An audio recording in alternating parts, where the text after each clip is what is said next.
Listen Up Audiobooks presents The Lord I Left, Secrets of Charlotte Street Book 3. Written by Scarlett Peckham. Narrated by Holly Chandler. Author's Note. A note on content, for sensitive readers who like to know. If you prefer to be surprised, skip this part. This book contains the following: explicit sex, kink and hierophilia, look it up.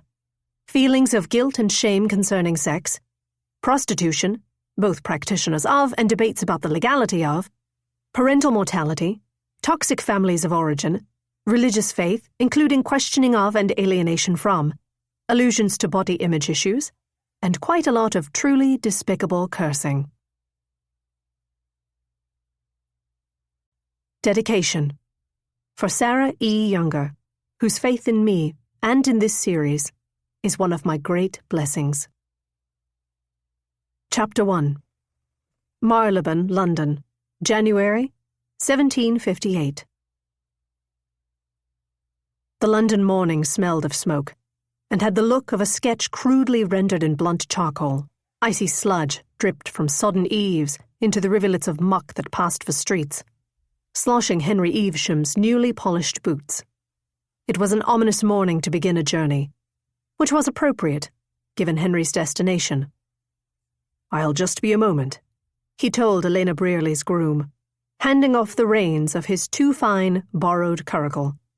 He walked briskly from the Mews to Charlotte Street, stopping at the solemn door of the house marked 23. It still struck him how little Mistress Brearley's townhouse resembled its forbidding reputation. When he'd first come here, he'd imagined a spired fortress, acrid with the stink of brimstone and noisy with walls of pain.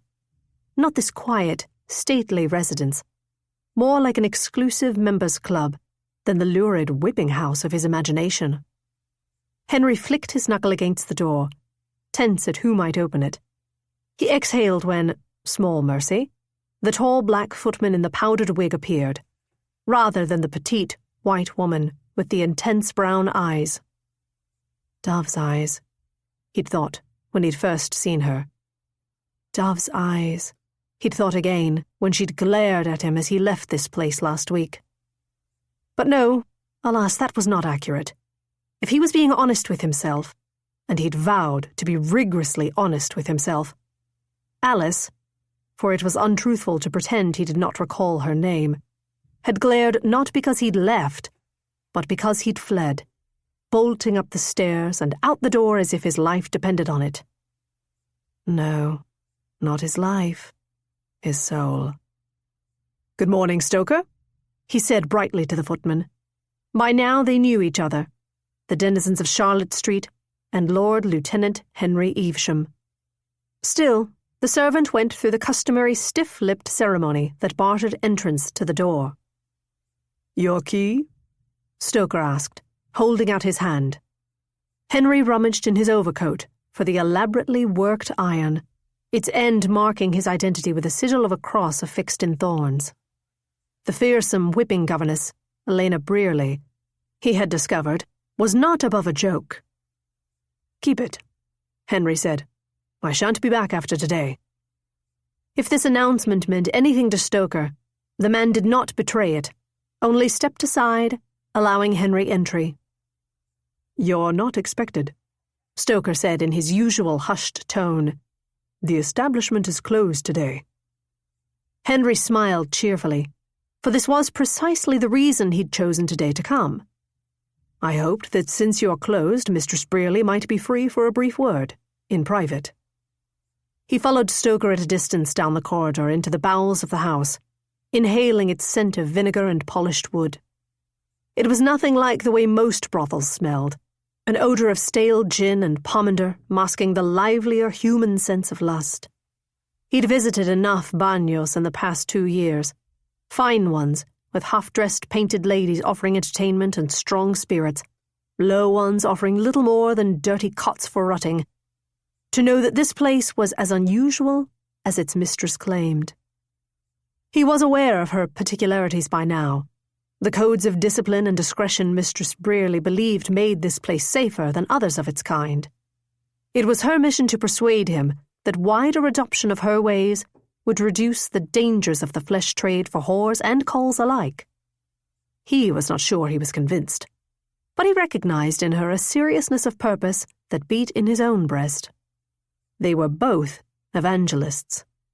Stoker led him up a flight of stairs to a large parlour. Velvet curtains blocked the daylight, and a fire roaring in a man-sized hearth gave the double-vaulted room its only light. It was, as always, midnight in this room, though outside the morning bells had just struck 8. Elena Brearley sat still and regal, writing at her desk. She paused and lifted her eyes in greeting. "Henry?" "Lord Lieutenant," he corrected with a wink. It was a little joke between them, his insistence on a title that he knew Elena Brearley would never utter. Her establishment observed a different hierarchy than the one outside its walls. The only title honoured here was Mistress Brearley. A touch of wry amusement curled around the edges of her mouth. "I did not expect to see you here again." She looked at him directly, her gaze expansive and forgiving, like she knew the precise makings of his soul, every virtue, sin, and limitation. He did the only thing he could before such a gaze, which was to pretend he did not notice it, that it did not make him want to flinch. "Ah, yes, my apologies for my haste in taking leave last week," he said. "I belatedly remembered I was overdue for an appointment at the Lord's. I hope your girl was not alarmed at my abruptness. Thank you for seeing me, nevertheless." She smiled at his lie, saving him the trouble of mentally reproving himself for it. "Of course, you know it delights me to find myself of service to an emissary of His Majesty's government." She always spoke to him in this mordant tone, as though they were on opposite sides of an irony so vast that it could only be amusing, and they both knew it. It made him want to tell her all his secrets, though that would be perverse. The man of God, confessing to a whore. "I am grateful for all of your assistance," he said. "It has been immensely helpful in preparing my report to the Lords." "I wait in suspense to learn your recommendations." "I'm delivering the report in a few weeks. I'll see to it you receive a printing." His remit as Lord Lieutenant was to investigate the toll of vice upon the innocents of London and propose ways to fight the scourge. He'd done careful research for 2 years, haunting houses of ill repute and interviewing everyone from palace courtesans to alley trollops to those who bought their wares.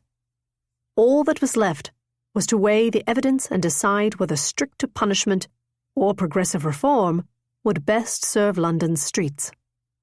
Whatever he decided would make enemies of half the city, either the brothel keeps and harlots who wished to ply their trade in safety, or the moralists who hoped to drive them out of sight. Mistress Brearley continued to look closely at him, as if she might make out from his posture whether his report would prove him to be an ally or an adversary. "I do hope you will consider all that we discussed as you form your conclusions," she said, searching his eyes. He dodged her gaze. Despite his prayers for moral guidance, he did not yet know what he would do. He was conscious of the city's factions watching him for clues, but he had swum in ambiguity so long that his own beliefs, once so unshakable he had made his name espousing them in fiery print, had become murky and disordered. He was a man divided. "Your proposed reforms will certainly be among my considerations," he said blandly. "That is heartening, but do also remember what we spoke about last week." He stiffened. He had inquired as to her prices, a standard question he'd forgotten to ask on earlier visits, given her insistence on speaking of condoms and physicians and license fees and guilds, and she'd replied that the price would depend on the nature of his desires. "I have no desires," he said briskly. Liar. He'd dutifully accounted to himself as he'd done so. "I was speaking rhetorically," she'd answered, using a tone that was not so different from the one he'd used on the men whose lives he'd upended during his time at Saints and Satyrs. A tone that said, "We both know what you are." "But if that is true, Henry," she'd gone on thoughtfully, I do wonder if it's just. A man tasked with reforming the flesh trade, one would think, has a responsibility to understand the yearnings at the heart of it, does he not? One can judge a crime without committing it. And one can possess a desire without indulging it, she'd replied, staring at him entirely too long. As a man of God, I'd assume you value empathy. He'd been silent, unwilling to engage her on this point, for he was here to ask questions, not proffer whatever lesions dotted the purity of his relationship with sin for her inspection. He'd been relieved when she'd dropped the matter and summoned her girl to give him a tour of the premises.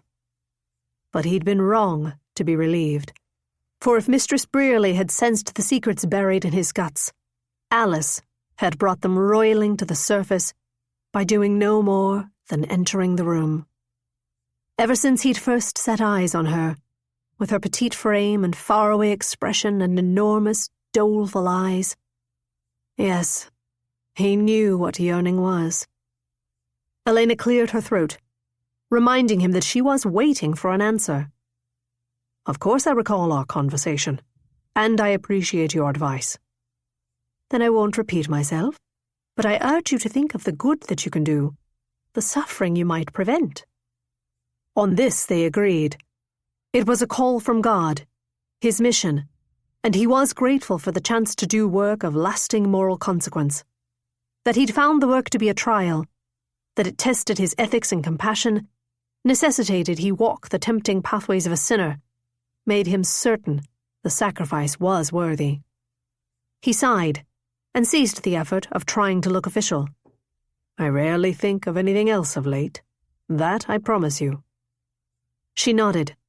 She always seemed to believe his good intentions despite the threats he'd made against her in his previous line of work. He admired this about her, her capacity for forgiveness.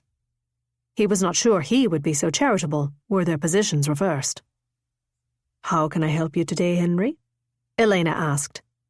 He tried to look extremely casual, though this was difficult, in her hard-backed wooden chair. In my haste to leave on my last visit, I wonder if I misplaced a book. I must travel to the country to write my report, and I hope to retrieve it before I left if you've come across it. A book? Yes, leather-bound, handwritten. It contained my notes. It was his journal, actually, but he could not bring himself to admit to Mistress Brearley that he had left such an intimate personal artifact here, where anyone might read it. He suspected it had fallen from his satchel when he'd gone running out the door the week before. Mistress Brearley shook her head. I would have sent it back to you had I discovered it. Our respect for discretion extends to exotic creatures like Methodists, same as it does to flagellants and whores. She smiled. He was relieved she hadn't found it. God alone should be privy to the writings in that book. He must have dropped it somewhere else after he'd rushed off in his ooze of guilt. Losing it in some anonymous alley or bankside muck would be infinitely preferable to losing it here. It would diminish his authority for such people to know the nature of his private struggles. And if they knew, they might expose him. He bowed and took a slip of paper from his pocket. Please write to me at this address should it turn up. Thank you for your time. I must be on my way. He moved toward the door, but before his fingers reached the knob, it flew open with such force that the wood cracked against the plaster wall behind it. He jumped back just in time to avoid being struck on the chin. The serving girl, Alice, rushed blindly past him toward her mistress's desk, breathing like she'd taken a bullet to the lungs. Mistress Brearley stood abruptly. Alice, what is it? Before, the girl had always seemed impassive, betraying no emotion beside an occasional touch of perverse playfulness beneath the solemnity of her appearance. Her beauty was in the intelligence of her eyes, which danced in a way that made you long to know the private thoughts that made them flicker so. But now, her eyes were wild, and she clutched a piece of paper to her sparrow's chest so tight that her knuckles glinted blue. Her hands, he noticed, were so small he could fold both of them inside one of his large paws. But he should not be thinking of fleshly contact with a woman. Not ever, but especially not now, when the girl in question was so upset she could hardly breathe. "It's my mother," Alice choked out. "She suffered an attack. Her heart. My sister writes." She frantically shook her head, as if unable to speak the dire words aloud, and held the letter out to Mistress Brearley. "We expect she has but days," Mistress Brearley read aloud. "Oh, my dear girl." "My sympathies," he murmured, without thinking. Alice whipped her head around, and he realized, belatedly, she had not noticed he was here. "Oh, I was not aware you had a—" She edged closer to her mistress, without finishing the thought, her expression indicating she would have been more pleased to see a beggar pustuled in contagious pox than Henry. He, no doubt, deserved that look, and longed to shrink away, but the minister in him could not help but see the anguish in her shoulders, and wished to comfort her. "Miss Alice, I'm so sorry you've had bad news." He pushed a chair toward her, for she seemed unsteady on her feet. "You should sit down," he said, in a low, soothing voice. "You've had a shock. Perhaps you'd like to pray?" Alice looked up at him in bemusement, then quickly turned back to Elena without answering, as if she could not waste time in making sense of him. "I have to get back. My sisters—" Elena came and bolstered Alice against her arm, rubbing her back. She stood half a foot taller than the girl, whose head would not meet Henry's breastbone. "I'll need to find a mail coach right away," Alice said, speaking rapidly. "It's at least 3 days home, and if I miss it today, I might not get there in time to—" A sound escaped her that was not speech, so much as heartbreak. "Breathe, my girl," Elena murmured. "I'll have the boy run and fetch the timetables to Fleetwind while you pack." Fleetwind. The name was familiar to Henry.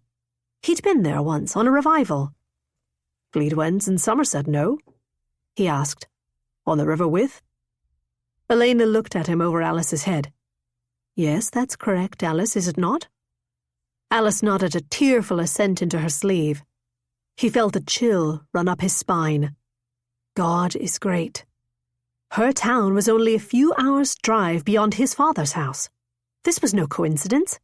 He had lost his journal for a reason, so that he might be in this very room on this very day, when he happened to be on his way to Somerset just as a young woman found herself in desperate need of passage there. Joy in God's providence warmed him like a flame had been kindled in his belly. He needed this, a reminder of the foundation of his faith. He inclined his head down to Alice's height, so that he could speak softly to her.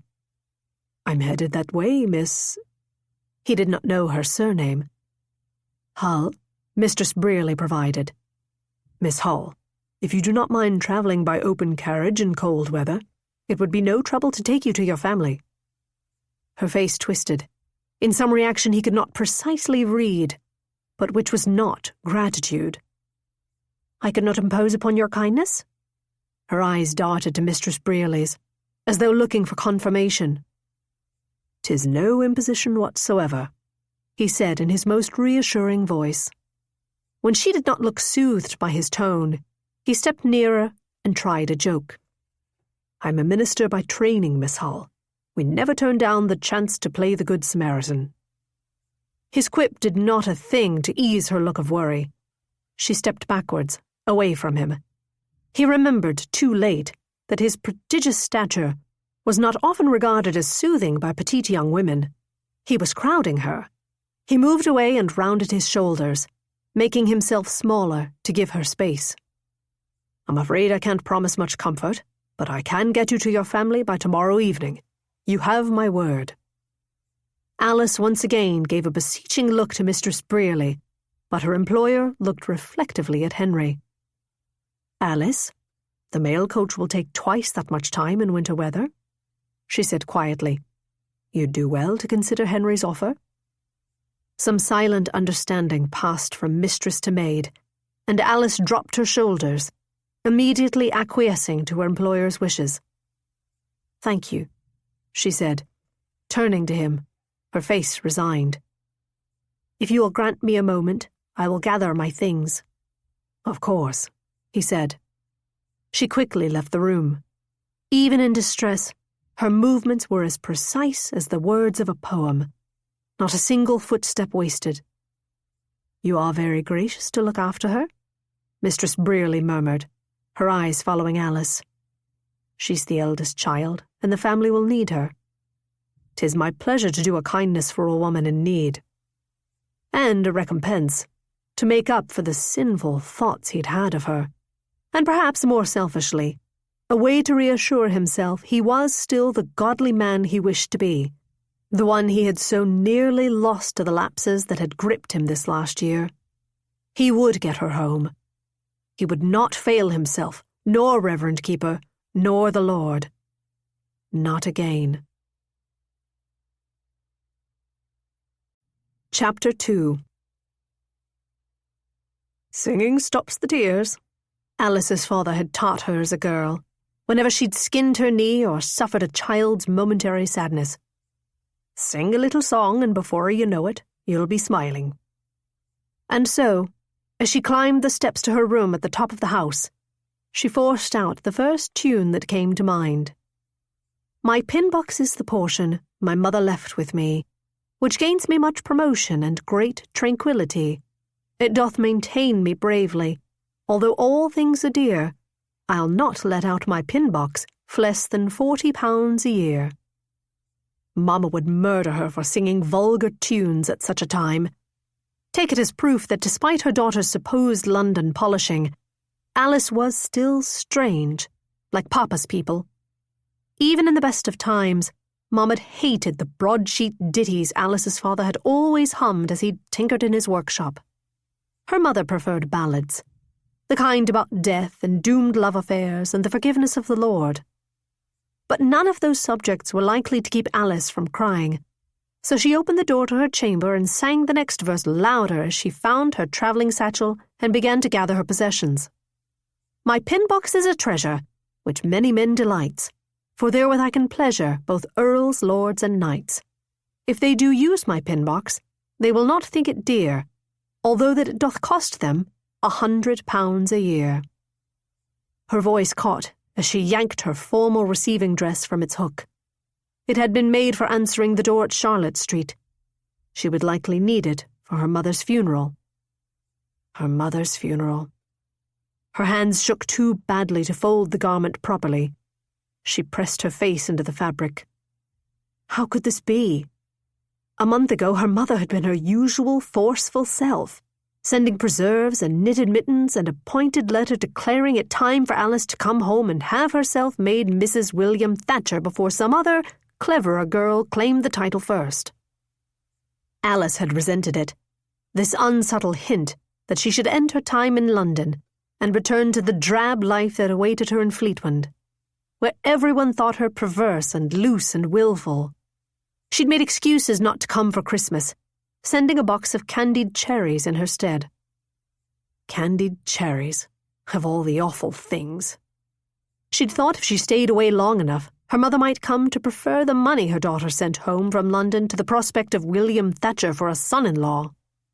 And if not, she'd thought that she had time to seek forgiveness. Years and years to make her case by a slow process of simply not returning. But she'd been wrong. If the doctor was correct in his assessment, her mother had, at most, a week.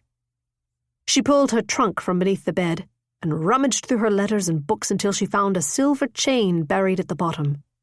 She fished it out and rubbed the harp-shaped pendant on her dress. Her father had given this necklace to her mother when they'd married. When Alice left for London, her mother had pressed it into her palm. "He loved you so, child, and so do I. Don't forget it." A sentiment so shocking in its uncharacteristic sweetness that she'd not been able to answer. She'd buried the necklace in her trunk and hadn't looked at it since she'd arrived here. Now it was dull and tarnished. She kissed the little harp, feeling like the most ungrateful girl who'd ever lived. "Forgive me, Mamma," she whispered, looping the chain around her head and under the high collar of her dress. "Wait for me." Her voice was hoarse with the sadness that seemed determined to seep out as tears, so she squeezed her eyes shut and started up another verse. "I have a gallant pin box, the like you ne'er did see, It is where never was the pox, something above my knee. Oh, 'tis a gallant pin-box. You never saw the peer, then would not want my pin-box for £40 a year. Elena peered into the room, holding a cloak. Oh, Alice, only you would sing bawdy songs with grief. Her mistress's face, usually as serene as the surface of the moon, was taut with concern. Alice shrugged, grateful that Elena never cared when her behaviour was strange. Better to sing than to weep? Elena looked at her tenderly, like she was going to embrace her. Alice shook her head and darted over to rummage in her satchel, because Elena's kindness would make the tears fall down, and once they came, they wouldn't stop. Elena knew her well enough not to press emotion on her. She tipped up Alice's chin instead. In any case, she said with a sly smile, don't let Henry Evesham hear you singing about your pin-box. The thought of shocking the judgmental Lord Lieutenant lifted Alice's mood. She returned Elena's mischievous expression and leaned into her ear to sing her favourite verse. The parson and the vicar, though they are holy men, yet no man e'er is quicker to use my pin-box when they think no man doth know it, for that is all their fear, although that it doth cost them £100 a year. Elena threw back her head and laughed. Hush! If Evesham hears you, the poor man will go running for the street again. The poor man? Alice scoffed. Please, it's scarcely worse than the filth he wrote in his paper. Evesham had found fame as the editor of the evangelical news rag Saints and Satyrs, which he used as a pulpit to decry London's sins and vices. He'd nearly exposed this club 2 years before, riding the pressure on their necks to a plum position for himself with the House of Lords, who'd made him a lieutenant, tasked with investigating the flesh trade. Do you really think it's wise for me to travel with him, after all he's done to us? Alice had been horrified when her mistress had invited Evesham to the establishment to learn more about their practices. He'd promised them discretion, but the more he knew about this place, the more evidence he had to imperil all their lives. Elena just smiled in that mysterious way she had, like she'd already read the ending to the story of your life. He's the pious sort, Alice, but I suspect he's a decent man. You'll be safe with him. I don't doubt for my safety, just my sanity, stuck beside a sneering Puritan. I believe he's a Methodist, Elena said mildly. Whatever he is, he looks at me like rancid meat, and I am too distraught to pretend to be pleasant to him. Her voice quavered. She was tempted to sing another verse about her pin-box to steady herself. Elena only shrugged. Well, you ought to try. He's travelling to the countryside to write his report, and I sense he's still undecided on his findings. Perhaps you can help sway him to the merits of reform. You'll have the advantage of the final word. It could be an opportunity. Alice did not need to be reminded that Evesham had the power to make things far more difficult for them if he urged harsher laws. She was flattered her mistress thought her capable of influencing his views, but she did not for a moment believe it to be true. I doubt the lofty Lord Lieutenant would welcome my opinions on the law. He acts like merely breathing the same air as me is sinful. You might be surprised, Elena said. You never know what lurks beneath the surface of a man. She paused and bit her lip. Though, perhaps you'll agree his surface is remarkable. Ironic that a man so disdainful of the flesh should be so singularly blessed in its bounty. Alice groaned, relieved she wasn't the only one who'd noticed Evesham's looks. His burly arms, his lantern jaw, the almost obscene fullness of his thighs beneath his breeches. She shot Elena the smallest hint of a smile. It isn't right, a man like him looking like that. Elena's eyes twinkled. At least you will be able to enjoy the scenery he provides, if not the company. She held out the cloak. Here, take this for the journey. It's terribly cold. Alice took the heavy garment, a lustrous, purple velvet lined with ermine. It was the kind of robe a queen might wear. No doubt one of the many outrageously fine gifts from Lord Avondale that Elena stored unused and unacknowledged in her dressing room. Elena found Avondale's relentless attempts to win her affection tiresome, but Alice thought the intensity of his devotion to his whipping governess was rather touching. "What do you want, Alice?" Mamma was always demanding in her letters. "You're never satisfied." Here, she'd found it.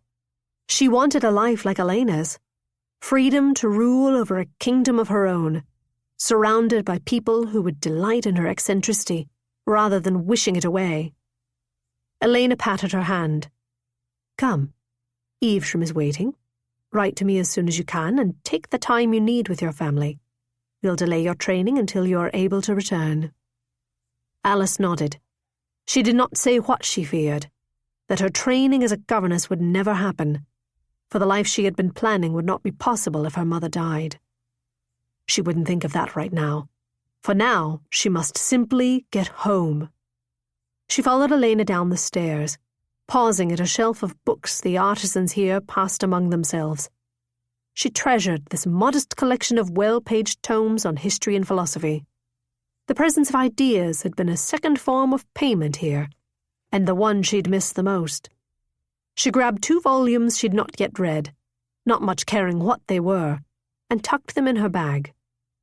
Downstairs, Evesham was waiting by the stairs. His bright green eyes rose at the sound of her footsteps. "Ah, there you are. Allow me to take your bag." He lifted it as though it were no heavier than a house cat. Perversely, she felt a little thrum at the sight of his long legs ambling toward the door. Perhaps because she had the stature of a dormouse, something in her always lit up in the presence of large men. She immediately snuffed it out. She would not do Henry Evesham the great honour of lusting after him. "The groom brought Henry's curricle round," Elena said, "and Mary will bring some bricks to warm you." Alice stepped out the door to see a vehicle more fit for a fashionable gentleman of leisure than a renegading man of God. A slight, gold-lacquered thing on thin wheels pulled by 2 elegant horses. Evesham held out his hand to help her step from the mounting block to the seat. Noting her expression, he let out a sheepish laugh. "Not what you were expecting." Alice shook her head, surprised he was perceptive enough to see what she'd been thinking. "Not my usual conveyance," he allowed, smiling. "It's borrowed, but it's built for speed. We'll be in Fleetwind by tomorrow night with any luck." He stepped up into the curricle, causing the entire seat to shift with his size, and Alice to topple against his shoulders, which were as wide as 2 of her. "My apologies," he murmured, whipping his arm to his side like she might pollute his clothing. She inched away, offended that he should recoil when it had been him who jostled her. She tucked herself into Elena Brearley's regal ermine, wishing it could protect her pride from his judgment. Mary, the old cook, came and piled steaming bricks around Alice's feet, and a warm flask in her lap. "Cider for the chill?" She lowered her voice. "With a touch of gin in it to warm you, if the likes of hisself will let you touch the stuff?" Mary shared Alice's opinions on the wisdom of consorting with the likes of Henry Evesham. All the servants did. Henry smiled at Mary. "One could not judge Miss Hull for drinking whatever she likes in such circumstances," he said in a kindly tone. Alice glanced over at him. His cheeks were flushed. She wondered if he made this false display of charm because he was embarrassed he had flinched from her. Or perhaps it was because he sensed how everyone here resented him for the way he had threatened their livelihoods and walked about their home as if they, might infect him with low morals. She took Mary's hand and squeezed it. "Thank you." "I'll be thinking of you, child," Mary said. Elena held up a hand. "We all will. Travel safely." "Onward, then," Henry said, taking the reins. "You must be eager to get home." "Yes," she whispered. But as Charlotte Street receded behind them and the curricle wobbled its way over the cobbles heading north, she knew it was a lie. It had been years since she'd thought of home with anything like longing. The tension between herself and her mother had grown so sharp after her father's death, It had been like the pitch of tuning fork, a note that always trembled in the air. "Don't be odd, you little changeling. Stop wandering off. Don't mourn so. Never look at men that way. You'll become unruly like Papa's people and give your sister strange ideas." She was not ready to leave Charlotte Street. Because she knew, had always known, what leaving here would mean. It would be a kind of death, and she wasn't ready. She'd only just begun to feel alive. She shut her eyes and began to hum a filthy song about a high-prized pin box, if only so she would not weep. Chapter 3. Henry's father had often bitterly complained that Henry was so dogged in his principles he ran roughshod over practical reality. Observing Alice Hull hunched to the furthest edge of the curricle, shrouded in her cloak and humming joylessly beneath her breath, he wondered if perhaps he'd been overmoved by the spirit in insisting on driving this young woman in a small vehicle on a 2-day journey in bad weather. It was clear she loathed him. He held himself rigid, hoping if he kept his elbows wedged against his sides, kept his knees pressed up to his breastbone like a mantis, he might demonstrate he desired nothing more than her comfort and win some small measure of her trust. But she had not so much as looked at him. They'd been on the road 10 minutes, and he was already sore. He distracted himself with trying to make out the tune she hummed. He didn't recognize the melody, but there was a pleasant timbre to her voice. He wondered if she hummed to fill the silence, and if so, if he should speak to her. But what should he say? The rude way he behaved last week would make the usual pleasantries seem awkward, but to acknowledge the rudeness seemed more awkward still. Normally he took pains to move through the world respectfully, even when he disapproved of the parts of it he walked through. But that day last week, he'd been in such a state that he'd run all the way from Marylebone to the Thames and then across the bridge to Southwark, repeating Reverend Keeper's counsel in his head. Vigorous exercise quiets an unruly mind. It hadn't worked. A gentle rain began to fall, veering sideways in the chilly wind. He glanced at Alice, worried she'd be cold. She looked like she was trying not to cry. Poor girl. What would ease his mind, were he in her position? Prayer. But he was not her minister, and she hadn't asked. And he did not wish to be presumptuous. Better to begin with lighter conversation. "What's that song you're humming?" he asked her. "You wouldn't know it," she said. She did not resume the tune, and the silence between them seemed heavier than the clop of the horse's shoes against the cobbles. "I didn't mean to stop you. You have a lovely voice." She said nothing. Her silence was excruciating. "I'd planned to stop for the night in West Echdale," he told her. "There's a pleasant inn there if that's agreeable to you." She nodded. "And we'll take luncheon at a public house at noon. Though tell me if you'd like to stop before then for your comfort." As soon as the words left his mouth, he regretted the intimacy of what he'd just suggested, for they were little more than strangers. He racked his mind for something more to say, but he'd only ever conversed with fallen women to interview them about their work, or to pray with them when they came to him in supplication, wishing for God's forgiveness. He could not fathom what he and Alice Hull might have in common.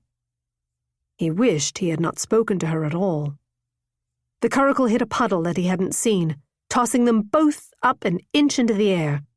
He landed back on the padded bench with a thud, his arm falling heavily on Alice's.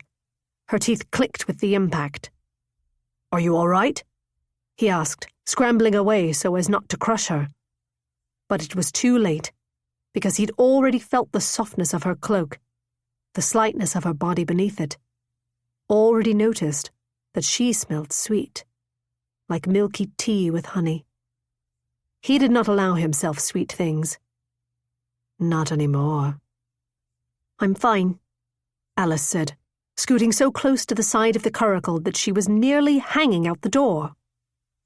Had I known I would have a passenger, I would have hired a more spacious chaise for the journey. I'm grateful for any transport. You need not concern yourself with my comfort.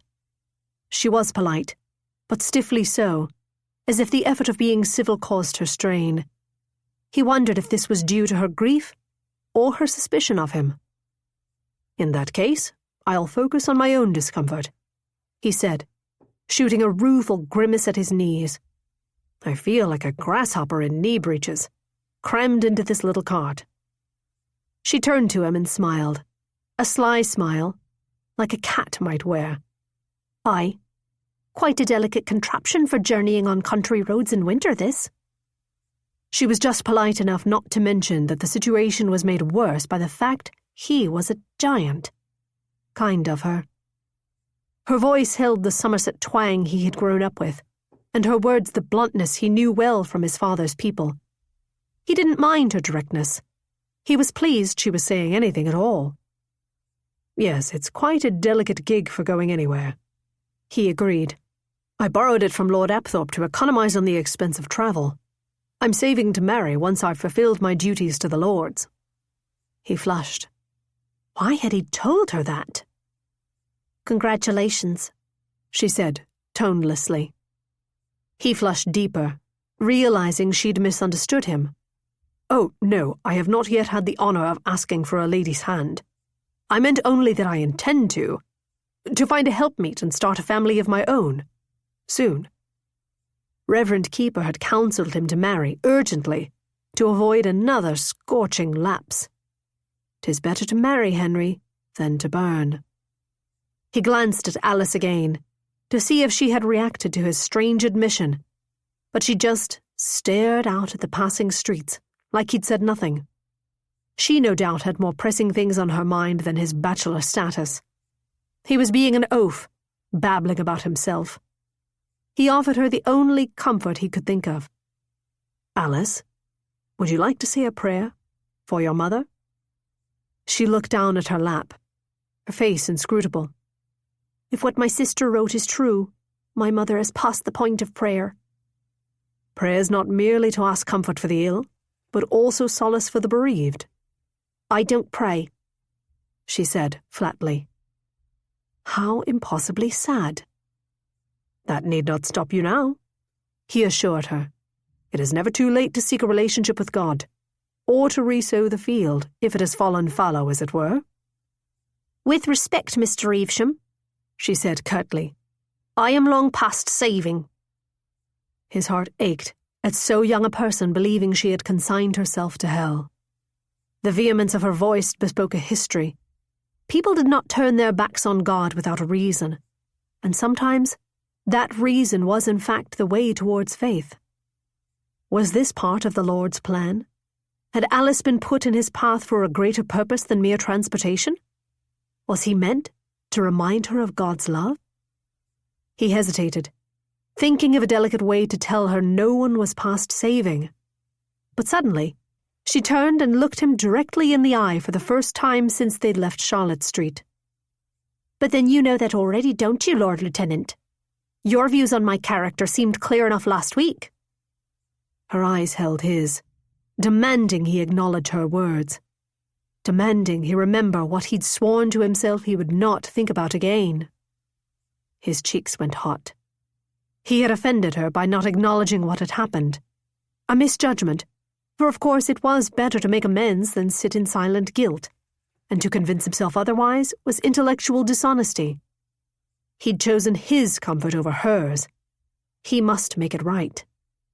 Miss Hull, I worried it would be ungentlemanly of me to even speak of such a thing, so forgive my silence, but I am sorry for my unmannerly behaviour last week. It weighs on me. You were only doing me a courtesy, and I regret the disrespect I showed to you by leaving so suddenly. The resentment in her expression became something sharper, like amusement. Quite a mouth you have on you, Lord Lieutenant. Write poetry. He was taken aback. Well, I am a minister. We do sermonise. And I keep order at a whipping house. You need not apologise to the likes of me. I've seen far worse behaviour than a scandalised man running away in fear. But let's not pretend you think I'm the type for prayers. Oh, bother and bog.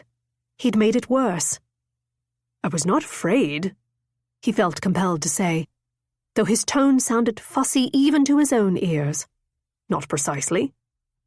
In truth, he had been terrified. Not of her, but of himself. But he certainly could not explain the distinction, for her comfort on this journey would not improve if she knew what he'd been thinking, then and after, night after night. Ah, ashamed then? She countered.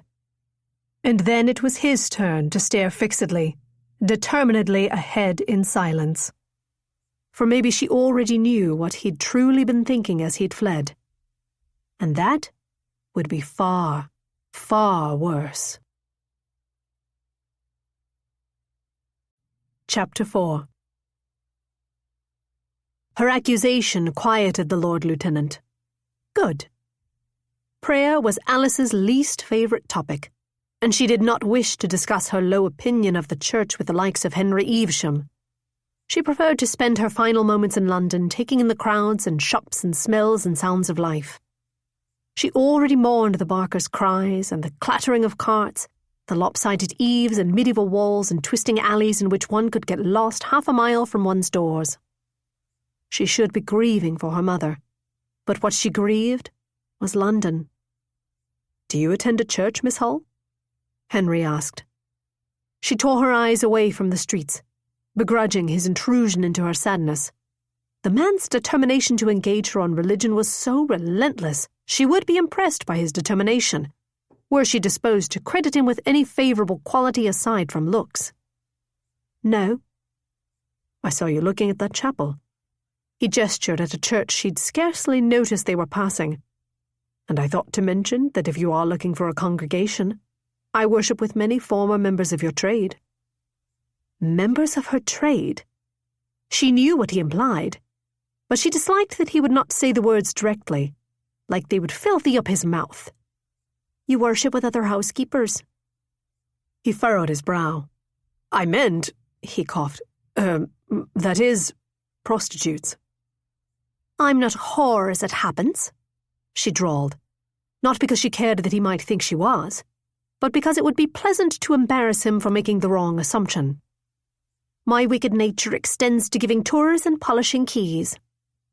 Of course, she was training to do more, but the precise nature of her ambitions seemed irrelevant, now that she was doomed to be an organ-maker's wife in Fleetwood, a fate from which church, unfortunately, could not deliver her. My apologies, he said quickly. I only mentioned it because many of the girls I've met during my interviews feel they are estranged from God by the nature of their livelihood, and they needn't be. You could attend a meeting, if you desire an accepting place to worship. Lord Lieutenant, what women like myself are most commonly estranged from is a decent income. Whoredom is not caused by a lack of faith in God. It's caused by the desire to eat. You'd do well to understand this, if you wish to improve our lot with your report. He straightened, clearly taking umbrage. I do understand that the motive to sin is complicated. It always is. I did not mean to imply otherwise. I run a charity for prostitutes, and their welfare is important to me. I merely wanted to offer you— She held up a hand. Sir, if your intention is to preach to me on this journey, I shall have to take my chances with the mail coach. I am grateful for your offer to drive me home, but my soul is not your concern. Her voice rose more than she liked. She knew she should be doing what Elena said, trying to make a friend of him, to influence his views. But the clergy had lost her good opinion long ago, and she lacked the patience in her current state of agitation to feign tolerance for foolish bluster. Henry looked like he'd been slapped. I see. Forgive the intrusion. He looked back out of the road, rearranging his face into a bland expression. She disliked how good he was at that, covering up his pique. She'd never had the skill of hiding her own feelings. She comforted herself that his face was not nearly so intriguing when he made it so unfeeling, and she was less inclined to steal glances at him and wonder who this helpmeet was he wished to marry. She could gaze at London instead. The streets were wider now that they neared the edge of town, lined with trees and farms instead of people. Her grief expanded with the open road. London was the opposite of Fleetwood, where every encounter in the village square was heavy with familiarity that went back generations. Somehow, she'd left the place her people had lived for a century and found herself at home. And just as suddenly as she'd found it, she was leaving it. She knew she would not have this place again. The furtive, selfish steps she'd been taking to make her life here permanent would not work if her sisters were orphaned.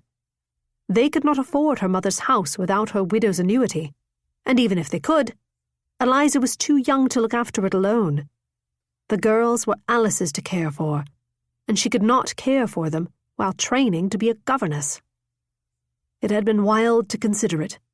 She'd always known her real future was in Fleetwood, but she had not known before she left that there was another world, one that dazzled her, filled her mind with so many thoughts she sometimes felt like she was flying through the air. She wished she had not learned. To know and give it up was so much worse than never having known of it at all. She began to hum the tune about the pin box. Henry Evesham drove in silence, except for the rumbling of his stomach. She pretended not to hear the sound, but she noticed him go pink at the evidence of his mortal body needing sustenance.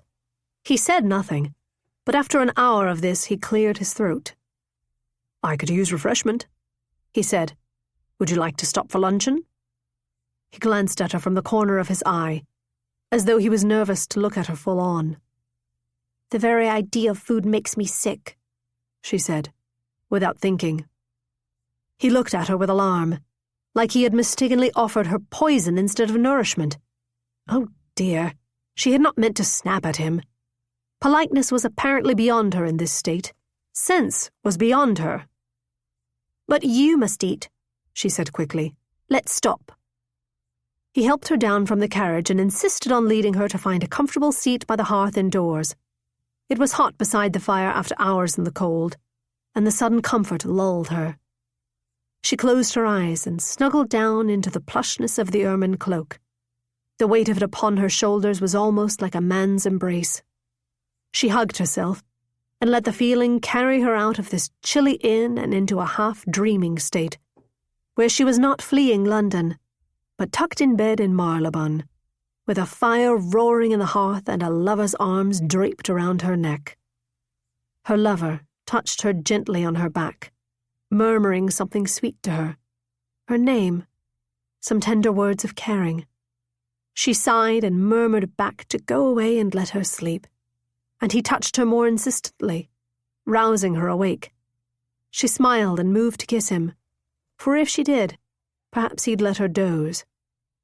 But when she opened her eyes... Chapter 5. Henry hated to disturb Alice from her pleasant little nest beside the fire. At rest, the watchful intensity that radiated from her was absent. She looked delicate and beautiful, especially when she let out a long, contented sigh. But they could not afford to waste the daylight. "Alice?" he said. She didn't stir. "Alice?" Not but a grunt. At a loss, he reached out and gently, ever so gently, placed his hand on her shoulder. "Alice." She murmured something sleepy, and he put more pressure on her back. She sighed some girlish protest, lifting her head up toward his, so sweetly that he leaned in closer on instinct. His gaze fell to her lips. And then her eyes fluttered open and went wide, and she yelped and clutched her cloak over her mouth. Henry bolted backward, nearly knocking over a table behind him. "I'm sorry," he said, aghast at himself for looming over her that way. "You fell asleep. I was trying to wake you." "It's all right," she muttered, looking at her shoes. "I was dreaming of... I thought you were someone else." He tried not to speculate about who she'd imagined was shaking her awake, with that earthy smile on her lips and those dove's eyes. He handed her a parcel wrapped in paper, trying not to seem like he'd nearly fallen in a trance in a busy public room of a well-trafficked inn. "Bread and cakes and a bit of cold ham in case you're hungry later," "Thank you," she said, looking surprised. The fact that she evidently thought he'd meant to starve her did much to restore his sanity. "Come," he said. "The horses are waiting." Outside, the rain had worsened. He frowned up at the sky. "Will you be all right in this?" She scoffed. "Yes, of course. It's just a bit of rain, not piss."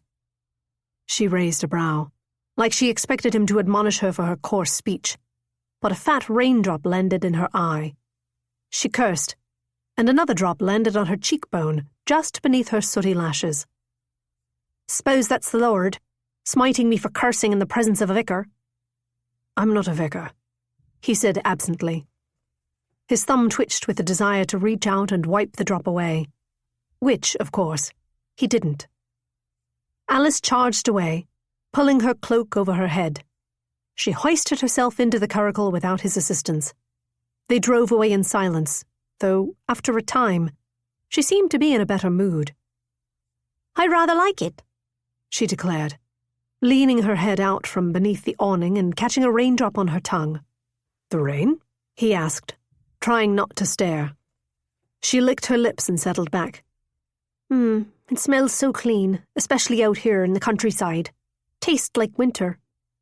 He was relieved she was making conversation as though nothing odd had happened, even if the conversation itself was strange.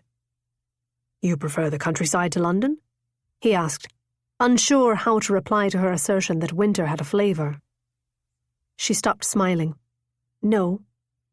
She rummaged in the bag of food he'd given her and took out a hunk of cake. She sniffed. Cinnamon," she said happily. She tore off a small corner and took a bite. "'Tis very good." He'd thought it would be. It had looked moist and rich, studded with nuts and candied ginger. She broke off another corner and offered it to him. "No, thank you," he said. "I don't eat sweets." "I love sweets. I'd live on sweets alone if given the opportunity." "I haven't a taste for them," he said. A lie. Alice munched reflectively. "It tastes like the cake my sister Liza makes at Christmastide, when she can get the sugar." He was curious about her family. "Mistress Brierly mentioned you have sisters. I am sure they will be relieved to see you. Family is a blessing at a difficult time like this." She only nodded, chewing. "I have a sister myself," he went on. "I haven't seen her in years. It will be a grand thing to spend a fortnight with her in the country." She swallowed. "Why such a long time?" He sighed. "My father disapproves of me. Thinks I'll harm her chances for a husband." "You?" She sputtered with such force that crumbs flew out of her mouth. "The Lord Lieutenant?" He tried to keep any bitterness out of his voice, for it would not do to dishonour his father, whatever the disagreements. He did not approve of my leaving the church to scribble on Fleet Street and rave in the streets, as he put it. His father had been furious that Henry had turned down a position as a vicar in their shire, a position his father had strategized and traded favours in order to secure for him, in favour of leaving his curacy to join with a loose circuit of Methodists and support himself by writing. He demanded Henry reconsider. But faith was not a consideration. It simply was. His allegiance to the principles of Methodism had made him whole. His heart craved a closer communion with God than the Church of England offered. "Well," Alice said, chewing, "he must be eating crow now that you've risen so nicely." Henry doubted it. He dearly hoped that securing the position as Lord Lieutenant, a higher honour than a vicar, much more like the high church bishop his father had always hoped he might eventually become, would make the man finally see that his refusal to take orders was not a rebellion. But 2 years had passed with no more than occasional letters from his mother. He'd spent his holidays with cousins or with friends. He'd been shocked to receive an invitation home to attend his nephew's christening. "He certainly prefers it to my previous occupation," he allowed, hoping that much was true. Alice chortled. "Don't we all?" He sighed. He would be the first to admit that his time at Saints and Satyrs had not been his finest moment. He'd begun his role with grand ambitions to meld his faith with his mission to bring morality to London's streets, to expose sin, hypocrisy, abuse. But the more his circulation rose, the more his publishers wished for wild stories to drive it ever higher, and the more his ethics became subject to negotiation. He'd become a puff with his own vanity. He'd lost his way. He'd welcomed the work for the Lords as a chance to return to work of moral value. But with it had come the new temptations, bodily ones, none of which he cared to share with Alice Hull. Alice chewed meditatively, having progressed from cake to ham. Well then, if he's not fond of you, why are you visiting? He's hosting a small party to mark the birth of his first grandchild, my brother's son. I believe that is the reason for the invitation. Since it coincided with the conclusion of my investigation, I decided to take time in the country to write my report, spend time with my family. He hated this gulf between them, especially now that it was coming time to have a family of his own. He'd done everything he could think of to ensure that this trip went well. He'd borrowed the elegant curricle from Lord Apthorpe so that he would not anger his father, who was sensitive to appearances being from low origins, by arriving in a badly sprung rented chaise, or, worse yet, on the mail coach. He'd sent ahead his mother's favourite tea from London, his brother's favourite tobacco, his sister's favourite chocolates. He said a silent prayer that this visit would go well. Dear Lord, please bless us with a warm connection and better understanding, so that love and harmony may flourish in our hearts at last. Grant me the strength to honour my father. Grant me his forgiveness. Pardon? Alice asked around a mouthful of cold meat. She'd taken off her gloves to eat, and he noticed her hands were turning blue. It was considerably colder on the wooded road, especially in the rain. I didn't say anything. Your lips were moving? I was praying. She wrinkled her nose and returned her attention to her luncheon. Would you like me to say one for your mother? He suspected he knew the answer, but he felt compelled to try again. No, thank you, she said, around a bite of ham. Very well. He'd say one for himself. Please, Lord, let me get your child Alice to Fleetwood in time to say goodbye. She'd be quite proud of me, conning passage home from the likes of you, Alice said, interrupting his thoughts. She's always after me to cousin to the quality. You hardly conned me, and I'm hardly the quality. Oh, you're quality as far as Margaret Hull's concerned, Lord Lieutenant. Each breath sent out puffs of steam into the air, which gave the playful tone she'd taken a somewhat puckish, elfin quality that made him want to stare at her. What's your mother like? He asked. She shivered violently, and he wondered if it was the chill or if he'd erred in asking her to speak of the woman she was worried about. Oh, a proud character. Right about every subject she's ever had the pleasure of announcing her opinion on. Tough as a piece of sterling. Hair just as silver. Though she'd beat my knuckles with a spoon for mentioning it. She laughed softly, sadly. She disapproves of me. Thinks I disport myself too freely with the boys and poison my sisters' minds with my coarse tongue and strange ideas. He felt foolish for thinking he had nothing in common with Alice Hull, for he knew exactly the combination of affection and pain in her voice. It's difficult, he said. What is? She asked, shivering again. How much one loves one's parents, even when one is at odds with them. Alice said nothing, making him feel a bit foolish for speaking so freely. The roads had become muddy, and the horses moved more slowly, kicking up muck in their wake. Alice breathed in through her nose, and he felt her tremble beside him. Alice, are you well? He asked softly. I'm fine, she said, through chattering teeth. But she did not look fine. He could see her shaking as she stiffly jammed her fingers back into her gloves. You're cold, you're shivering. I'm worried you'll take ill.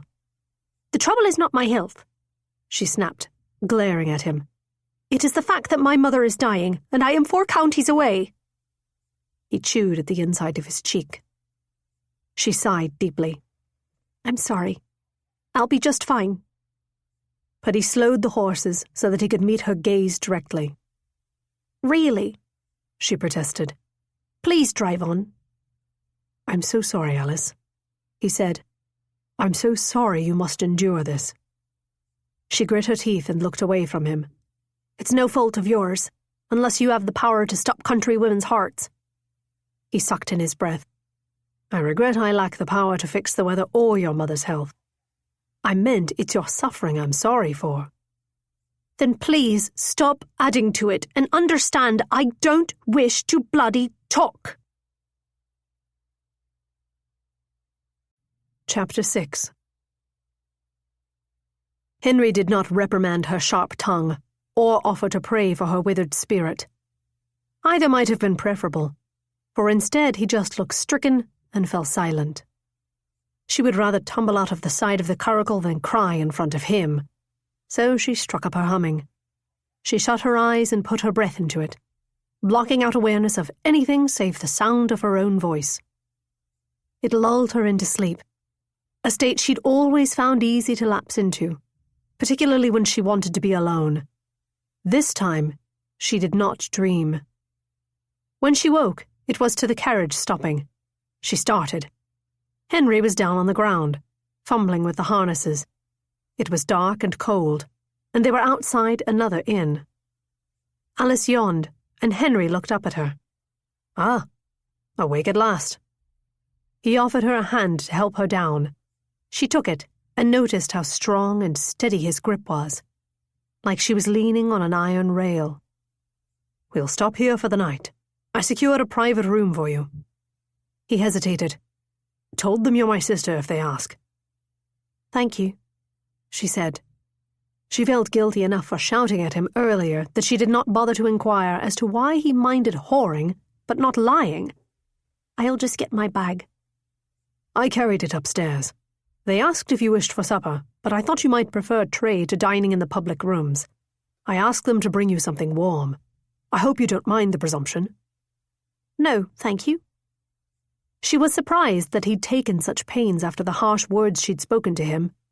She should apologize, but the idea of it exhausted her, so she pretended she was accustomed to such kindness, that she was so spoiled from fine treatment she didn't even notice it, that she was the type of queenly girl she'd once flattered herself she might someday become.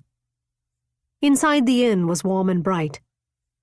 Henry pointed to a door at the end of the hall and handed her a key. "They've lit a fire for you, and there should be clean linens." He gestured at the room beside hers. "I'm here. Should you encounter trouble, please don't hesitate to wake me. I sleep lightly and will hear a knock." It struck her that he must think her delicate because of all her napping. The truth was that she was as sturdy as they came, just excellent at sleeping. Sleep was the only privacy one had when one shared a narrow bed with two squirming sisters, and since childhood it had been her best escape. Save, of course, for music. "Thank you," she told him, meaning for the room, for driving her, and for enduring her poor temper. "Of course." He paused, his face drawn with concern. "Good night, Alice." She nodded. "Good night." She shut the door so she would not have to withstand his look of pity. Her room was small and sparely furnished, but clean and neat. A step above the inns she used to stay at with her father as a girl, where bugs would skitter across her skin and bite her ankles. She removed her rain-damp cloak and changed into her nightdress. A maid came and brought her a steaming bowl of soup and a loaf of hot brown bread with butter. She ate a bit of it, dipping the bread into the broth, but she had little appetite. She tried not to think of her mother. She tried not to think of how frightened her sisters must be. She tried not to think of the terrifying suddenness with which life could rip you open, snatch away all that was good.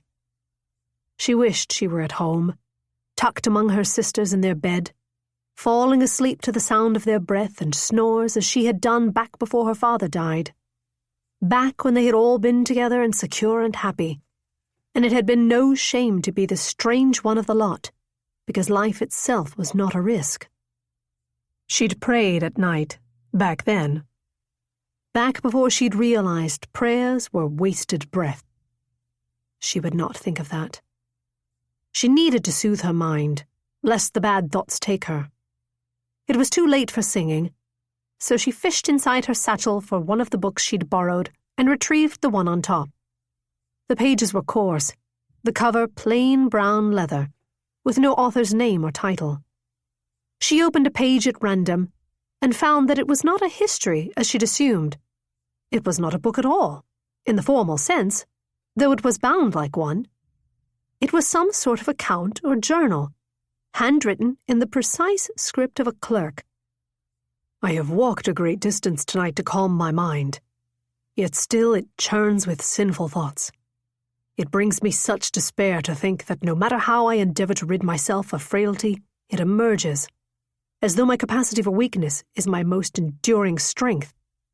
I shall pray for greater resolve, though I sometimes wonder if he tires of my prayers. How odd!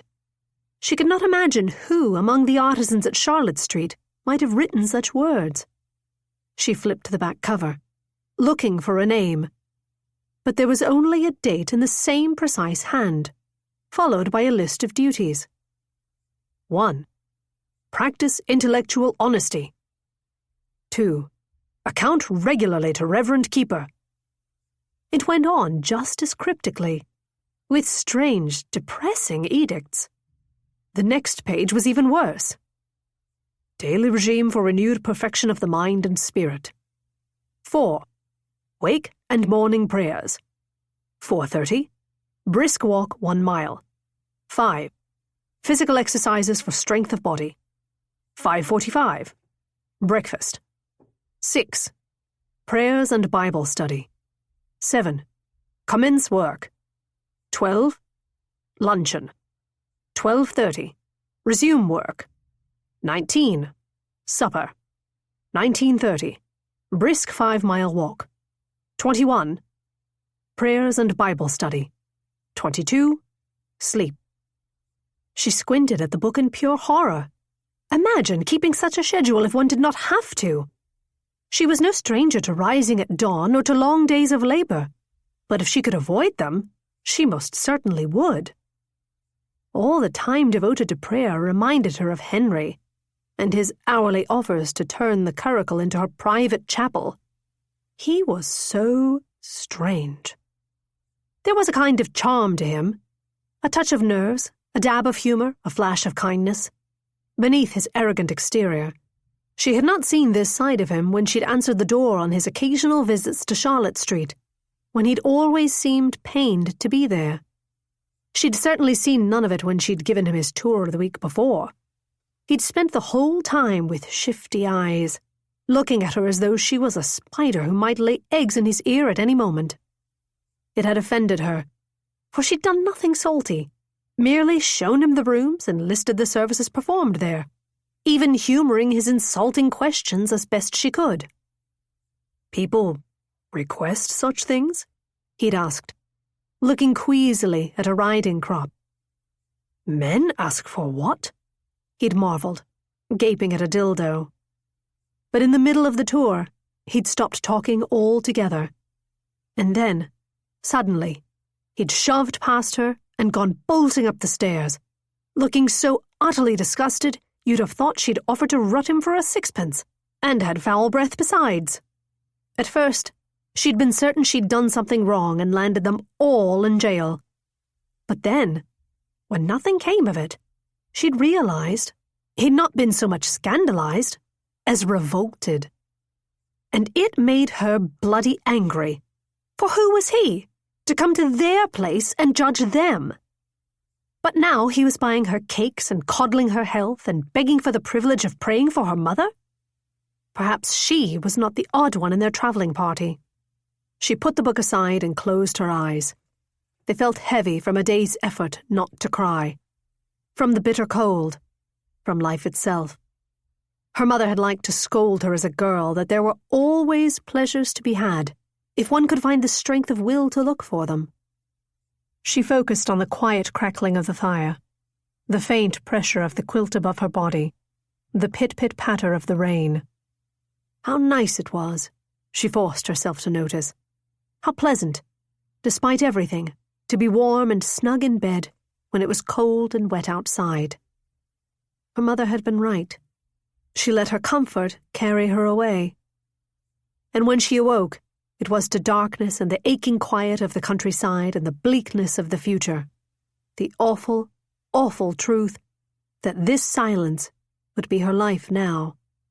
Empty. Hopeless. She gasped against the weight of fear that pressed the air out of her chest. She couldn't breathe. Chapter 7. After a light supper, Henry put on his coat and went outside for his evening constitutional. The rain had stopped at last. He walked along the carriage road, using a lamp to light the way. These days he never slept unless he'd walked at least 5 miles, careful to observe Reverend Keeper's prescriptions for building ramparts against sin. "You've lived too long amidst low morals, Henry," the Reverend had pronounced, not unkindly, that awful night 6 months ago when Henry showed up at his door, shaking and stricken from what he'd very nearly done. "'Tis a noble thing you're doing, helping rid our city of its sinful ways, but you must buttress your faith against Satan's temptations, lest they overpower you." Reverend Keeper had advised a rigorous course of biblical perfection to ward off the worldliness that had crept into Henry's thoughts and habits during his years of secular work. A daily regime of exercise, prayer, Bible study, meditation, and rigorous abstention from worldly pleasures, all carefully recorded in his journal. The routine, the same one he'd observed when he'd first joined an evangelical fellowship at university, gave him more strength. But it had done little to relieve his growing doubts about his mission to the House of Lords. With every passing day, the report, and the quandary it posed, seemed a heavier millstone about his neck. Should he, as Reverend Keeper so fervently believed, use his power to suffocate the flames that fed prostitution and its attendant vices? Or should he be more conscientious to the argument Alice had made so forcefully in the curricle? "Whoredom is not caused by a lack of faith in God. It's caused by the desire to eat." He had done enough research to know that, in the practicalities, Alice was not wrong. But did such practicalities matter when it came to making laws? Should law protect the body or the soul? Reflect the highest ethics of the nation and of God? Or protect its weakest parties, even if that necessitated turning a permissive eye toward sin? Surely it was closer to the Spirit of Christ to be compassionate. But how could he in good conscience remove obstacles to vice? Leaving aside his own morals, his credibility as a reverend would be laughable if he openly advocated for fornication. And he wanted to be a reverend, didn't he? Yes. Should the answer not be clearer? Should it not even merit question? Oh, Lord, help me. Did he not feel most weightless when he put himself in God's hands, and most dutiful when he shared his word? Did he not enjoy counseling, worshipping, preaching? He did. But then, if he was meant to be a man of God, what was it that had flared in him when he followed Alice Hall through the hallways of Elena Brearley's club? Why had he nearly choked for air? Well, he hadn't, not at first. The first room she'd shown him had been a kind of dungeon, with stone floors and a wooden rack against a wall fitted with iron bars and shackles. "A place for torture?" he'd asked, unsettled. "A place for pleasure," Alice had contradicted, laughing softly when he'd shuddered. "Many of our members join the club because they've heard rumours of this room. I've seen men fall to their knees upon entering, in gratitude, because of how closely it matches what they've dreamt of." He'd wanted to say that desiring the act did not excuse the sinful nature of it, but she'd turned and unlocked another room across the corridor, a chamber lined in burgundy velvet. It contained a number of poles and hooks, across which was strung an elaborate network of ropes, like the web of a spider. "Some of our members enjoy suspension. Some enjoy tying others, or being bound." He'd hardly been able to look. Another door, this one a schoolroom. "For when a governess has caught one of our dear members being naughty." He wrote senseless notations, trying to keep his expression neutral, so as not to betray his shock. Another door revealed a bathing room with an elaborate, mirrored dressing table. Some guests enjoy performing acts of service, playing at being a lady's maid or a valet. Others like to command, to be pampered and groomed like a king. That was when he'd begun to doubt himself, when his squeamishness had begun to feel like something else. For the bathing tub had sparked a memory of the night that had sent him racing to Reverend Keeper's. He'd quickly retreated to the hall, not wishing to linger in a place that ushered in unwanted memories of dissipation that would awaken what should not be in his heart. He'd been relieved when Alice led him to the last room in the corridor, until she'd opened the door, and the hall had filled with the scent of something spicy and familiar. Incense. He'd felt a presentiment of dread, but he'd followed her inside and found himself frozen at the unholy sight of what was in that room.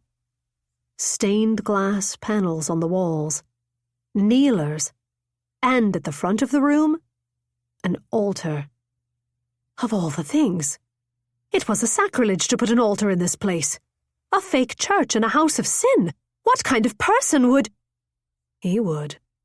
He would. He could hardly breathe, shocked that the execrable, sinful, sacrilegious stirrings he loathed himself for sometimes feeling might be shared by other men. Enough of them that there was an entire room devoted to it in a whorehouse. What happens here? He'd forced himself to choke out. Acts of worship, Alice had said quietly, and acts of penance. His mind swam with ideas of such rank sinfulness, his skin prickled, and he turned his back away from the image. But the thoughts had come anyway. Hands on him, perfumed ablutions, a woman kneeling at hellfire, hypocrisy, damnation. That's when he'd gone lurching for the door. He was hot, just recalling it. He shrugged off his overcoat. Never mind the flurries of ice that had begun to drift down from the sky. He walked in the icy night and prayed. He walked and prayed and walked and prayed until finally he was cold again and his mind was clear. And he was so exhausted, it was all he could do to climb up the staircase of the inn and remove his boots and collapse into his bed. He was nearly asleep when he heard a cry through the wall. He stilled, straining to hear. "No," the voice whimpered. He lifted his ear to the wall above his bed, between their rooms. It was Alice. She was gasping, sobbing in such a way she strained for air. Poor child. He ached to hear her. "Alice," he said, making his voice deep and loud so she could hear him through the wall. No response, save for the sound of crying. He pounded the wall with the heel of his hand. "Alice, don't despair. I'm here, and God is here." The sobs continued brokenly. He thumped the wall again. "Alice, that's my hand. Knock back if you can hear me." After a brief pause, there was a wan, hollow-sounding tap. "Good girl, good girl." He thumped again. "Hold your hand there, and I'll do the same, and we'll pray." He pressed his palm against the plaster, willing calm and God's grace and succor to her, willing his spirit to pass through to her, so she might take comfort. Even if she did not share his faith, he wanted her to know she was not alone. If she could not perceive that God's arms held her, she could at least know Henry's were only through the wall. "Alice, pray with me," he murmured. "The Lord is my shepherd. I shall not want." He heard no speech, only whimpers. Nonetheless, he recited the psalm, and when he was done, he recited it again. "Even though I walk through the valley of the shadow of death, I will fear no evil, for you are with me." He continued to recite the words long past the time her sobs abated. almost as if he said them to himself. Chapter 8. Alice awoke as she'd fallen asleep, on her stomach, with her fingers resting against the wall next to her head. The room was frigid with no fire, and she could see her breath. She snatched her hands beneath the covers and blew on them for warmth. It was dark outside, but she could hear the sounds of horses and people in the stable yard. Henry would no doubt be eager to leave, but the very idea of stepping into the frigid air was painful. She heard her mother's voice, that old refrain from childhood. "Out of bed, my slug-a-lag. The day's half wasted." She smiled. Oh, Mama. The sadness that had pierced her the night before felt less unbearable with the promise of a new, fresh day. Or perhaps it was the lingering comfort of Henry Evesham's prayer. She did not know why it had calmed her so. Maybe the repetitive nature of the psalm. Maybe the simple kindness of Henry, a near stranger she'd been rude to, trying to assuage her grief in the middle of the night. Maybe the memory of praying with her mother as a child. Whatever it was, it had soothed her. It shook her how much it had soothed her. She wanted to thank Henry for that small piece. She supposed she could begin by getting out of bed. She closed her eyes and threw off the counterpane, yelping at the icy air. She danced across the floorboards as she pulled her dress and boots over her stockings, cursing, and hastened downstairs. She found Henry in the dining parlour, eating gruel. It was strange to look at him in the morning, boyish and young after a night's sleep. He glanced up and saw her coming, and his face changed. He looked at her like she was the one dying. She detested pity. She strode forward with a jolly, stomping gait, rubbing her hands. "Ah, bless the fire in this room," she said loudly. "Woke up frozen from toes to tits." She expected her vulgarity to shock the sympathetic expression off his face, but he ignored her cursing and just looked at her with worry. "Alice, how are you?" His voice was so concerned that she felt embarrassed by what he knew about her. "Hungry as a bear," she said, turning to look for a serving girl so that he would not see her blushing. "Were you able to get any rest?" he asked. The intimacy in his tone made her more mortified, but there was no serving girl about, so she slapped a smile on her face and nodded. "Oh yes, quite comfortable this inn. Better than the rat holes I grew up with, though chilly on the waking." He pushed a basket of warm bread and rolls toward her, looking worried. She busied herself slathering butter and preserves over a puffy, fragrant roll and taking an eager bite. The mingled tastes of yeast and cream and tart, sweet berries hit her tongue, and she sighed with pleasure she didn't have to feign. She wondered that Henry only ate porridge, despite the bounty of delicious confections for the taking. "Oh, you must try this jam. Evan." He shook his head politely. "I prefer a simple diet." She shrugged and poured milk, fresh, not the watered kind, into her mug of coffee. She took a sip and let the warmth restore her. Henry had not stopped watching her. She wondered if he was inspecting her table manners. Well, better that than remarking on her hysterics the night before. And if he watched her, she could watch him, which she would not mind, as he had a pleasant face to look upon as one took the morning meal. He'd shaved and combed back his hair, which he wore unfashionably long, without a wig. It suited him. He noticed her observing him and flushed a bit. She smiled rather boldly, just to see how he'd react. He coughed. She laughed softly into her roll as she lifted it up to her mouth. Henry took a timepiece from his waistcoat and grimaced. "We should get on the road before there is a queue in the stable yard." He was right. She swallowed and stood, brushing crumbs off her dress. "I'll settle with the innkeeper." "No need, I've paid our bill." She reached into her pocket for her coin purse. "How much do I owe?" She hoped it wasn't very much. She was already concerned about the expense of the funeral. She sent her wages to her mother, keeping little for herself. She had not planned for a disaster and had nothing to fall back on, no reserve. Henry waved her coins away. "It's no trouble." She bristled. "I will not accept your charity. You must let me pay my share."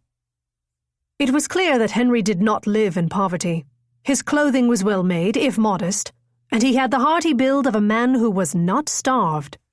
Still, she doubted he had much wealth to spare, being a public servant and a member of the low church with its emphasis on charity.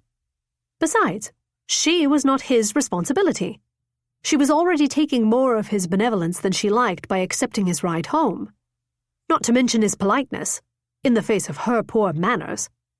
His prayers murmured through the wall. His kindness, which made it difficult to remember he was a threat. Rather than answering her, he stood up. We should set off. Very well. She would leave coins tucked in the pocket of his satchel when he next stopped to change the horses. They stopped in the cloakroom to retrieve their winter garments. It was bracingly cold away from the fire, a shock to the chin and the nose. She yelped the assault of the cold air and buried her face in her ermine. Henry frowned. "I should have warned you. It's bitter cold today." "You've been outside?" "I always begin the morning with a stroll. It's good for the constitution." "But it's scarcely 6 o'clock. When did you rise?" 4. I always rise at 4. It must be some kind of predilection of the rich and educated, making a study of self-denial. She'd seen such tastes on Charlotte Street, a hunger to pretend to be lower than one's station. She hoped that were she ever possessed of abundance, she would have the good sense to enjoy it. To dine on cream and sleep till noon and buy a pianoforte and play the dreamy songs that always filtered through her thoughts. She'd buy a cosy house of her own in London and 100 books. She'd live in a nest of music and ideas, answering to no one. Henry helped her into the curricle. "Are you warm enough?" he asked, climbing up beside her. "Toasty as a roasting lamb," she sputtered through chattering teeth. He frowned, seeming unsure how this was possible. "You're overwarm?" "No, Henry. It would be impossible to be overwarm in this weather. I was attempting to amuse you with irony." She burrowed deeper in her ermine, so that only her eyes were exposed to the cold air. Her body ran cold at the best of times. She longed for warmth. Henry, she noticed, barely seemed to shiver. A man of his build no doubt generated as much warmth as a brazier. She stole a look at his coat. An expensive wool by the looks of it, and ardently wished she could crawl inside it. Nothing like the warmth a man gave off when one was freezing. She slid a little closer to him, wondering if she might steal a bit of his heat for herself. She paused, waiting for him to object, but he did not seem to notice. She edged a little closer, until she could make out the feeling of his arm against her cloak. She paused, hoping if she went very, very slowly, she might snuggle even closer, when a gust of wind came at them and buffeted her face with icy air. "Bleeding cursed cockles," she hissed, shrouding her face in Henry's shoulder. "Alice, please don't curse," Henry said so sharply she looked up. His expression was aghast, though she could not make out if it was at her language, or at his own outburst, or at the fact that she was nearly in his lap. She had not meant to shock him, nor to pounce on him, but now that she had, well, she rather liked it. "I'm sorry," she said, "but it's like the frozen steps of hell out here today." He gasped, literally gasped, like someone had punched him in the ribs. "Alice," he pronounced clearly, gravely, the way one might say it if one were training a dog. He moved away, detaching his body from her grip. She slunk to her side of the carriage, pouting. She supposed she should take care not to further traumatize him with her corruption before he delivered her to Fleetwind, since he was doing her a kindness, and since it would not serve her to earn his ill will. She could be well-mannered for a few hours, even if she was an awful changeling child who had a dying mother and no feeling in her limbs. Perhaps. Another hour and we'll be at the next coaching inn, Henry said gruffly. You can warm up by the fire. I'm fine, she sighed. I wasn't complaining to you, just to the world in general. Ignore my rotted whinging. We haven't time to spare. I need to get home to my sisters. He clicked his tongue, urging the horses into a slightly faster clip, though they were already at a trot. When is the last time you saw them? He asked her. Your sisters, I mean. Her heart gave a little gulp. Too long. It's been over a year. I rarely return home. The time in London had flown by, feeling at once like an era, rich and memorable, and at the same time like a minute, over before she'd realized it had passed. That must be difficult, Henry said. Since he already found her thoroughly wicked, she would not tell him that the most difficult thing was that it had not been difficult at all. It had been glorious, the pinnacle of her life. When did you last visit home? She asked, preferring to deflect the question than to further indict her character. He hesitated. 5 years. She sucked in her breath. This was genuinely shocking. I've seen my mother at my cousin's house, but my father has not wished me home. She could not help but shake her head. Half a decade! Yes, and not a day has passed that I did not wish it could be different. 'Tis a sad thing to be away from one's family. She sighed, not entirely agreeing, but knowing that to object would further convince him of her wickedness. Yes. Why don't you return more often? He asked. Does Mistress Brearley not grant you leave? She tensed at the implication her employer was anything but generous. She grants me a week's leave twice a year, as she does all her servants and artisans, but my family relies on my wages, so I prefer to work rather than to take it. Artisans? He asked, looking confused. The governesses and masters and others who see to members' needs. He nodded quickly. Ah, of course, prostitutes. Perhaps she could remember he was a threat. Call them what you like, they don't mind, but what they do requires more skill than rooting. It takes talent to read a person's desires, even more to fulfill them, especially when it comes to ropes and whips and other things that can cause harm if not practiced with great care. Catherine, the rope mistress, was an acrobat who performed at the Theatre Royal. Eloise trained fine horses before she trained fine men to serve her. And what of you? He interrupted. How is it that you came to work for Mistress Brearley? As he asked the question, a drop of something cold and wet landed on her nose. Snow? No, surely not. It rarely snowed this far south, even in the winter. She glanced up at the sky. It was flat and grey, cloudless and low. Mistress Brearley is a relation of my father's family. I wrote to her seeking a position when my father died. It was my mother's hope that I would go to London for some polishing, learn to keep a gracious home for my future husband. Stop being so damned odd and dreamy and wanton-skirted, or at least exhaust the impulse away from home, where she would not destroy the family's prospects. The expression this provoked from him could only be described as ill.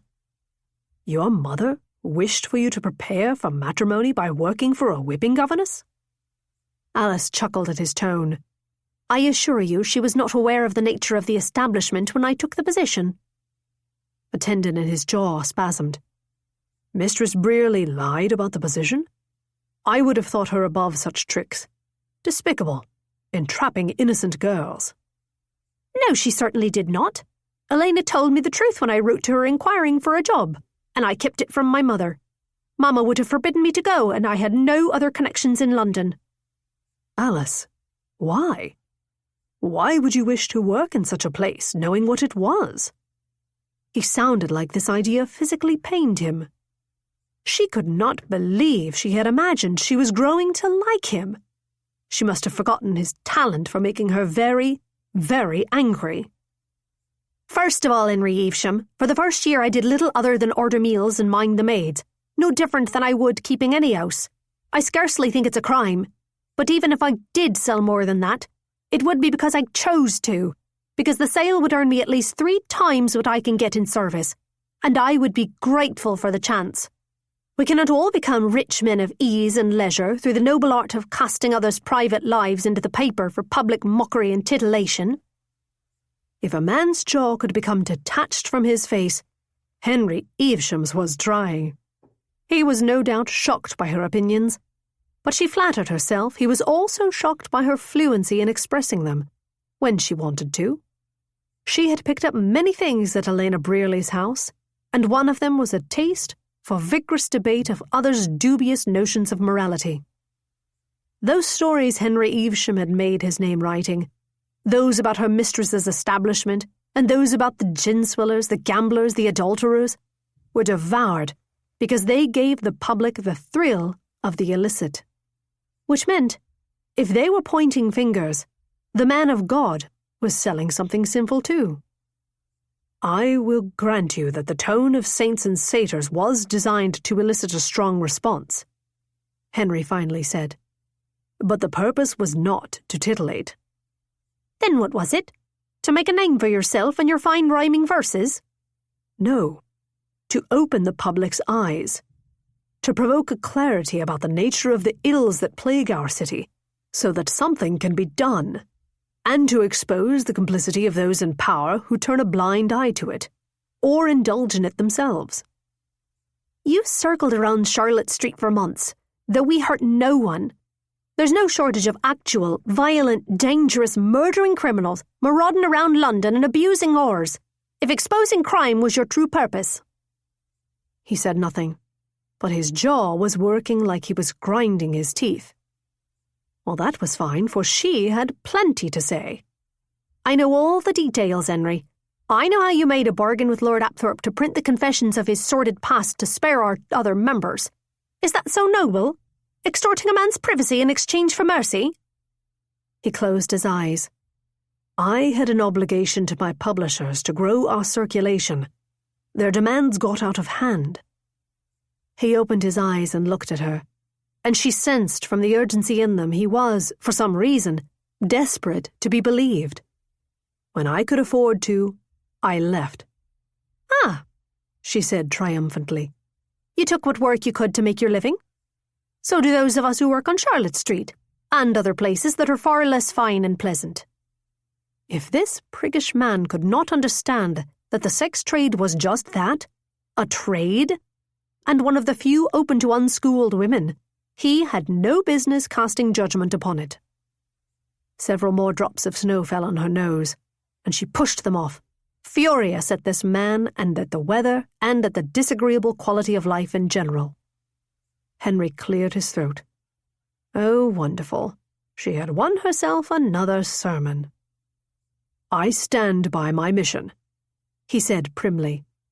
My paper did much good, but there were several instances in which I acted beneath my own conscience and allowed my vanity to get the better of me.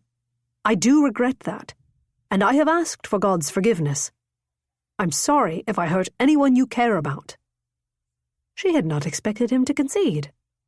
She liked it. You should be sorry, she said, pleasantly smug. But, he added forcefully, I will not pretend I approve of the fornication and whipping and, I fear to speculate whatever else, that goes on in your mistress's establishment. Nor will I pretend to believe you can work there without a moral reckoning. Again with the rooting and whipping, she laughed, just to be difficult. He looked from left to right, as if hoping one of the frozen trees was hearing this and could assure him he had not lost his mind. You cannot deny that is the purpose of the place. You gave me the tour yourself. She turned to him, with the devil's own smile on her face. Oh, I remember the tour, Henry. You needn't remind me.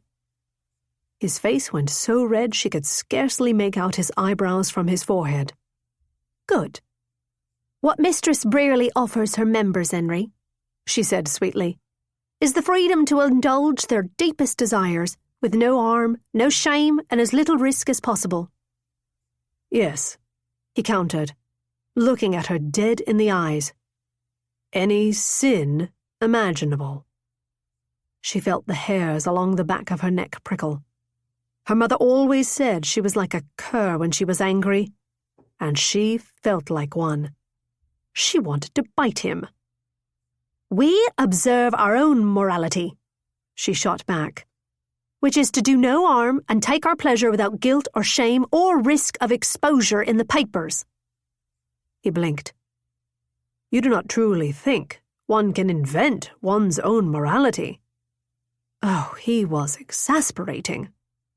"Is that not what laws are? Morals invented by men with grand houses and fine robes?" "Laws are a code of justice, based on Christian principles and upheld by the king," he said pedantically. "Laws are made up by men. Plenty that is moral is not legal, and plenty that is legal is not right." She smiled, pleased at her own philosophizing. He looked up at the sky, probably commiserating with the Lord about her blasphemy and rotten soul. But when he looked back at her, his face was contorted into a smile, if a pained one. "You're rather a quick wit for a woman who insists she is nothing but a lowly housekeeper."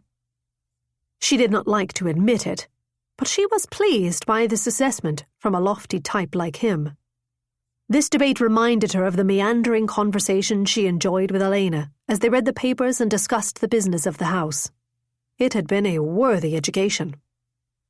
"I merely have a decent head for logic and a fine mouth," she said. He laughed softly, but the smile quickly left his face. "Alice, I do understand what you are saying.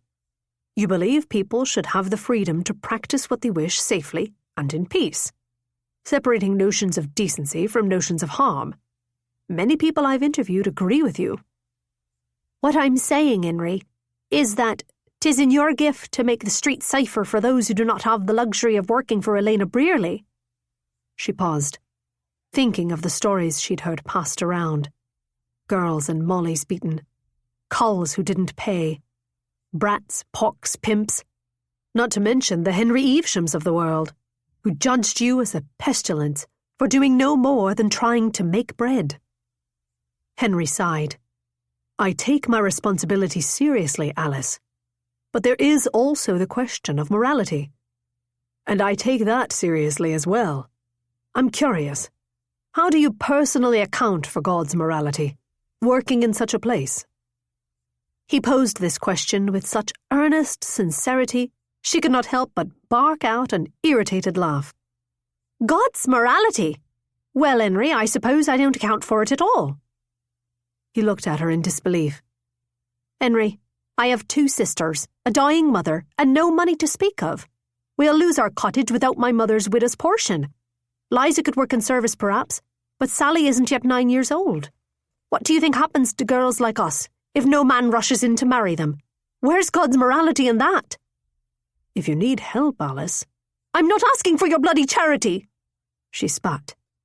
"I'm just asking you to remember that there are lives at stake. Mine, Elena's, all those girls you interview when you make your sober rounds and scribble down your notes, looking like you might be ill."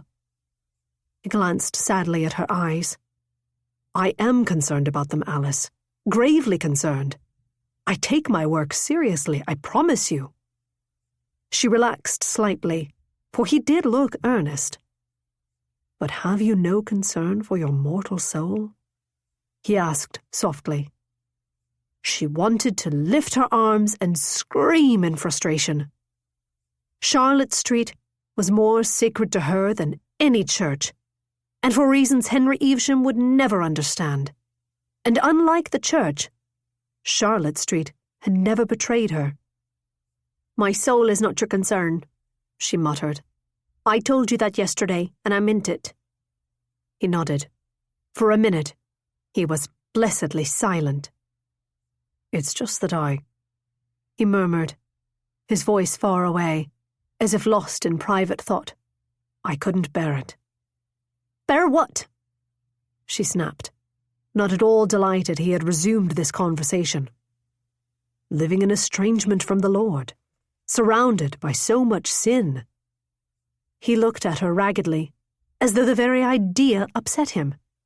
He seemed sincere, as if he feared for her, as if he could not imagine what it was to live imperfectly, as though he had never felt desire. But she had worked on Charlotte Street long enough to know that everyone desired something, including, she was certain, Lord Lieutenant Henry Evesham. She had seen the look in his eyes as she'd shown him the chapel room in Elena Brearley's cellar, and if she was not mistaken, they had flashed with something she recognized before he'd run off in his fit of horror. Yearning. Read them, Elena always counselled artisans in training. Look into their soul and see what they long for. Answer their hunger. She decided to put her training to work. You said you're looking to marry? He nodded. Yes, soon, I hope. I see, she drawled. Then I expect, as a bachelor, you're a virgin? Pure as the dawn? She smirked, waiting for him to admit his hypocrisy. His mouth fell open. He flushed a deeper red. I don't see what relevance, he finally sputtered. Oh, she had not expected that. Most of the clergy that came to Charlotte Street kept their belief in the purity of the flesh strictly theoretical. But she could tell by his stammering he wasn't lying. He was a virgin. What would that feel like? To be a man his age, to walk daily among bagnios and bawdy houses, and shudder in revulsion at the idea of making love. Me, she said softly, looking in his eyes. I couldn't bear it. Bear what? He asked. Oh, Henry, she murmured. Don't you ever want touch?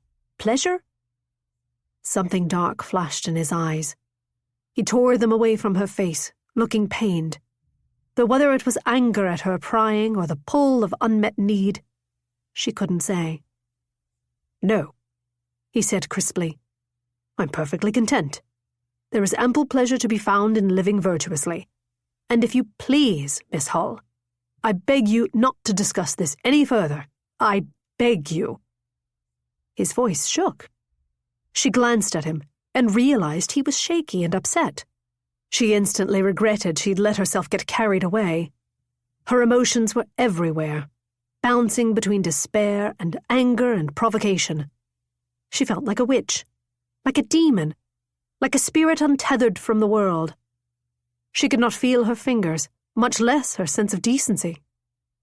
I'm sorry, she said finally. You're right.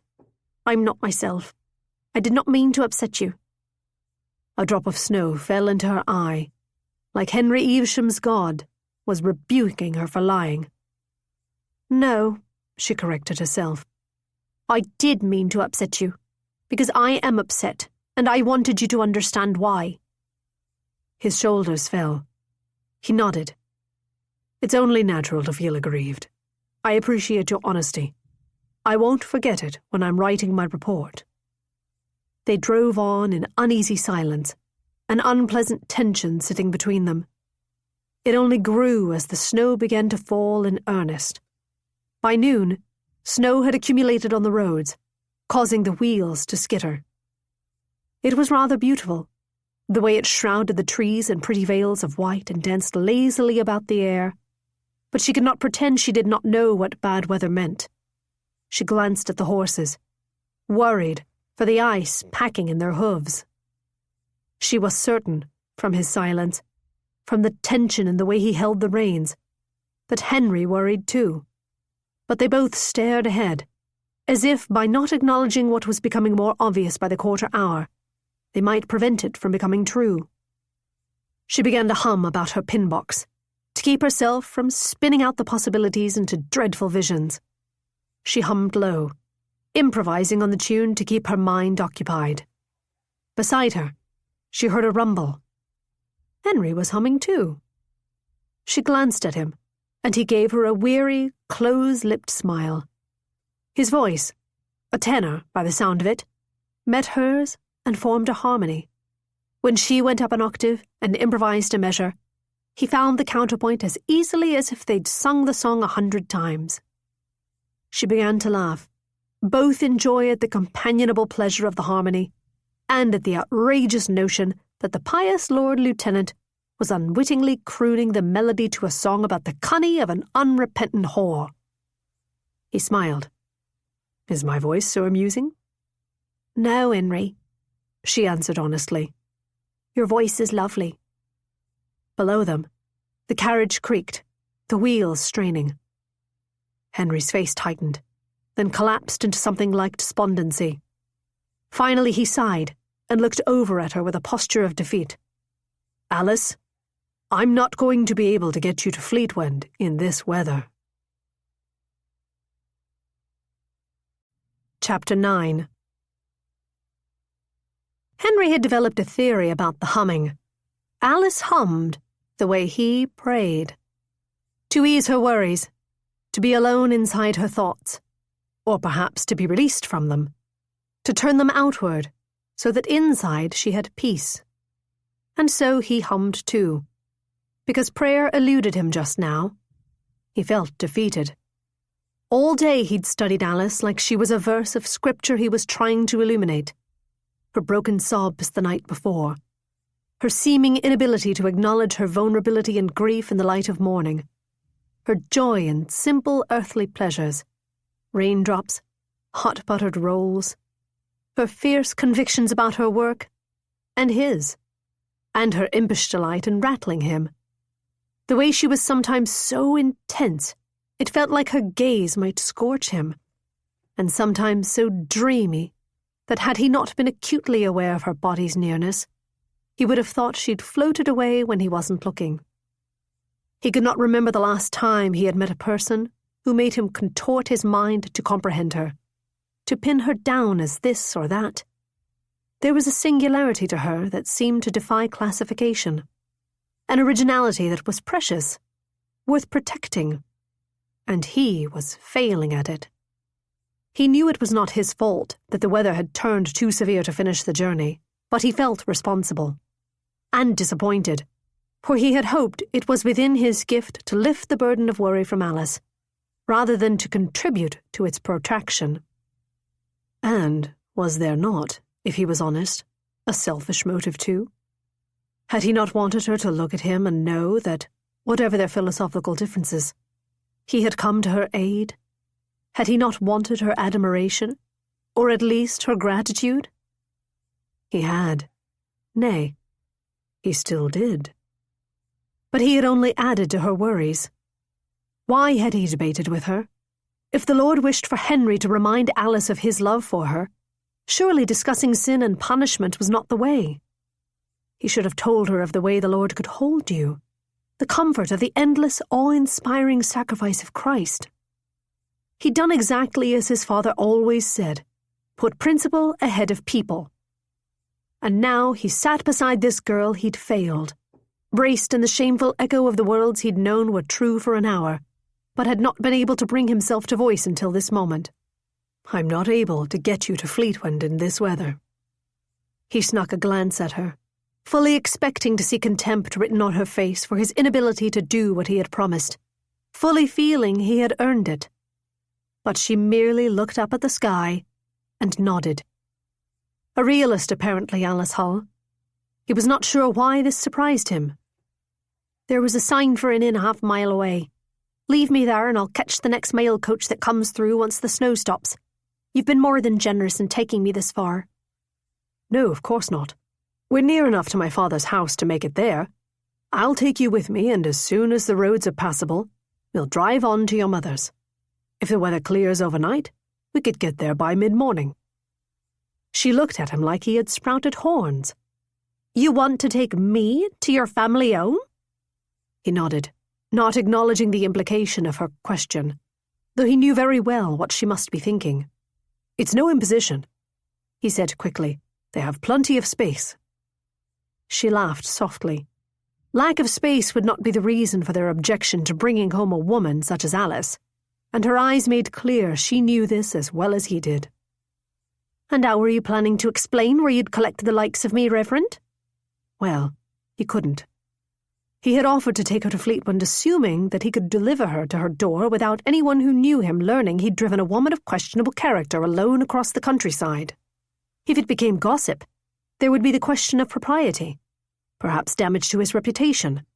But more immediately, he could not set off this delicate reunion with his father on the wrong footing, which meant he could not tell his family who she was.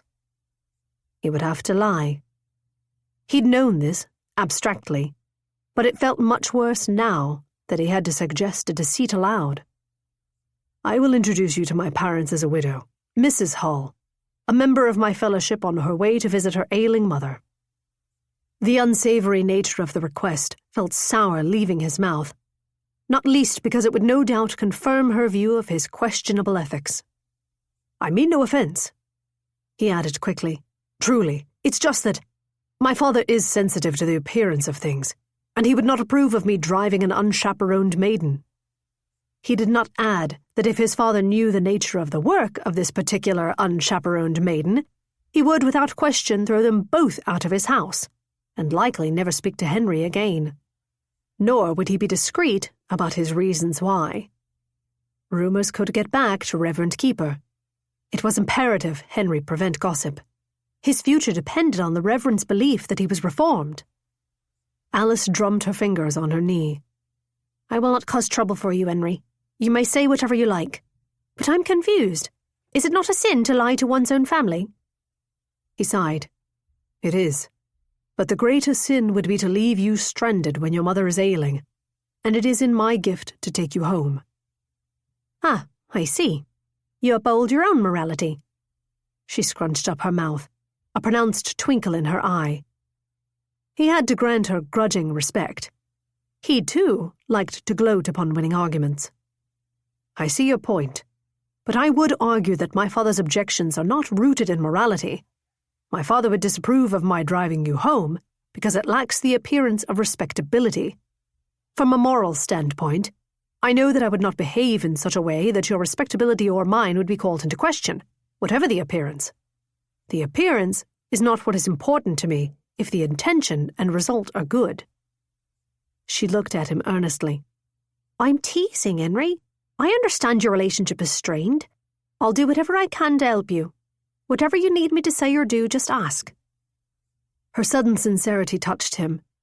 He prayed there would not be call to ask, that the weather would clear with the sunrise, and he would have no further cause to perpetuate untruths. Thank you, Alice. She shrugged. Such are the advantages of an immoral woman. Despite his low mood, he laughed. She smiled broadly, like she was pleased to have amused him. That is, until he drove past the forested outer grounds of his father's land, and the rolling hillocks came into view. On the highest of them sat his father's house, grand and large enough for 10 families, all its windows lit with candles. Such a waste. Orskin of Christ, Alice uttered, gazing at it like it was something tasty she could eat. He nearly choked. Alice, please, you mustn't speak that way. She continued gaping, unperturbed. You live here? He shook his head. Not me. Her eyes had gone as large and round as sixpence in her dainty head. She'd obviously not been expecting him to hail from an estate like landed gentry. And in truth, he didn't. His father had purchased the estate when Henry'd been 11 and already at school. The glassmonger's heirs in buying the old priory were met with great scorn by the other landholders in the area, who laughed at the enormous modern house he built on the land. That Charles Evesham was richer than all of them made no difference then, and Henry doubted it made any now. But his father had not believed the contempt of his betters would last. He'd thought he could buy respectability. And perhaps, in a way, he had. For Henry's brother had married well, and his mother planned to bring his sister out next year in London. Good thing I'm wearing my furs, Alice pronounced, grinning merrily at him. Despite himself, he smiled. Alice pointed to the spires of the snug stone building to the west of the main house. What's that? The old priory. It's the original structure on the estate. What does your family use it for? Nothing in particular. Storage. It's mostly empty. The chapel has some pew boxes and a decrepit old organ my sister likes to pretend she can play. Her eyes remained fixed on it. It's beautiful.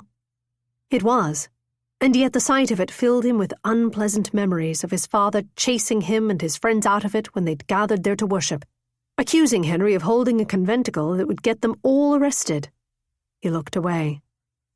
As they neared the house, the grand front door burst open, and his sister Josephine came running out of it in only her gown. She waved her arms and beamed as she dashed down the steps past a waiting footman. "You're here!" she cried, as he slowed the curricle to a stop.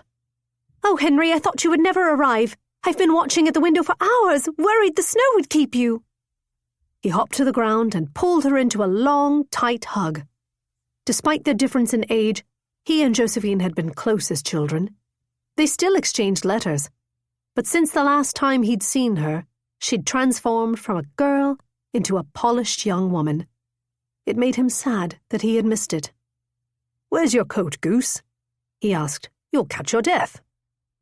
From over his sister's shoulder, he noticed Alice wince at the word death, and he immediately reproached himself for speaking so insensitively of mortality when its spectre haunted those she loved. Josephine released him and turned to look at Alice. "Why, you didn't tell us you were bringing a lady home," she whispered. "Don't tell me you've gone and eloped. Father will have a fit." The idea of being married to Alice Hull brought a flush to his cheeks that he could feel despite the bracing air and the flecks of snow that tumbled off his eyebrows. "No," he whispered back. "This is Mrs. Hull," he said in a louder, warmer voice. "She's a member of my church. Her mother lives nearby and is ailing. I hoped to take her home on my way here, but the weather has not cooperated." Alice bowed her head and accepted Henry's hand to be helped down. "Pleased to make your acquaintance, Mrs. Hull," Josephine said, flashing a big, bright smile at Alice, who smiled back. He noticed Alice held herself erect and demure, without a trace of the impish cast to her features she had displayed in cursing at the size of his father's house. Foreskin of Christ was not a swear he'd heard uttered in even the worst kind of brothel, and Alice Hull was only coarse when she wanted to be. Which meant she'd said that just to provoke him. Why? "I'm teasing," she'd said. Did that mean that she liked him? Considered him a friend? Or did she do it because she still mistrusted him? Why did the answer seem so important? "Because you—" Josephine grabbed his arm. "Come inside. The cook made you rum pudding and I've been salivating over it all day." He refrained from noting that he did not allow himself rum or pudding. Instead, his stomach knotted with his nerves. He followed his sister up the stairs into his father's house.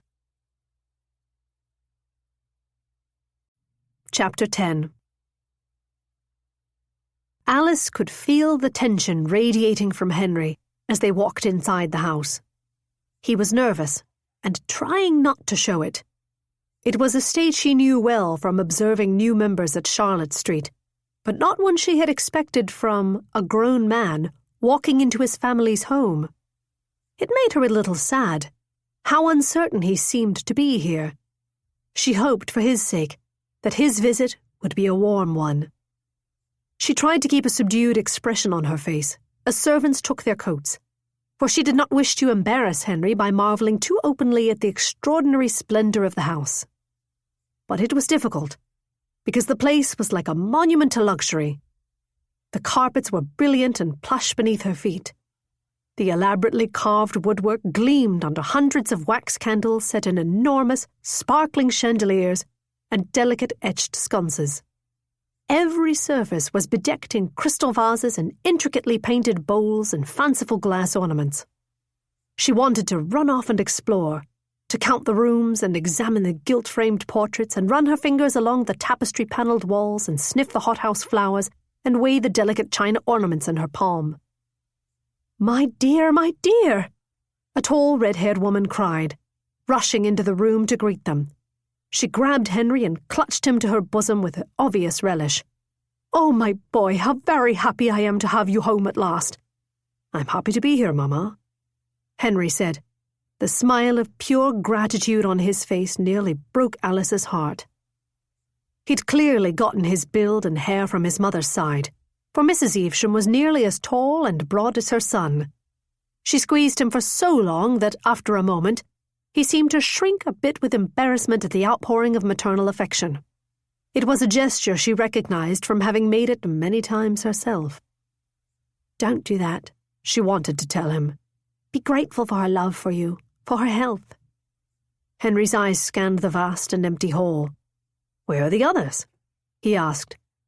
Mrs. Evesham straightened, and the joy seemed to leave the room like a candle being snuffed. "Your father and Jonathan are in the study having brandy." "Of course," Josephine added, with a look that indicated this was their usual practice, and one she found trying. Henry's stomach growled loudly, causing his mother to laugh. "Ah, still my hungry Henry," she said affectionately. Henry winced, clearly not fond of this pet name. Mrs. Evesham did not seem to notice. "Fear not. Supper will be in an hour. In the meantime, I'm sure you'll want to freshen up, Henry. Your room is just as you left it. And Josephine, would you show Mrs. Hull to the bedchamber next to yours? I think she'll be more comfortable there instead of alone in the guest wing." "Thank you," Alice said. "I'm so grateful to you for your hospitality."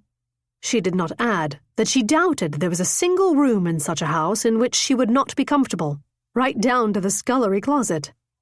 Josephine smiled warmly at Alice, gesturing for her to follow her up the grand staircase. "You'll want to dress for supper," she said kindly, taking in Alice's drab gown. "Father's quite formal about his table." Bollocks! All she had beside her service dresses was her dark receiving gown, more apt for a funeral than a rich man's formal banquet. She didn't mind looking odd for her own sake, but she wanted to be as good as her word in not causing trouble for Henry. She wished she'd had time to ask him questions. How would a proper Methodist widow dress? How would she behave? Who would she have been married to? Would he have been handsome? Would Mrs. Hull have been his queen? "Oh, I'm in mourning, you see, and—" Josephine nodded. "Of course. If you haven't packed for company, perhaps you'd like to borrow something of mine. I'm a little taller than you." This was an understatement, for Josephine shared her brother's height. "But my maid could pin up the hem in a few minutes." "Thank you, if it's not too much trouble." Josephine laughed. "Not at all. Baxter will be pleased to have another victim of her vicious hairdressing. Don't say you haven't been warned." Alice laughed too, though she was surprised that Henry's sister's manner was so cheerful and warm. It did not match the formality of the house, nor her polished accent. Josephine led her inside a room with an enormous bed, 3 times as wide as the small one in Alice's garret at Charlotte Street. It had 4 carved wooden posts, and was surrounded by curtains held open with frilled ribbon. "I'm just next door if you need anything," Josephine said. "Baxter will bring a gown to you, and I'll come and fetch you for supper." "Yes, please. Thank you, Miss Evesham." Josephine smiled and shut the door. Alice went to the floor-to-ceiling looking-glass and examined her reflection. She looked like a hedge bird, more appropriate for begging at the stable door of this palace of a home than for sleeping in it. Her gown was rumpled, and her hair was matted up in torrents from the hooded cloak. Her mother would have a fit, her looking such a shambles in a place as fine as this. "Alice, girl, pin up your hair and knock the lady." Hearing Mamma's voice so clearly in her mind knocked the wind right out of her. She remembered the words Henry had murmured through the wall the night before. "Even though I walk through the valley of the shadow of death, I will fear no evil, for you are with me." She had not prayed in years, but the soothing nature of those words called out to her, and she knelt before the fire and clutched the little harp that dangled from the necklace at her throat. "I'm coming, Mamma. Please wait for me." The words did not feel like enough. She tried again. "Dear God." Was that how one prayed properly? Was it like writing a letter? "I know I have not been a faithful correspondent, and it's selfish of me to resume our acquaintance only to ask you for a favour. But please, If you receive this message, let her live. Grant me the time to say goodbye." God gave no sign of having heard her, but the door swung open and a woman marched in carrying a beautiful blue gown embroidered elaborately with lavender blossoms.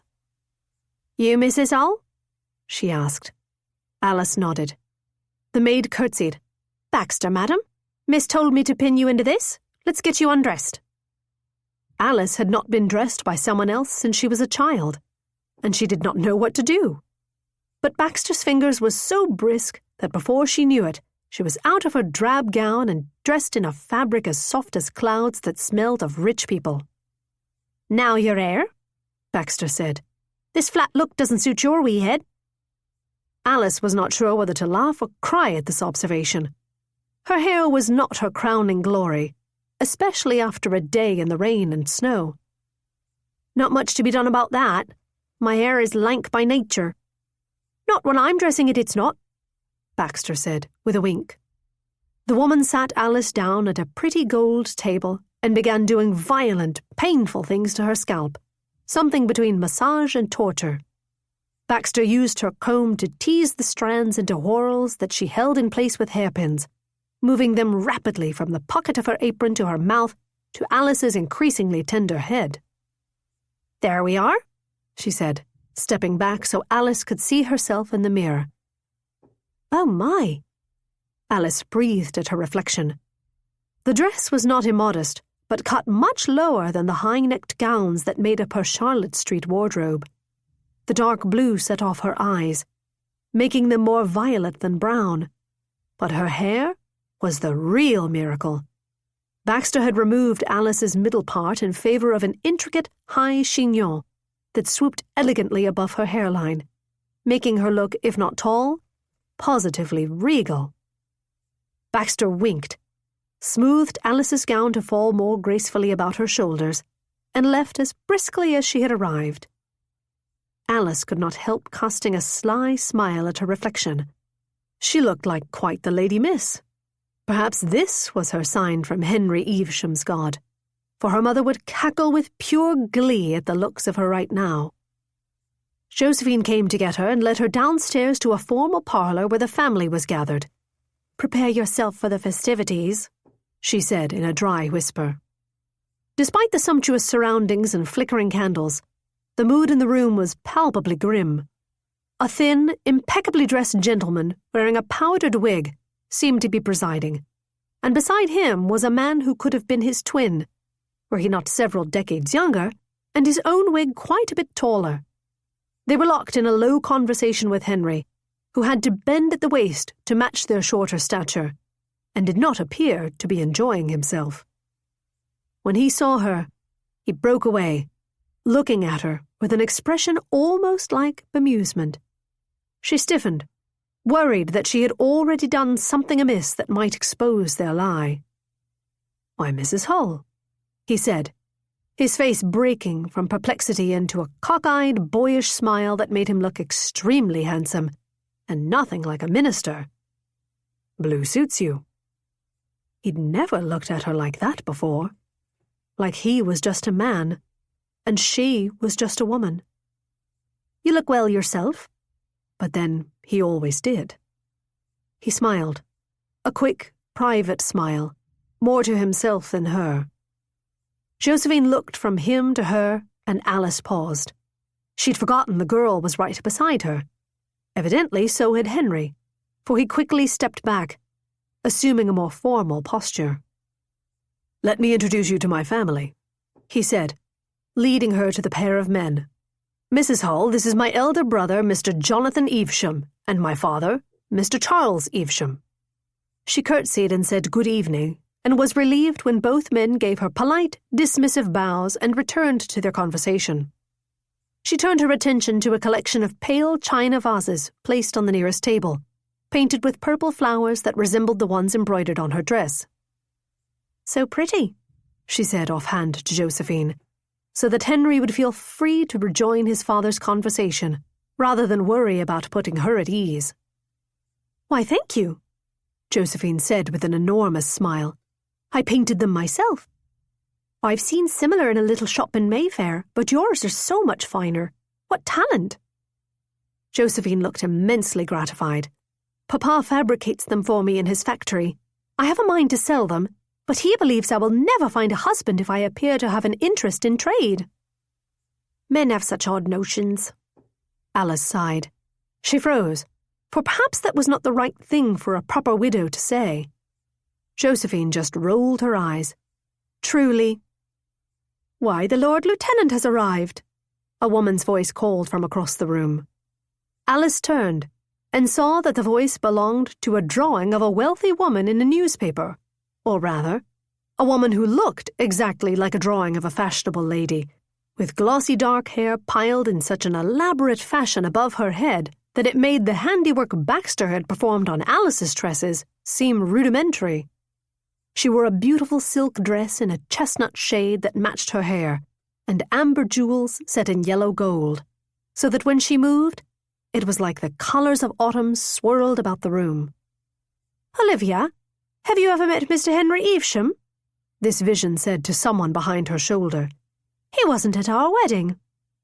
A second woman walked in quickly to catch up with the first, and she was equally striking, though her hair was blonde, and her gown was a deep, saturated pink adorned with fine, whispering feathers. Alice knew that women like this existed, theoretically, but she rarely came across such creatures in the wild. The wealthy women who held keys at Charlotte Street did not come to the establishment in such regalia. She tried not to stare, despite desperately wanting to. Henry looked perplexed to be the centre of these two ladies' attention, though the rest of the family looked on as if nothing was out of the ordinary. Alice watched as he was introduced to the blonde woman, Miss Olivia Bradley Huff of Bath, who Alice gathered was the cousin of the other woman, who was married to Henry's brother, and who the family called Isabel. Josephine introduced Alice to the ladies, who gave her gracious smiles. The elder Mr. Evesham gave a signal to the servants, who opened a door to a long, grand dining room. Inside, the table was dressed with more dishes than Alice had ever seen at once. The spread was thoroughly delightful, arranged on gleaming silver platters in towering heaps that seemed to quiver in excited anticipation of being eaten. Alice felt the long day of cold and worry melt away in the face of such a feast. This was going to be fun. She was shown to a place between Henry and the senior Mr. Evesham, who headed up the table. Josephine sat across from her, and Miss Bradley Huff sat at Henry's other side, beside Jonathan Evesham, who would be handsome were it not for a pinched expression that made him seem permanently cross. As soon as everyone was seated, a retinue of servants emerged, graceful as ballet dancers, holding more trays of food, which they proffered to the guests. A footman went around to fill their cups with wine. When he reached Henry politely waved him away with a soft "no thank you." "Why no wine, Mr. Evesham?" Miss Bradley Huff said, laughing. "How sensible you are. The gentlemen of Bath are forever in their cups at supper. It drives my mother to fits trying to keep her cellar filled." "She should host more Methodists," Henry quipped. "We're mostly a temperate lot, easy on the purse strings. If she'd like to set an example, I'm sure we can arrange for a revival." Miss Bradley Huff laughed, but Alice noticed Henry's father scowling at the exchange. Another servant came by with a mousse of fish, and Henry waved that onward too, taking none. He piled his plate with potatoes and cream sauce and a dish of greens. When a platter of pork fillets and butter came by him, he waved that away too. He did the same with a big, beautiful leg of lamb that smelled like heaven itself. With each dish he declined, his father became more visibly annoyed. "Take some lamb, Henry," he ordered his son in a voice pitched low enough, Alice suspected, to avoid being overheard by Miss Bradley Huff.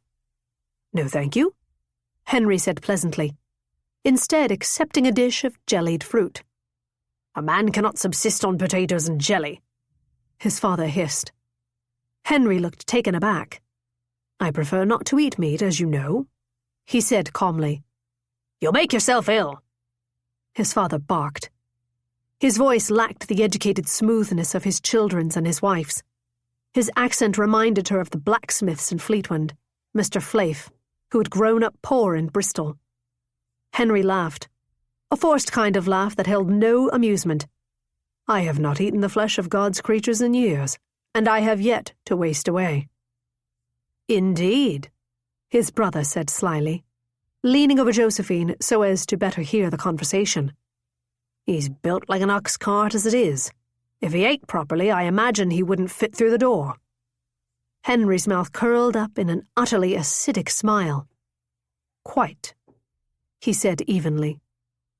"Well, I've never met a gentleman who lives on vegetables," Miss Bradley Huff remarked, no doubt trying to smooth away this disagreement, an act of graciousness that Alice thought admirable. "Are you also a vegetarian, Mrs. Hull?"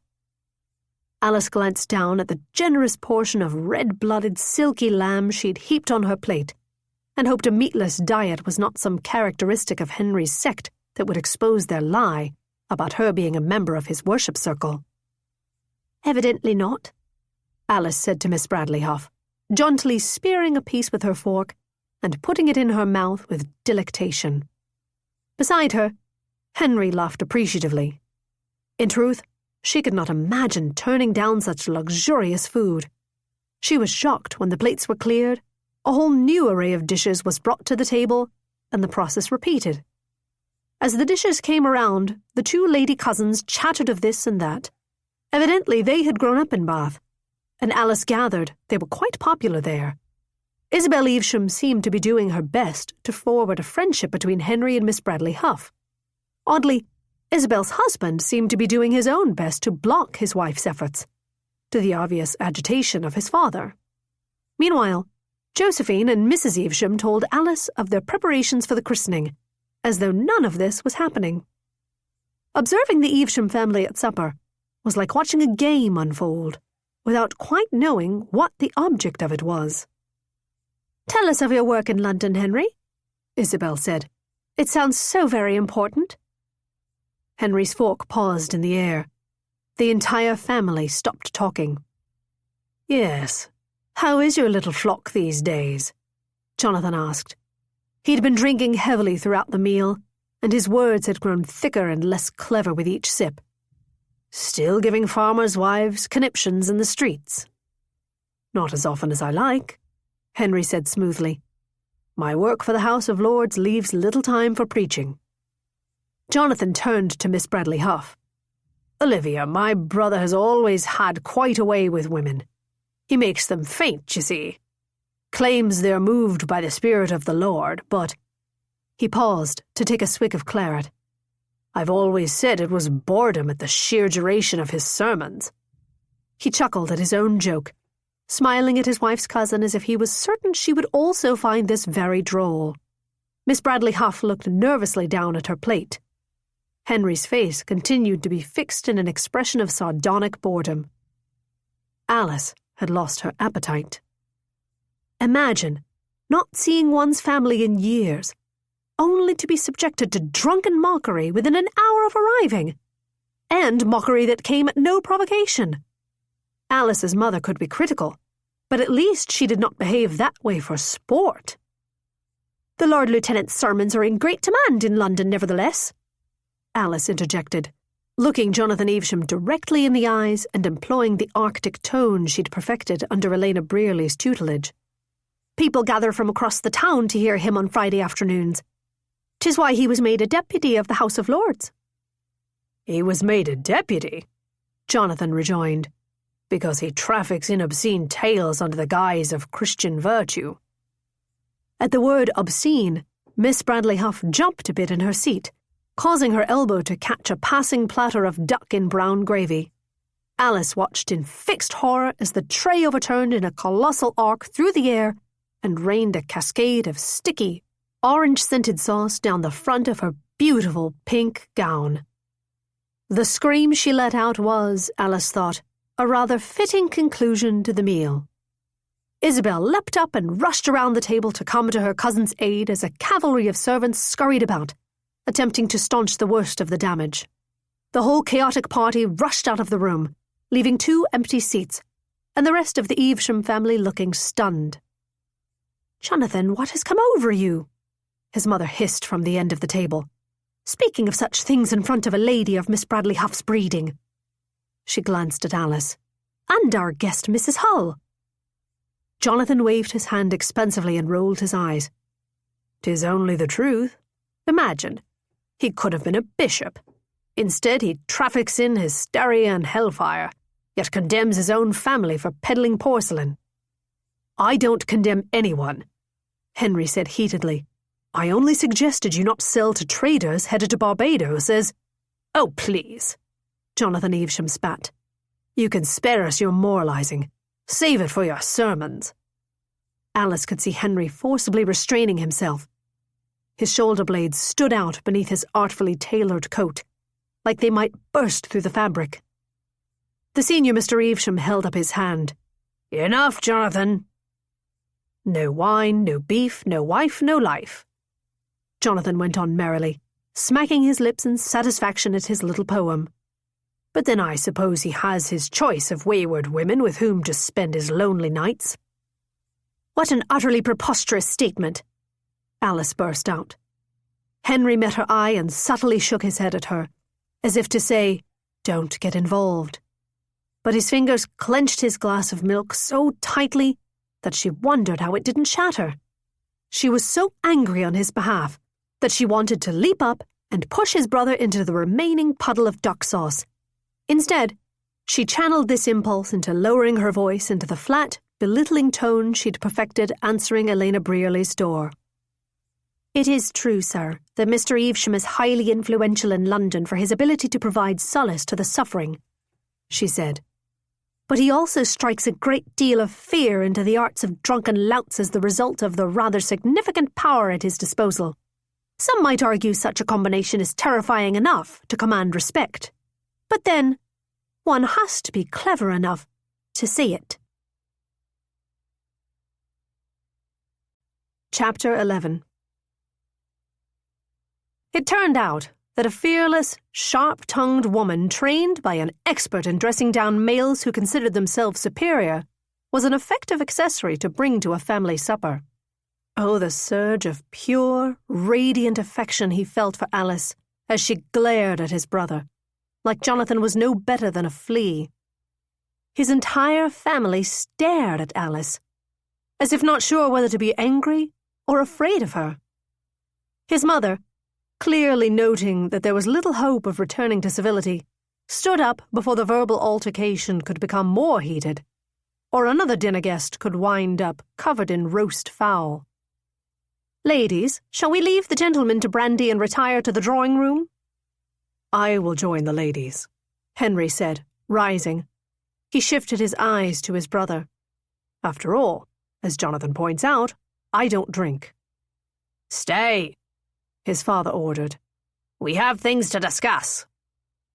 His mother signalled to Josephine and Alice to follow her out of the room. Alice shot him a questioning glance. He smiled at her reassuringly, touched, if a bit ashamed, that she was worried about leaving him in a room with his own family. Imagine, he had worried she might lower him in his family's esteem. He should have been worried his family's crass behaviour would lower himself in hers. It no doubt already had. As soon as the others were gone, his father turned to his brother, rage written on his face. "Jonathan, if you have any sense at all, you would not malign your brother in front of Olivia after everything I've done to fix the hash you've made of things." Henry dearly wondered what Jonathan had done. He hoped, God forgive him, it was something unutterably terrible. "Olivia should know Henry consorts with whores if she's going to marry him," Jonathan shot back, before Henry could ask. Marry him? Oh. Now he understood why he was here. Not for a christening. To pay the eternal debt. To be given one last chance to prove himself of value to the family empire. He should have assumed there was a cynical purpose to the invitation. His father had been eager to forge an alliance with the Bradley Huffs for a decade, for they owned his largest competitor in the southwest of England. This revelation should not slice through him, but he could feel the stoic expression he'd managed to maintain withering on his face. He felt flattened. "So that's why you've summoned me," he said to his father, trying not to sound as disheartened as he felt. His father rolled his eyes heavenward, as though to even imagine otherwise was foolish. "Of course that's why I summoned you." "It won't work," Jonathan told their father, reaching for his wine. "Olivia won't have a gelding." His brother smirked, enjoying his own wit. It took every ounce of every promise Henry had ever sworn to himself or God or Reverend Keeper not to stand up and suffocate his brother with his ridiculous three-tiered wig. Instead, he calmly folded his serviette and rose from the table. "Sir," he said in a low voice to his father, "I'll come to discuss the matter with you in the morning." He looked meaningfully at Jonathan. "Privately." "Sit down, Henry," his father commanded. "We'll sort this out here and now." "No, sir," he said, somehow managing to keep his tone polite but firm. He was far too angry to have this conversation with anything like filial respect, and he did not wish to say something he might regret. And he certainly was not going to say another word in front of Jonathan. He bowed. "Good night, sir." "He's never been worth a pence that you invested in him," Jonathan slurred before Henry'd even reached the door. Henry stepped into the hall and shut the door behind him, so he would not have to hear his father's response. He held himself still, trying to breathe. It had been so naive to come here thinking anything would be different. In his relief at being welcome home again, he'd let down his defenses. It hurt to be reminded. He wanted to go to his room and lock the door so no one could take a look at him and see that he'd deluded himself into thinking he was wanted here. Alice emerged from the privy closet at the end of the hall and saw him standing at the far end of the corridor. She paused, inclined her head, and smiled at him like she was his dearest friend. Because she pitied him. He forced a smile on his face. He couldn't stand for her to think him pitiful. But as he fell into step beside her, her expression went arch rather than sympathetic. She leaned up on her tiptoes toward his ear. "I see why you're so afraid of Satan now," she whispered. "It's because you have his own sotted demon for a brother." He put his knuckle to his lips to keep from laughing out loud, but it still came out in a snort. Thank the Lord for Alice Hull, for her sharp tongue and fortifying presence. Alice cracked an impish smile, pleased at his mirth. "I pledge you this, Reverend," she went on. "Shan't find anything as wicked as the likes of him on Charlotte Street." Josephine stuck her head out of his mother's parlour door and beckoned to them. "Henry, come! Mamma wishes for music." He offered Alice his arm to escort her in. "I apologize you had to witness that display," he said, recovering his composure. She shook her head as she hooked her arm in his. "Don't fret for me. Had myself a bit of venison so tasty I'll remember it to my heirs. I only regret your brother ruined my pudding." "It was kind of you to come to my defense. Thank you." She lightly, ever so lightly, squeezed his forearm. "Well, I owed you, for last night." She pressed her lips in a tight line, like saying this had cost her. "It was a comfort to me," she added, looking down at the floor. She didn't want his pity either. Oh, they were a pair. He wanted to say more, to prolong this moment of such intimate friendship with his unlikely ally, for that was what this was it not? Certainly not more than... His sister called his name again, and he swallowed the thought and opened the door. At least his mother's drawing room was pleasant on this winter night. The walls were hung with portraits of her side of the family, hearty, red-headed people that looked like him, and the furnishings were comfortable, less grand and formal than the ones his father liked. It had always been his favourite room in the house. His mother came forward, offered Alice a chair, and placed a hand on his shoulder. "Henry, darling, will you sing for us? I've missed our musical evenings." This was her way of apologizing to him for the scene at supper, he knew. and so he smiled back at her and nodded. Though singing was the last thing he wished to do, he did not want his mother to fret.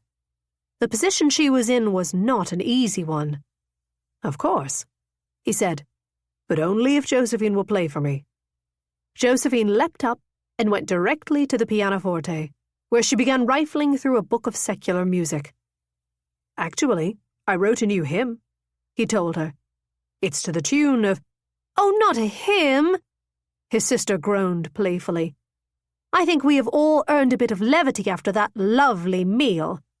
She waggled her brows at him, placed her hands upon the keys, and played the opening bars of a cheerful country song they had loved to sing as children. Alice smiled in recognition at the music. "Good morning, pretty maid. I used to sing it as a girl with my sisters." "Then you must sing the part of the maiden," Josephine said, delighted. "I am much better at playing than singing, as Henry can attest." Henry had been going to object to the frivolity of the song, which a man such as himself should no doubt be seen to disapprove of. But Alice seemed pleased, and he knew she liked music from all her humming. Why not have a little lightness, after such a trying day? "Oh, very well." He stood at the centre of the room, waiting for the cue. Josephine gestured for Alice to stand beside him. Before he could think better of them singing the song to each other, his sister began the bars of the first verse. Well, what was the trouble in having a little merriment after what they'd all endured? He turned to Alice and pretended to doff his hat as he sang the opening lines. "Good morning, pretty maid. Where are you going?" He bowed raffishly at Alice to amuse his mother, who clapped her hands at his antics. "To range these fields so fair, there's no man knowing. I think too bold you are, to range these fields so fair. In danger everywhere, thou charming maiden." His mother laughed and clapped, while Alice regarded him with mingled amusement and disbelief at his play-acting the role of the pompous farmer as he sang. But when the next verse came, she gave him a coy curtsy, opened her mouth, and let out one of the most pleasant alto voices he had ever heard. "A charming maid I am, sir," she replied, "without any guile or care, to no man tied." She held out her hand, bare of a wedding ring, as if its bareness were a boast. "My recreations are to range these fields so fair, to take the pleasant air." Josephine paused the music dramatically, and Alice paused too, narrowing her eyes to deliver the final line with vigorous, cheerful scorn. "Thou boasting stranger." His mother threw back her head and roared in amusement. Not to be outmatched, Henry puffed himself up for the farmer's response. "A farmer's son I am, your highest neighbour. Great store of wealth I have by honest labour. So if you will agree, soon married we will be." His sister once again paused the music, and he remembered, slightly too late, how his verse ended. Nevertheless, he clutched his hand over his heart, looked Alice in the eyes, and delivered the final stanza. "For I'm in love with thee, thou charming maiden." Alice rolled her eyes comically and stomped her foot. "A farmer's wife must work both late and early, like any toiling serf. Therefore, believe me, I don't intend to be a servant bound to thee, to do thy drudgery, thou boasting stranger." She sang with such defiant flourish it was like he really had proposed to her. Josephine played the last few notes raucously, and his mother rose to her feet, applauding. Mamma laughed so merrily that tears stood in her eyes. "Oh, Mrs. Hull," his mother said, "you make a very fair maiden indeed. And Henry, 'tis been much too long since we've done this." He agreed. This tradition, singing songs in the parlour with his mother and sister, had always made the less pleasant aspects of their family life more bearable. Even more so when his brother did not sidle into the room to mock them. "Will you play another, Joe?" his mother asked. Josephine thought for a moment, then played the first few bars of a simple nursery song. Henry smiled. It was a tune that he had helped Josephine compose when she was very small, as a present for their mother's feast day. "My mother cradled me as a babe," Josephine began, singing sweetly if not well, "and sang lullabies to soothe my cries." She paused and gestured for him to join her in harmony. She was gentle to me when I was afraid. Oh, Mamma, my dearest, my dear. His mother, beside him, dabbed at her eyes and reached out to hold his hand. Oh, Henry, she said quietly, I'm so glad you've come home. He leaned over and kissed her soft, full cheek. Out of the corner of his eye, he saw a flash of blue. Alice, running from the room. Josephine stopped playing abruptly. Oh dear, something wrong? Yes, something certainly was wrong. With him, he was an insensitive lout. Her mother is ailing quite severely, he said, already moving to follow her. I should have realized the song would upset her. Excuse me. He rushed out of the room and down the corridor. Alice was already on the staircase. He called her name. She turned around, her eyes glistening. Forgive me, she said, in a husky voice. I did not mean to disturb your family, only to... He climbed up to the landing where she stood and took her hand. I'm sorry, I wasn't thinking. She shook her head. I'm being so foolish, it's just a song. He moved closer, for he hated how she admonished herself for a natural thing like grief. He tipped up her chin and saw she was not crying. She would not let the tears that so clearly stood in her eyes emerge. She was so tough, this strange, small person, who rose only to his breastbone. Alice, I'll get you home to her, he said. I promise. She closed her eyes and nodded, pressing her knuckle against her lips. Wordlessly, they stood in the dark hall. Wordlessly, he bore witness as she did not shed a tear. It was the kind of grief that was beyond tears. There was nothing he could say to help her. Except, perhaps, a blessing. Alice, he said softly, pray with me. I told you, she said, her breath ragged. I'm not the type to pray. Prayer is just being alone with your thoughts and God. You needn't be a type. She said nothing, but she stood there, searching his eyes. May I? He asked. She did not object, and so he took her hands in his and bowed his head. Dear Lord, please grant peace and comfort to Alice's mother. Please let her know her daughter shines with love for her and is doing everything she can to return to her side. Please bless her with comfort and your grace. Let her know that she is loved and cherished. And bless us, Lord, with better weather, so we may reach her soon. Amen. As he'd prayed, Alice had leaned closer to him, so that her head was nearly resting on his chest. He held himself very still, worried she bowed so low because he'd upset her.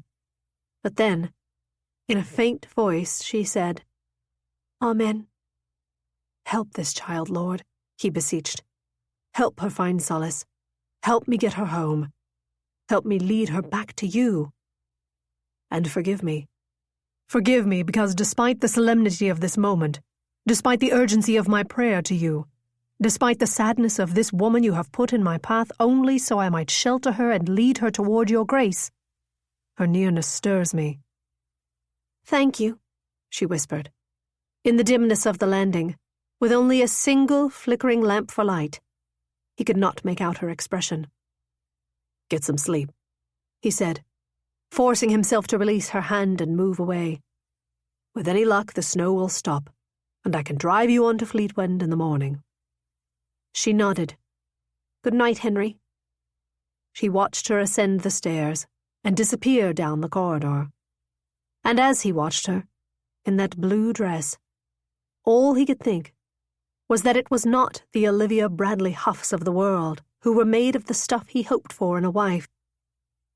It was the Alice Hulls he wanted. Chapter 12. Alice closed the door to her room, reproaching herself for the scene she'd made. Henry clearly had enough to worry about without her adding hysterics to his family's midst. But she did not regret his hands on hers. He had such good, strong hands, square and big and warm and applying just the right amount of pressure. Gentle despite his size, tender even. And then there was the rest of his body. She should not have leaned on him like that, out there on the staircase where anyone could have seen them. But for a moment, she'd forgotten who he was and where they were. He was just a man, and a kind one, and she had wanted to be in his arms. A knock sounded at the door. She hoped it was him. If it was, perhaps she could ask him to pray with her again, if only to eke out a little more of the comfort of his lovely arms. But it was Baxter. "Help with your gown, madam?" she asked, sailing inside without waiting for an answer. Alice was quite capable of undressing herself, but it was nice to have Baxter's efficient ministrations distracting her from sorrowful thoughts. It reminded her of helping her sisters dress on cold mornings at home in Fleetwind. "I'm coming," she tried to signal to them with her mind. "I will be there soon, and I will take care of you. Somehow." The obvious answer was by marrying William Thatcher. William had been her father's apprentice and had taken over Papa's business making organs. Her mother considered him as good as a son, her sisters adored him, and he had made it known that Alice, with her musical skill and knowledge of the organ trade, would make him the perfect wife. But not unlike the country maiden in the song she'd sung tonight, she knew what that life would be like, and she didn't want it. She'd let Henry think she had been upset purely over his sister's sweet tribute to maternal love. But the song would not have made her so upset had it not been for the other song that came before it. She'd played the maiden with aplomb because she felt like her. She'd always felt like her. When Baxter left, Alice crawled into the enormous bed and closed her eyes. But sleep did not come. Her thoughts kept returning to the dreadful question of what she would do when she got home. What she would find there. Or wouldn't. She didn't want to think of this. She wouldn't. She refused. She got up and found the journal she'd been reading the night before. She opened it to a random page and soothed herself with dull passages detailing the diarist's life.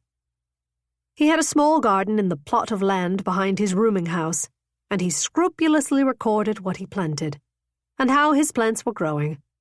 He was quite proud of his lettuces, it seemed, and irritable with his mange tout, which was plagued by an infestation of hungry green caterpillars, upon whom he fervently wished death, and just as fervently apologized to God for hating.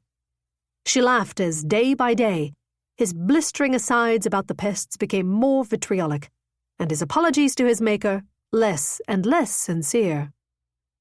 It was clear he was deeply religious, for he wrote long passages that she only skimmed in which he wondered at the meaning of some verse of Scripture, or wrote his thoughts on what she gathered were debates about the proper path to salvation he'd had with friends.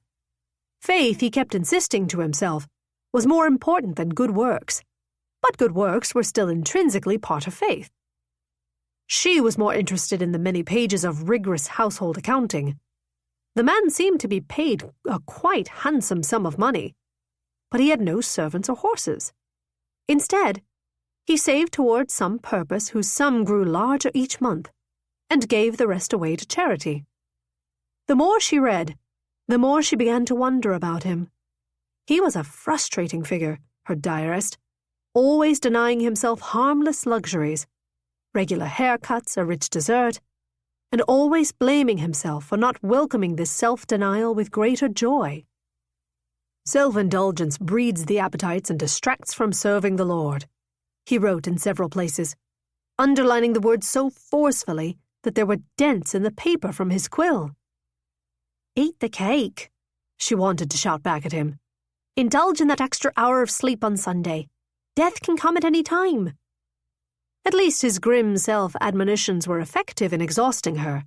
She yawned, her eyes finally growing heavy. But just as she was about to close the book, she caught sight of the word breast. She nearly laughed out loud. "Oh no, my poor serious diarist. Hast thou espied a comely woman?"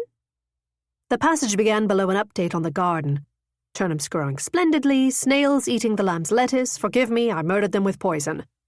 But then, most intriguingly, the diarist's careful letters became a bit more jagged, his ink a bit more sharply scratched into the paper, leaving little speckles here and there, like he was writing in a lather.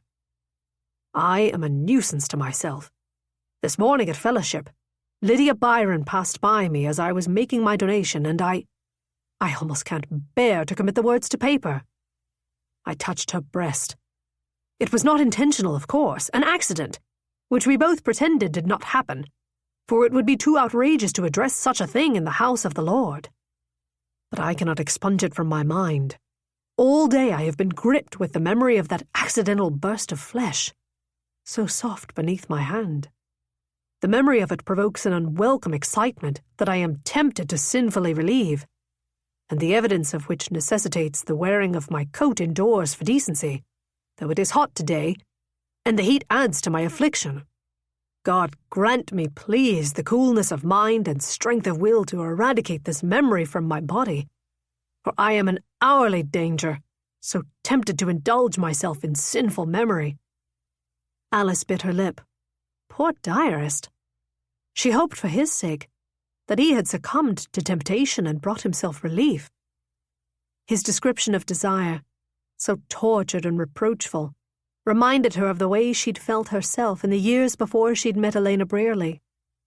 She'd also felt a sickly kind of guilt when, as a girl, she wanted things she was told she mustn't. Her mother was always catching her, with her father's organ student in the woods, or in the barn with the hired boy who kept their livestock, or in the graveyard on the hill behind their cottage with the baker's son, who always smelled like bread. Unlike when Alice wandered or said bold things or laughed at the wrong time, her mother did not chastise her for these lapses. Instead, she hustled her away, a look of fear in her eyes. Nothing below the skirt or you'll wind up with a baby in your belly. It had been wonderful, when she arrived at Elena's, to match her yearnings to knowledge of the flesh. On Charlotte Street, desire was not considered a shortcoming of one's character.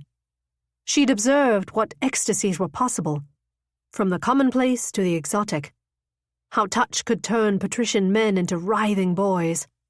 How made-up fantasies could transform stone-faced women into purring felines. She'd learned from her mistress exactly how babies were begotten and how she could avoid one, without sacrificing her desire to be touched. Elena did not mind if she brought lovers to her garret room on nights she wasn't working, so long as they came up the back stairs and did not disturb the members. With these men, she traded favours, learned how to channel longings into pleasure. She hoped her diarist had met some woman and realised he needn't torture himself with guilt. She immediately set upon skimming the journal to see how he'd progressed. Toward the back, she caught sight of the words, "Crisis of Lust." She raised a brow. "Wicked of you, diarist." I walked 10 miles today, stricken by a dream in which I found myself reliving once again the crisis of lust that set me on this course of purification. In the dream, I lingered after worship, working on a hymn. Sarah came in with a rag and bucket, and was pleased to see me, crediting me with finding her the work as maid. She ran up and embraced me as I sat on the pianoforte bench. She was effusive and did not let go, hanging on me, and though I knew that I should move aside, I lingered overlong because, I will confess, it felt so good. Her former trade being what it is, and her not long out of it, she is too free with favours, and she kissed me. I became paralysed with shock, knowing I must get up, but unable to move, which she took as enthusiasm. Her hand went to my manhood, which had plumped at her nearness in a way she could perceive. "Let me comfort you," she said. "I am so grateful for all you've done for me." In life, of course, I came to my senses in time, refused and fled. But in the dream, I let her do what I'd imagined on that day, what I'd truly wanted. "Would you wash my feet?" And in the dream, she found her bucket and took down her hair, as in the Gospel of Luke, and most tenderly undressed me. She used her hair to wash me, as the whore did for Christ. Her hands crept higher, higher, toward my shame. And then I woke up in the throes of pleasure, unable to prevent what had, in sleep, already progressed past the point of stopping. Now I am left to face that my excitement was not just from her tender touch, nor her comely face, but from the fact that my desire was based in Scripture, that it was intensified because we were in a church, that place that should be most separate from sin. I cannot tell the Reverend about this, for he will think me depraved, so instead I write it here, to hold myself to account and ask forgiveness from the Lord. This journal was becoming very diverting indeed. Now she understood why she had found it at the whipping house. It must belong to a member with religious fantasies, who had left it behind by mistake. She wondered if she'd answered the door for him, or assisted in one of his sessions. She wondered what he looked like, if he was handsome. She decided to imagine he looked like Henry Evesham, a man of compelling proportions, tall and sturdy and inviting, very much the kind of man she might enjoy watching explore his most forbidden urges, or, at the very least, entertaining in her room, alone. Did Henry know that he was so appealing? She wondered how he would react if she told him she desired him, if she put her hands on his and brought them to her skin. She reached beneath her nightdress and closed her eyes and grazed her fingers over her breasts, then lower to her cunt. She allowed her thoughts to wander over the plains of Henry's body. He would be sweet, a virgin, eager but unsure of what to do, cautious not to hurt her with his sighs, so gentle she would have to pull him down on top of her and show him exactly how indelicate a small girl could be. She imagined how his face would change as she brought them both closer to release, how he would look at her with wondrous desperation. She came quickly, in moments, with a quiet gasp, and then, exhausted and spent and finally calm, she slept. Just as suddenly she woke. She did not know the time. It was still dark. Her heart was in her throat. Mama, Mama. Oh God, what would she do? She tried to breathe, but she could not, for she was choked with black, stifling fear. Why would the world be so cruel as to take her mother, when it had already taken her father? And why now, when she needed more time? What would she do? The room was too small. She couldn't breathe. She was suffocating. She threw off her blankets and stood, bare feet pressing against the freezing floor. Out the window, the night was dark, endless, swirling with the snow. Outside. She must go outside to breathe.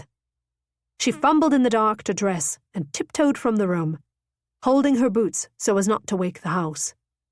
A lamp burned on the table in the corridor, and she took it, creeping through the vast interior until she found the downstairs cloakroom.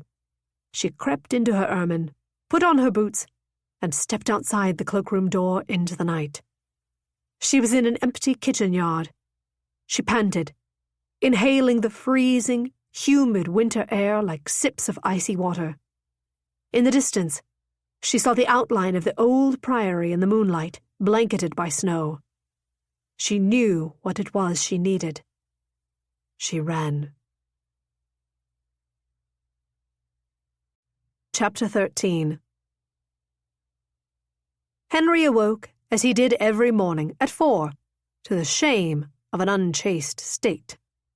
His manhood was stout and aloft. There was a telltale dampness between his stomach and his nightshirt, a sign that his sinful desires had leaked out in his sleep. He'd lay awake for hours, tossing and turning as his body vibrated from his near embrace with Alice.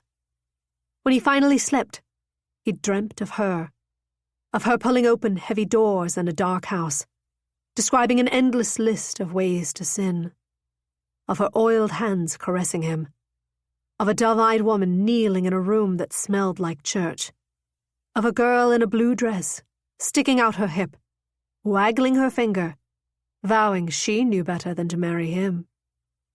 Is that where this strange notion had come from, which had struck him on the staircase? The preposterous idea that he wanted to marry a woman like Alice Hull? Marriage was on his mind, of course. The plan Reverend Keeper had proposed to him, carving out a circuit of ministry in their connection that would enable him to continue his charity work in London, while also expanding it to other cities like Manchester and Birmingham, came with a condition. Henry was to find a woman who shared his faith to join him as a helpmeet. It was not appropriate for a bachelor to minister to whores and fallen women, the minister had said. It would be too rife with temptation. Besides, Henry's sinful urges would abate if he had a proper, healthy outlet for his lust. The scripture was clear on this. It was better to marry than to burn. But this did not explain why Henry's skin had prickled at the perverse, impossible, utterly strange notion of marrying a girl who was unsuitable in every single way. Because she is intelligent and brave, and sometimes oddly sweet? Because you desire her? Because the heart and loins don't deal in what is possible? He rose from his bed and into the coldness of the bedroom, and used the basin of water to clean himself, taking pains not to linger on his swollen manhood, where he might be tempted to enjoy his own ablutions. He might be weak in mind, but he would not lower himself to being weak in body. Bodily desire was given by God to be enjoyed by man and wife. To indulge it in any other circumstances was to invite a flood of other indulgences that rent a man from his devotions. When he'd first begun to visit dens of fornication, he'd tried to greet the evidence of the trade, the nudity, the profane words, the sights and smells of sex, with objectivity and distance, like a naturalist who must visit the cave of a bear to understand its habits. But objectivity was more difficult to muster when one was sleeping, and women did not have the same effect on him as bears. He'd taken to sleeping without a quilt or fire, and his windows open, hoping his body would be too cold to manifest fleshly preoccupations in his slumber. But ever since the week before, when Alice had led him through the whipping house murmuring all sorts of wild things, no amount of frigid morning air was enough to slake the visions that haunted his sleep. The dreams left him as ashamed as they did, sinfully, depravedly, tumescent. He dropped to the floor and began his morning exercise, which always served to calm his mind. He pushed his own weight up on his biceps over and over and over until his muscles quivered. He rolled onto his back and lifted his abdomen up into his knees 100 times. He went through his routine, torturing his muscles until he'd exhausted his arms and legs and belly. The searing in his muscles exorcised his bodily temptations. If it did not make him pure, at least it made him sore. He examined his proportions in the looking-glass as he dressed. He did not keep a mirror in his rooms in London, for it fostered vanity. But here, he could not resist inspecting his reflection. It was shocking to see exactly how broad he'd become. His shoulders were wide and his arms were thick, with veins that stood out from his exertions. He was lean. His fasting kept him from carrying excess flesh atop his muscle. But he looked every inch the names his father and brother always sneered at him. Lummox. Beast. His size gave proof to their condemnations. However, his conscious mind objected that the insults had no basis in reality, that his body had been given to him by God. He watched his large hands tying his cravat around his neck, and wished fervently that there were less of him to dress. It was foolish to entertain thoughts of Alice when a woman of her petite size would no doubt look at him in horror, worrying of being smothered. It was too cold for a walk. He'd work instead. He spread his notes out on his desk. He'd already compiled all the findings from his interviews into orderly files, arranged by topic. He had evidence on the preponderance of prostitution, areas of the city most afflicted with it, data on pimps, culls, procurers, brothels, molly houses. He had suggestions from doctors on the prevalence and treatment of venereal disease, accounts from magistrates on the frequency of unlawful brothel keeping and public solicitation. And mostly, he had stories. So many stories, from those who plied the trade. He'd expected, when he'd begun this work, that stricter laws and harsher punishments were what was needed to clean up London's streets. But the more he'd probed into the flesh trade, the less convinced he was that harsh punishments would meaningfully change the situation. More likely to help the most unpleasant aspects of it, sick and injured women, public fornication, the spate of illegitimacy heaping costs upon the councils, would be requiring licenses of brothels, issued in such a way as to reduce violence and procurement. The fees raised could be used to provide things like condoms and maternity hospitals that would keep prostitutes healthier, at less burden to the city and its charities. But this would provoke outrage, and he could not say he didn't share it. If he still wrote saints and satyrs, he'd have thundered against such measures himself. This central dilemma was intransigent. No matter how clear the facts and figures, he could not resign himself to using his powers, such as they were, to advocate changes that would reduce the consequence of sin. He looked out the window into the swirling snow and prayed to God. "O Lord, what is the more virtuous path? What should I do? Guide me." He saw a flash of something in the kitchen yard. He squinted. Through the haze of falling snow, he could faintly make out the glow of a lamp. He pressed his face to the glass and vaguely discerned the silhouette of a queenly cape. It was Alice, dashing toward the gate leading to the garden. Where was she going? Something must be horribly wrong. He put his candle in a lamp and rushed downstairs and out the nearest door, not pausing to find a coat. Alice was nowhere in sight by the time he made it to the gate.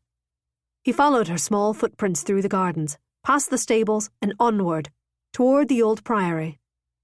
Her tracks stopped at the door to the stone building. He stepped inside and raised his lamp. "Alice?" he called. There was a mighty boom, like the bursting of a pipe, then a gusty, stentorian moan, and then the priory surged with a wave of sound, so forceful he felt it vibrate through the stone floors. Organ music. It was not a song he recognized. It sounded improvised, a ferocious counterpoint of dramatic falls and minor lifts surging into rhapsody, like the calling of a ghost. A chill ran down his spine. "Alice?" he called again. The organ overpowered his voice as he walked toward the chapel. The ancient stone walls echoed with its howls. He felt like he was walking through a storm of sound. He pulled open the chapel door. In the back, above the choir nave, the brass pipes of the organ reflected moonlight shining through a stained glass window. Alice was bent over the manual of the organ, her tiny body, even smaller, set against the instrument's mighty pipes. She moved fluidly as she played, like she and the instrument were merged into a single creature. He moved closer, silent, transfixed by her hands moving rapidly over the keys, and the sorcery they were capable of stirring. Chapter 14. Somehow, Alice had known she would feel better here. Her body had been drawn to this place, sensing what she needed, like she was a wounded animal. She closed her eyes and gave herself over to the music, playing from touch and instinct, not caring how it sounded. She poured all of her sadness into the organ's keys, all of her fear, her outrage at this life and its crushing disappointments. She did not know what she played, only that she must. She played for her mother, for her father, for her sisters. She played for Elena and the hope she'd given her, and the life she wanted so badly to return to and knew she never would. She played for Henry Evesham and his rotten brother and cruel father. She played until she was not a small, sad woman, but a mighty swell of sound, larger than she could ever hope to be, so powerful she made the stone walls shake. "Alice!" She froze and opened her eyes. Henry Evesham was staring at her like she was possessed. "What?" He looked from her hands to the manual, to her eyes, and back to her hands, which were still suspended over the keys, not moving. She held herself still, braced for the words to come like a blow, daring him to say them, and knowing that he would, and prepared to riot, to scream that he was wrong. "Don't make me stop. I'll die if you make me stop. I'll tear my hair and beat my breast." That was sinful, immodest, immoral. "Astonishing," he whispered. He did not look on her with judgment. He looked on her with wonder. His face flickered in the lamplight as he moved closer, and she saw his expression was soft with uncomplicated pleasure. She felt his presence like a touch. She was grateful she was seated, or she might swoon. "You are a remarkable player," he murmured. "One of the best I've ever heard. A natural." She was not a natural. She'd been taught, drilled at scales since before her earliest memory, tutored for hours a day most of her life. She could not recall a time she could not play. She forced herself to speak. "Oh, I'm not. I've played since I was very small." He shook his head, his eyes gleaming. "You have a true gift, Alice." She stared at him, wordless, unable to fully believe his face held admiration rather than outrage. She was so relieved he was not rebuking her, she began to shiver. She'd not known how much she missed this. Playing the organ felt, to her, the way that Henry described prayer, to be alone with your thoughts and God. That is what Vicar Helmsley had taken from her, with his sneering words. "'Tis a sin for a female like you to make music in the house of God. You should be ashamed." "You must be freezing," Henry said softly. He reached down and retrieved her cloak, which had fallen to the floor. He placed it over her shoulders and smoothed it down, rubbing warmth into her. "Thank you," she whispered. The simple gesture touched her. She could not remember last time she'd felt so cared for. "Would you play me something I might know?" he asked. "Perhaps a psalm?" At the shy enthusiasm of his request, she suddenly felt nervous. It had been so many years since she'd played for an audience. Another age, another life. "The organ's out of tune," she said. "The pipes don't like the cold, but I shall try." She turned back to the manual. She played slowly at first, trying to recall in her mind's eye the pages of Crowley's Psalter, well worn in her father's workshop. She played the opening, hit a discordant tone, winced. But within a few bars, her ear took over, working with the memory in her fingers and her foot. And then she found it, truly found it, and all at once, the melody unfolded from her. Henry laughed with recognition. Psalm 24. It had been a performance piece when she'd toured the countryside with her father every summer, demonstrating his barrel organs at grand houses and small churches, hoping for a sale. Henry hummed in pleasure, then began to sing the words, his lovely tenor voice in harmony with her notes. "The earth and all that it holdeth do to the Lord belong, the world and all that dwell therein, as well the old as young. For it is he that above all the seas hath it founded, and that above the fresh waters hath the same prepared." She went up an octave, improvising on the tune, showing off. She felt her father, beaming at her as she delighted a crowd. She felt her mother, absently mouthing the words as she made supper while Alice practiced playing. And for a moment, making music with Henry Evesham in an abandoned priory in a snowstorm in the midst of the unraveling of her life, she felt at peace. Chapter 15. When the final notes of the psalm stopped echoing through the old stone walls, Alice turned around to face him. In the light of his lamp, her eyes locked on his. luminous.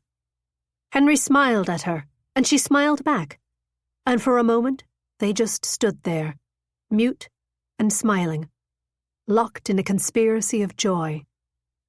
"Alice, you play us for a king, as for the Lord himself." She laughed shyly. "Thank you. I enjoy it. It's been such a very long time, I'm surprised that I remember how." "How did you learn to play like that?"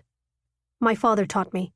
He was an organ maker," she said, her voice rough. "I took to music from a young age, and when I showed talent for it, he took me on the road with him to demonstrate for customers. It always felt like the most natural thing, the thing I liked best." "Why did you stop?" She smiled sadly. "When my father died, we had to sell the instruments we had at home. There was nothing to play anymore. I had imagined I might replace my father as an organist at our church, but the vicar did not think it appropriate." She glanced at him, as if seeing if he agreed. "I'm sorry," he said. "I can't imagine a greater compliment to divinity than the way you play. Did you consider teaching or performing?" She shrugged. "Mama didn't want me to play anymore.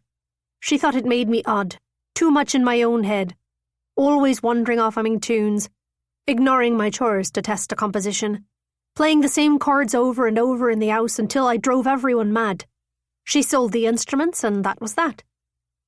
Her voice was very small, very quiet. "You must have been devastated." She sighed. "It was a loss. But nothing was the same with Papa gone. We needed money so badly, there wasn't time to dwell on where it came from. I found other work." At the whipping house, she meant. He'd never given much thought to her past, but this story explained so much about her. Her dreamy quality, her lovely voice, her absent-minded humming, her mix of homespun speech and flourishes that bespoke some form of education. She had alluded to her family's poverty, but he had not realized she'd fallen in the world, lost her place in it. Because one thing was certain. She looked, sitting before this organ, like herself. He wished that he could give the instrument to her. If it were not built into the wall, he would. "Do you miss it?" he asked. To have such talent and no use for it seemed to him a tragedy. Her expression turned grave and her gaze flashed dark and distant, as if she surveyed a burning city from a cliff. "I miss my father. And now, with my mother being sick, the music feels like part of that same loss." He wanted to lean over and gather her up, this lonely girl. He knew he mustn't, but perhaps he could offer something that might bring her pleasure. "Alice, I wonder, unless the snow stops and we can travel, I might ask a few old friends to the priory today for fellowship. Would you play a hymn for us?" He paused, suddenly feeling shy himself. "I write them, you see." She grinned at him. "I thought you might be musical. Last night, when you sang, I could tell you have an ear for it." It was an insult to her obvious gifts to equate them with his simple talents, but he was flattered she had noticed, for he harboured a vanity about his voice. "Nothing like you, Alice, but I would enjoy it. Would you play?" "Of course, but I thought you might mind my playing in a chapel. I'm surprised you would suggest it." He did not quite follow her reasoning. Had he not been clear in his opinion that everyone was welcome in church? Did she still think he judged her? He just firmly shook his head. "Alice, it would be an honour if you played for us." Her smile widened, pure and happy. It made him smile too, deep inside his chest. "Very well," she said. "It would be my pleasure. It's the least I can do after you have helped me." He chewed the corner of his lip, for he did not particularly feel as though he had helped her. Not yet. Clearly there was more that he should do, if she felt unwelcome playing music in a church. But that wasn't what she meant, and he'd promised not to proselytize. "I feel badly that I have not been able to deliver you to your family as quickly as I hoped. I can't help but wonder if you had taken a sturdier vehicle, perhaps." She waved this away. No, you aren't to blame. She gave him a look that was almost playful. I imagine even a lofty Lord Lieutenant can't control the weather, unless of course you have a prayer for that. She winked. Her wink caused something to pop in his chest, like a button coming off a too small pair of breeches. I do have a prayer for that, he returned, in a manner that, if he was honest, could only be described as flirtatious. I have a prayer for most everything. I'm quite a prolific prayer. She nodded gravely. I've gathered, Henry Evesham. It simply hasn't been answered yet, he added, hoping to prolong the moment. She snorted. Are they ever? Oh, Alice. He met her gaze head on. Yes. She looked away. It was like a wall descended over her face whenever he spoke sincerely of his faith. Don't give up. He felt the words deep inside himself, like the Lord was speaking to him. So he lightened his tone. We'll get there, Alice. We will, I promise you. She nodded, and a yawn stole out of her. He remembered it was not yet dawn. Shall we return to the house? He asked her. You should try to sleep. So should you. Oh no, I never sleep past 4. Never? She asked, as they made their way back through the old stone rooms and out into the snowy night. He considered this. Only if I have a fever. She glanced at him over her shoulder, a strange expression knitting her features. What? He asked.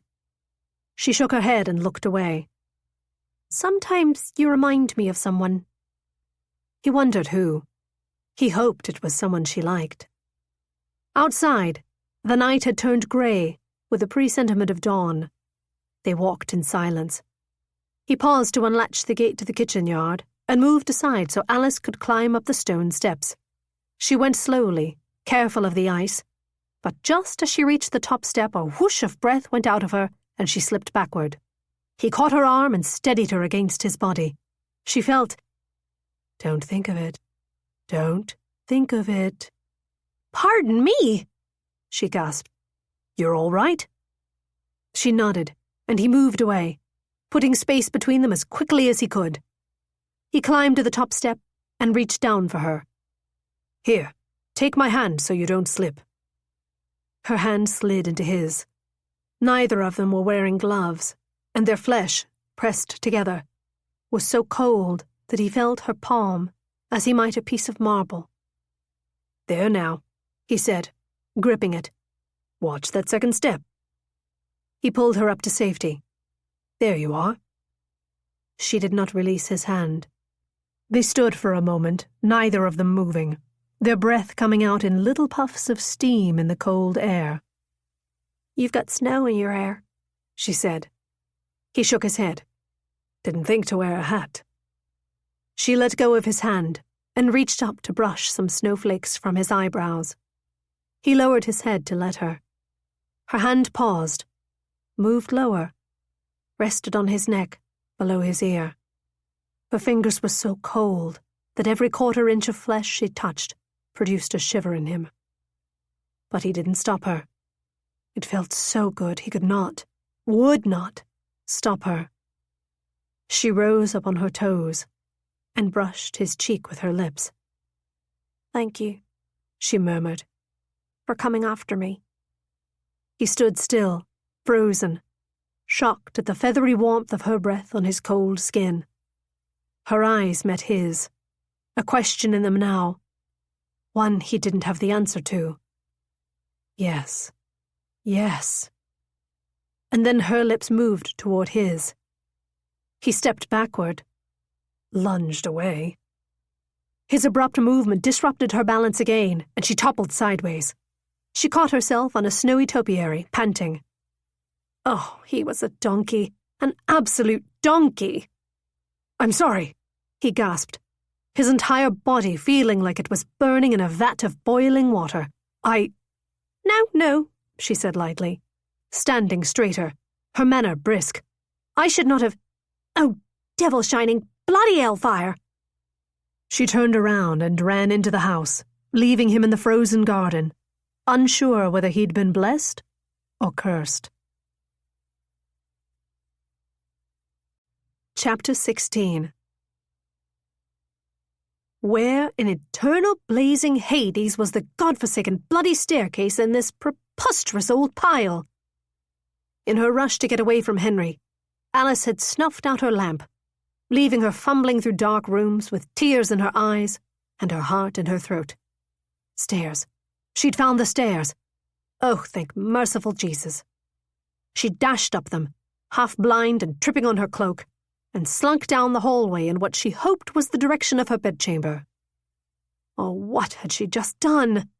Had she really tried to kiss Lord Lieutenant Henry Evesham? She'd forgotten momentarily who and what he was. She'd only felt the pull between them.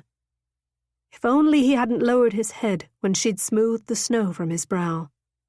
She knew hunger like she knew music. She had no doubt he'd wanted to feel her hands on him. But to want touch, even to need it, and to welcome it, were two different things. She doubted he'd ever look her in the eyes again, let alone find it in himself to drive her on to Fleetwind. A door shuffled open just ahead of her, and a male voice cursed.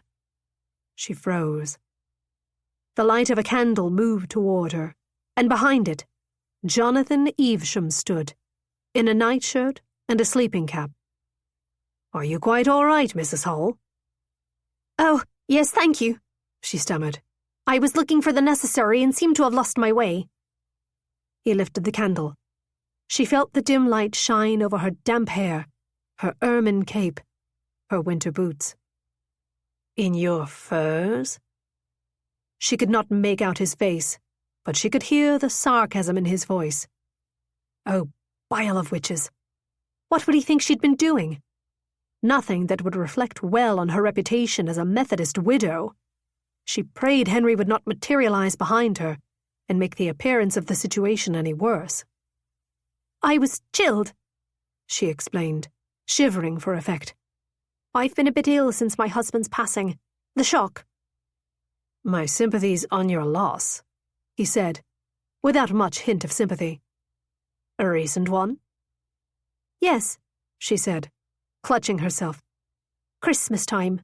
Could you point me to the necessary?" He gestured at a doorway at the end of the hall. "Just there." She stumbled ahead, but he cleared his throat. "Do you need light?" "Oh, yes, thank you." She held out her lamp to him, and he lifted up the glass and relit the candle with his own. He moved aside so she could pass, but she felt him watching her intently as she walked down the corridor to the privy. She closed the door and leaned against the wall, cursing herself. She remained there for 5 minutes, in case Jonathan was waiting to see if she'd been lying. When she stepped back into the hall, it was empty. She rushed to her bedchamber and shut the door, shaking. She took off her boots and got under the covers, cloak and all. She closed her eyes and held herself. "Don't let it come to anything.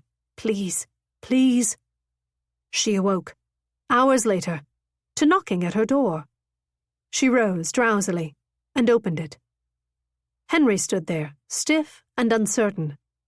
She flinched, wondering if he'd entertained questions from his brother on her whereabouts in the night, or if he merely appeared shaken because she'd molested him. He took in her state of dress, her rumpled hair, the pillow indentation on her cheek, and his shoulders softened. "Are you all right, Alice?" he asked in a low voice. His concern made her feel worse. She wanted to tell him about his brother, but she could not risk someone hearing her if anyone else was about in the hall. She glanced up at his eyes. "Yes, and you?" A corner of his mouth twitched. That tiny, faint tremble, not so much a smile as the idea of one, heartened her. Well enough. He glanced at her eyes, then at his shoes. Was he nervous? What was he thinking? "I went out to visit a few friends who live on the estate, and they are gathering at the Priory at 2:00. If you would still like to play the organ, I'd be most appreciative." She nodded with everything she had. "Yes, of course." Meaning, Forgive me. Meaning, I'm sorry, it was a mistake. He held out a book of music. A hymnal for you, and there's a list of songs to play tucked inside. He gestured at a piece of paper that stuck out between the pages. She withdrew it from the book. He jotted out the names of 5 hymns, along with their pages in the book. His writing was orderly and neat. It was writing that she knew. She'd been reading it the night before. Her diarist was Henry Evesham. She gripped the door handle and prayed that it would hold her up. "Thank you," she said through a dry mouth. He nodded, frowning like he wanted to ask her what was wrong. His face knit together in her mind's eye with the one so like it she'd been imagining for her long-suffering, self-denying, grumpy, amusing, tedious, lustful diarist, whose thoughts she'd become so intimately acquainted with. "You're certain you're well?" he asked. She nodded because she couldn't speak. He stepped back tentatively. "Meet me downstairs in the great room at 1:30?" She nodded again. He bowed, then retreated from her door. She snapped it shut and leaned against it, reeling. 2 days ago, she'd hated Henry, and now she wanted to open the door, run down the hall, grab him by the shoulders and tell him what she knew. He was taller than her by nearly 2 heads, but she wanted to cradle him like a child and tell him he was too hard on himself, that he needn't suffer so, that life didn't need to be so dreadful. She wanted to lead him to the kitchen and feed him cream cakes while giving him a back massage, and also to kick him in his shins for pretending to lack doubt, pretending to be above human desires, pretending not to see what the diarist so clearly saw. But, oh God, if he knew she had his journal, he'd be humiliated. And the things he'd think of her. A wave of bile surged into her throat. She swallowed it, breathing through her nose. Stay calm. Stay bloody calm. Perhaps she'd only imagined it. She went to the bedside table where she'd left the journal and opened it to a random page. Today, Reverend Keeper preached on marriage and read from the Song of Solomon. It moved me, but not in a way that honors God, nor my intentions. It made me envious of the poet and his dove-eyed woman. One is not meant to read the Bible in a state of depravity, but I did so. I went home, and I read it, and God forgive me, I burned. Oh, Henry. It was his handwriting. But more than that, it was his character. She remembered how stiff and stern he'd been when she'd given him his tour of the whipping house. She'd thought he'd been tense with condemnation. She'd misread who that judgment had been aimed at. Not at her. At himself. Slowly, she shut the book. She could not tell him that she had this. It was kinder, surely, to return it to Elena. Who could say it had been found in some forgotten corner by a servant? She would not read it again. She tucked the book into her satchel and forced her attention to the songbook Henry'd given her, to the musical notations in the book of hymns. But all she could think were 2 words. I burned. Chapter 17. Henry stood outside Alice's door, unable to shake the sense he'd ruined something. She'd scarcely been able to look at him. The sight of him hurt her so severely she'd seemed like she might faint dead away. He wanted to knock again, apologize, explain himself, to say, I didn't mean to hurt you. I simply don't know what it would make me if I took your caress as freely as you offered it. A hypocrite. But he could not knock again, because she'd so very clearly wanted him to leave. And, of course, he did not need to say the words aloud to her for her to know that there could be nothing between them. But he hated the thought that he had wounded her. He wished it could be different. He wished he could knock and apologize by giving her the kiss he'd dodged last night. He wanted to. Oh, how he wanted to. He trudged miserably down the stairs to his father's study, where he'd been summoned with a letter on his breakfast tray demanding an audience to discuss your upcoming marriage on his father's formal stationery. "Henry, there you are." His father greeted him brusquely. "You're late." Henry glanced at the clock. It was 1 minute past the appointed hour. "My apologies, sir." His father gestured at a hard-back chair in front of his broad desk. "Have a seat." So he planned to address Henry from behind his desk like an employer, rather than, say, deigning to sit on the sofa near the fire with the son he had not seen in half a decade. Splendid. "Honor thy father." "I won't waste time with niceties," his father said, folding his hands on top of his desk. "I asked you here because I'm ruined." The muzzled thoughts in his head, guilt, Alice, want, pain, kissing, stopped swirling abruptly. "Ruined, sir?" His father leaned back in his chair, adjusted his silver wig, and nodded curtly. "I had hoped to expand production. Jonathan is keen to enlarge the concern, and a few ventures proved riskier than we anticipated." Henry's father was a cautious businessman, and notoriously tight with money. Whatever this misadventure had been, it was almost certainly his brother's doing. And yet, his father acted brisk and unconcerned.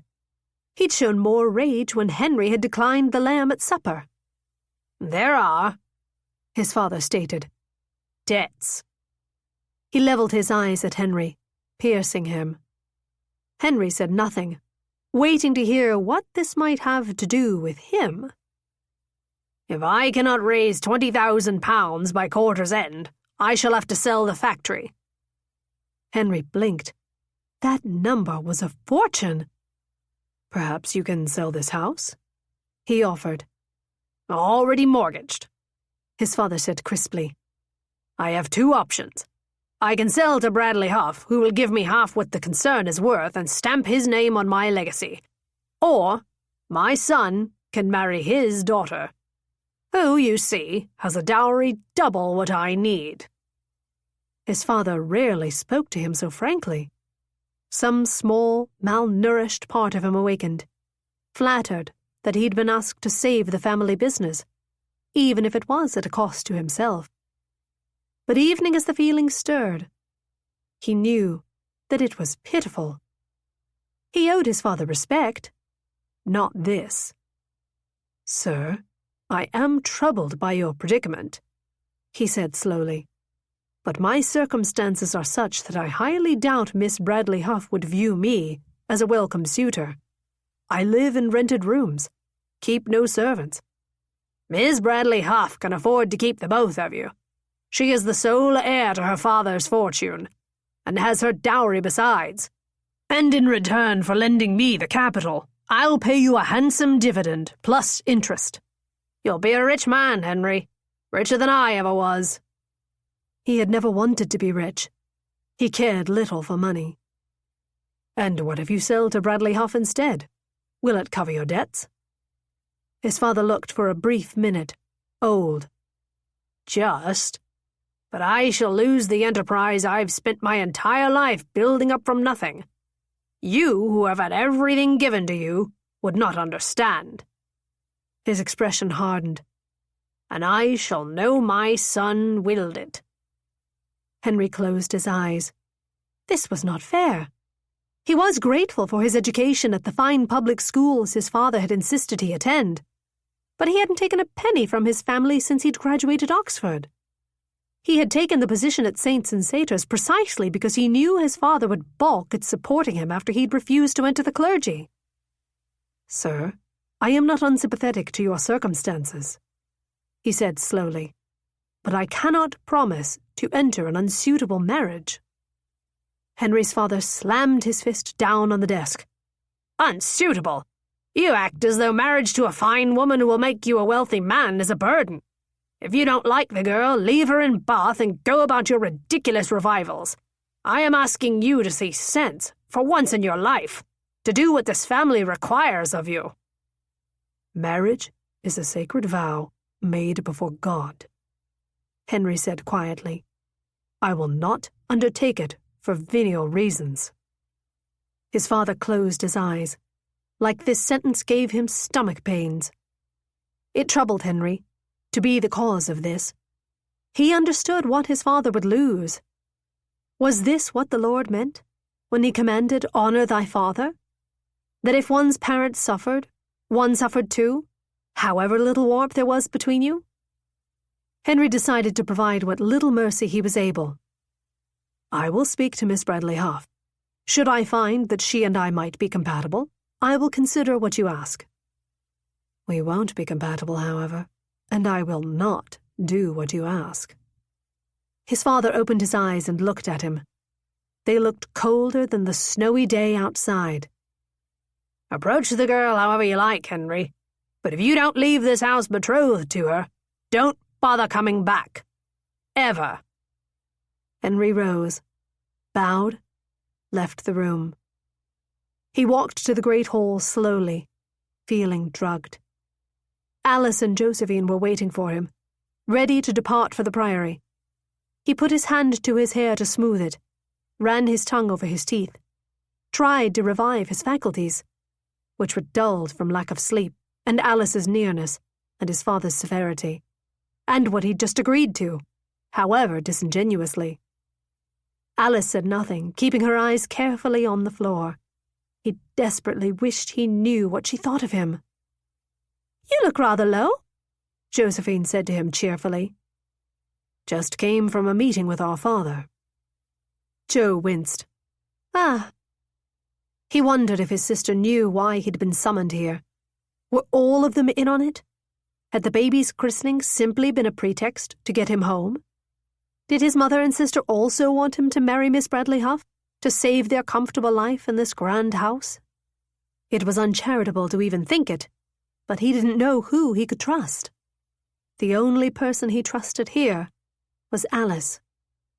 He was silent on the walk to the priory. He half listened to Josephine chatter to Alice about the preparations for her season. Apparently, no expense was being spared.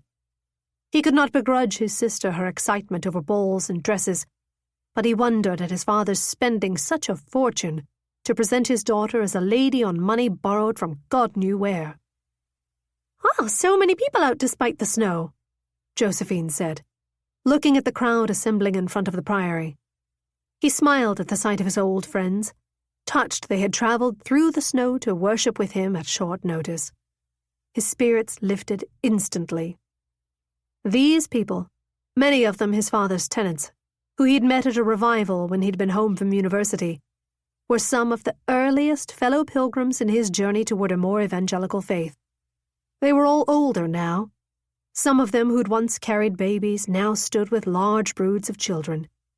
Some who'd come with husbands or wives now stood alone, their hair more grey, their faces lined. All of them greeted him more happily than his own family had, and among them, he felt better than he had in days. When everyone had settled onto the pews, he walked up to the altar and glanced up at the organ. Alice was seated there, waiting for his signal. "Ready?" he mouthed to her. She nodded. He lifted his arms. "My brothers and sisters," he said, projecting his voice so that he could be heard even at the back of the chapel. "Though 'tis icy out of doors, my heart is warm with your fellowship and the light of God's love." He smiled at the murmurs of Amen and opened his hymnal. "Join me in a hymn." At his nod to Alice, the room swelled with music. She had not had time to practice, and could not know these songs, as most had been written by himself or his friends, but she played flawlessly. He smiled as the faces around him lit with surprise and joy.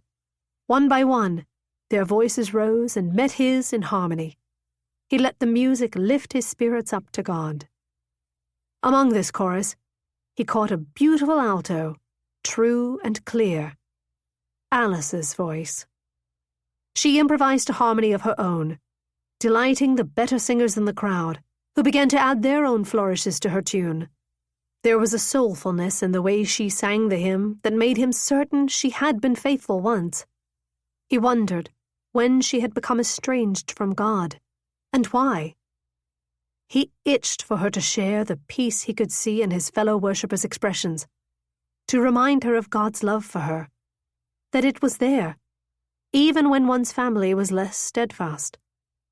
The parable of the prodigal was on his mind, and he opened the Bible and read the story from the book of Luke about the father welcoming home his son. As a child, I used to think this story was about reconciliation of the family, he told his friends. It was not until I was older that I realized it was about faith. The truth is, one cannot always count on the people we love to welcome us home, but the infinite mercy of God is eternally renewable. No matter how we stray, how far we wander, how much we sin, He is always overjoyed to welcome us back into His grace. Several of his friends nodded in the nearest pews, their eyes shining. Perhaps this moment was all he needed from this place. Not the admiration of his family, but a reconnection with that joyous, wondrous feeling that he'd first experienced here, among these people. The boundless, miraculous ecstasy when one felt, truly felt, the radiant love of God. He closed his Bible and looked out at the dear, familiar faces. "You here know what I know," he continued. "Salvation cannot be taught. It must be asked for and accepted. It must be trusted, the way one trusts ours legs to hold us up after a fall. That is grace. It is the certainty in one's body and one's soul of the expansive measure of God's infinite forgiveness." The room echoed with amens. And though, in the emotion that had come over him, he had forgotten to give Alice her cue to play the closing hymn, the room swelled again with music. Chapter 18. The strangest feeling overtook Alice as she listened to Henry preach. She felt rather moved. To her, faith had never seemed distinct from church, and church had never seemed much more than a ritual requiring boredom and uncomfortable shoes. It was a list of obligations and an even longer list of things you could not do. Another joyless, restrictive code dictated from male authorities who offered little beyond demands that she must follow or face egregious consequences. She had not considered that faith might fill you up instead of limiting you, that God could lift rather than confine. But as she watched Henry and his friends bow their heads in prayer, she could see the tranquility on their faces. How moving to watch Henry Evesham lead them to this state of peace. She'd misunderstood what he believed, or perhaps just wrongly assumed she knew it, drawing inferences from his writings in Saints and Satyrs. The fiery, holier-than-thou tone of those essays and verses had almost nothing in common with the words he'd spoken here to this small group. They were also different from the worries of the diarist, who longed to perfect himself and railed at himself for failing. She wondered how often Henry allowed himself to be this man, who insisted sin could be forgiven, whose eyes filled with tears as he spoke of mercy. But then, had she not seen glimpses of him? Had he not marveled at a woman playing music in an abandoned chapel, whispered prayers to her through a wall, bowed his head in the desire for her affection in a snowy garden in the middle of the night? Alice watched him saying farewell to his fellow worshippers. A group of children with their mother were among the final people to approach him. He bent down attentively, speaking to the littlest worshippers with solemnity and good humor. So kind, so gentle. "He's good with children," Josephine remarked, walking up beside her. "He'll make a lovely father." "No doubt," Alice agreed. "We hope he'll marry soon. I don't suppose you know if he's courting anyone in London? Perhaps a member of your congregation?" Josephine asked the question casually, but something about it struck Alice as odd. What could she say? Would he want her to repeat what he'd told her in the carriage? She knew so little about him, and yet so much. She knew his horror at the accidental touching of a woman's breast, his stirring at Solomon's poem for his bride, the way he tore the page, underlining those telling words, "I burned." Evidently mistaking her fluster for hesitation, Josephine blushed. "I'm sorry, I should not press for gossip. Mamma and I are always so desperate for news of Henry's life in London, since he writes of personal things so rarely. He knows Papa does not approve of him, and I suspect it makes him reluctant to tell us much about his life." Oh, how she could relate to that. Her letters to her mother were a kind of symphony of saying nothing, of quotidian details that added up to a picture so opaque she may as well have sent a dirty window. "I don't know if he intends to marry," Alice said, not wishing to reveal anything he'd rather they not know. "But I'm not aware of any courtship." Josephine looked at her intently. "My father is hoping his visit might produce some happy news between himself and Miss Bradley Huff." Oh dear. Was that why Henry had been so uncomfortable when she'd almost kissed him? She had not considered he might have feelings for another. A fresh wave of mortification clenched through her. Henry walked towards them, looking happy and refreshed. "Thank you for coming, ladies. And for playing, Alice. My friends were so pleased." "It was a pleasure," Alice said, fully meeting his eye for the first time since the night before. He held her gaze and smiled. She tried not to wonder what it meant. "Shall we go back for supper?" he asked. Outside, the snow had stopped. It was a calm, cold winter evening, the ground blanketed in white. "It's clearing," Henry observed, smiling at her again, as though the previous night had never happened. "If it holds, I'll drive you home in the morning." "Thank you," she said. She did not know what else to say. She was grateful when Josephine changed the subject to speak of local neighbours, and she could walk ahead in silence. At the house, Josephine asked if she wished to borrow another dress, and she declined. "I am quite tired. I think I will skip the evening meal. Would you make my apologies to your mother?" It was absurd of her, but she did not wish to watch Henry speaking to Miss Bradley Huff, wondering if he planned to marry her. She felt sad enough as it was. She set off for her rooms, longing for the escape of sleep. "Mrs. Hull?" Henry called, just as she reached the staircase.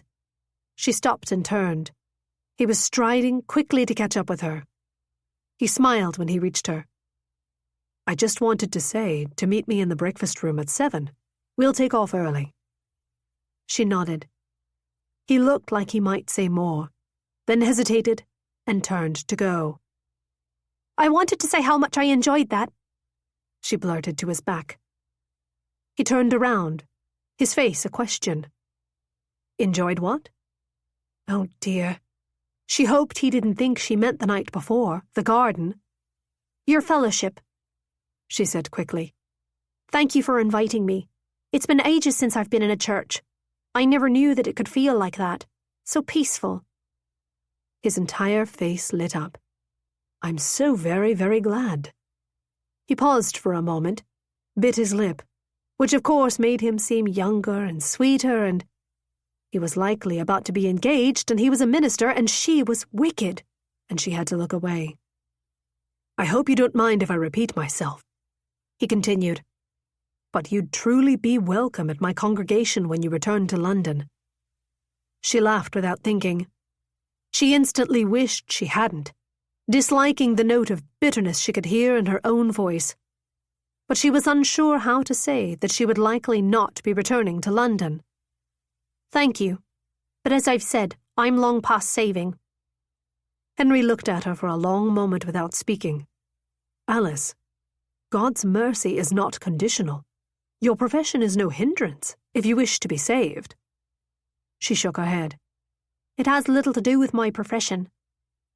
He looked at her, so softly, his green eyes like a caress. "Why don't you wish to go to church? What happened?" She looked at the floor, ignoring the part of her that again wanted more, more. Oh, everything and nothing. I won't bore you with the tale. It takes very much to bore me, Mrs. Hall. I'm quite dull by nature. You are very far from dull, she objected, finally returning his gaze. Her tone sounded a touch more sentimental than she had meant it to. I'm tired, she added quickly. I will see you in the morning. He nodded. I will say my prayer of weather before bed, and hope we can set back off tomorrow. Thank you, she said, but she walked up the stairs hoping his prayer of weather wouldn't work. She should be relieved that the weather had calmed, but the lack of snow only heightened her dread. She wished the snow might fall indefinitely. She wished she could stay here, trapped in this frozen place where her mother lived, where the problems in this house belonged to other people, where she could sip down Henry Evesham's private words like claret, savouring the complexities of his luminous, dark soul. It was restful to pretend this was her life, this blank canvas suspended in a world with no future and no past. It was treasonous to think it, but she never wanted to go home. Chapter 19. Henry tried not to resent Miss Bradley Huff for not being Alice at supper. It was not Miss Bradley Huff's fault that, after the short drive to Fleetwood in the morning, he would likely never see Alice again. Nor was it her fault that all he could think about was sneaking away and up to Alice's rooms to hold her hands and pray with her. To hold her hands. But he must stay, for he felt his father's eyes on him, monitoring the currents of potential courtship like a sentry.